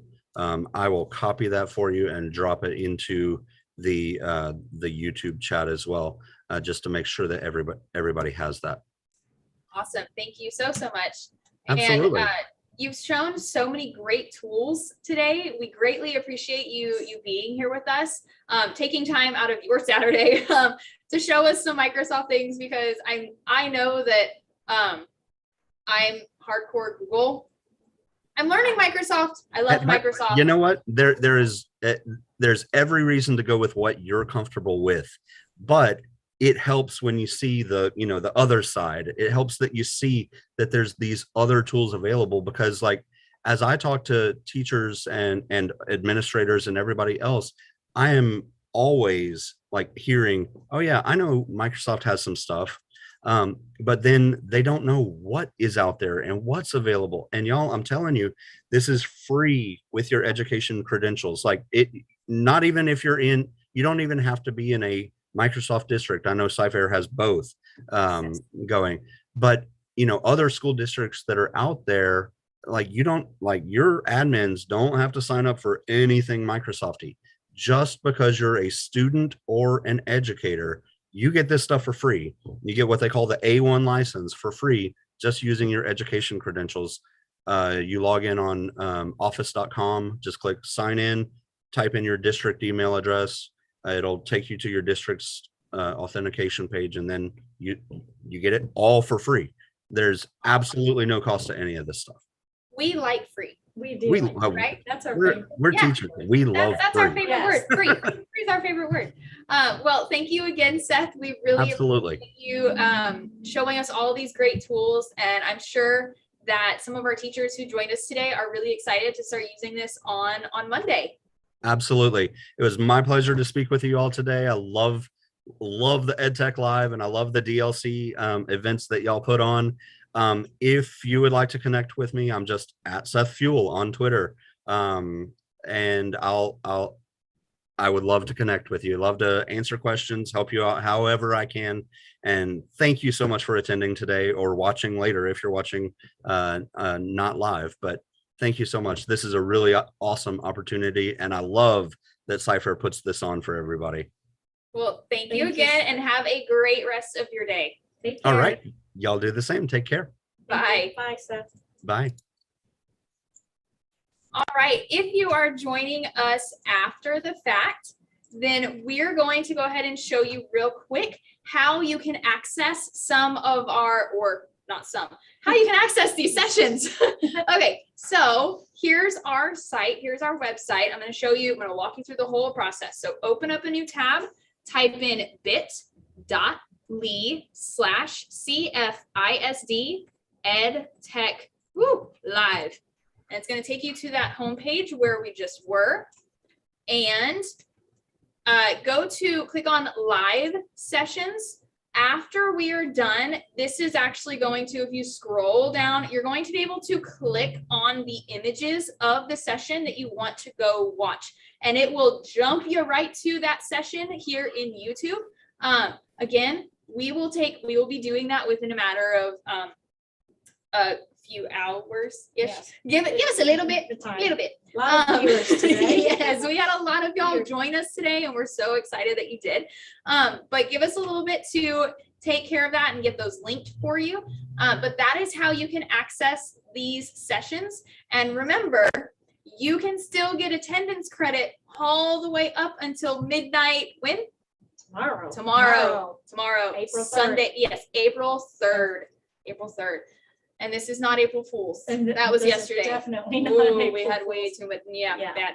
So you can still get attendance credits. Go ahead and make sure that you are getting that receipt, the response receipt. If not, if you're having any problems from now until midnight tomorrow, please send an email to the EdTech Live email, and we will try and get it sorted out. So, Jermaine? I just hope they enjoyed their day. I mean, Same. There was so many cool things that it's just like bouncing in my head, and I need to go and practice it. I need to go watch the other 4. Yes. Because we need to do it on demand. Now we had all the strategies and the ideas here in channel A. Now I need to go look at channel B where all the software and the apps are. I know that 12 o'clock was Canva. I want to learn more about Canva. And I know we had ClassFlow. ClassFlow's awesome. That's another tool. Cool. So there are some really great tools and apps on channel B.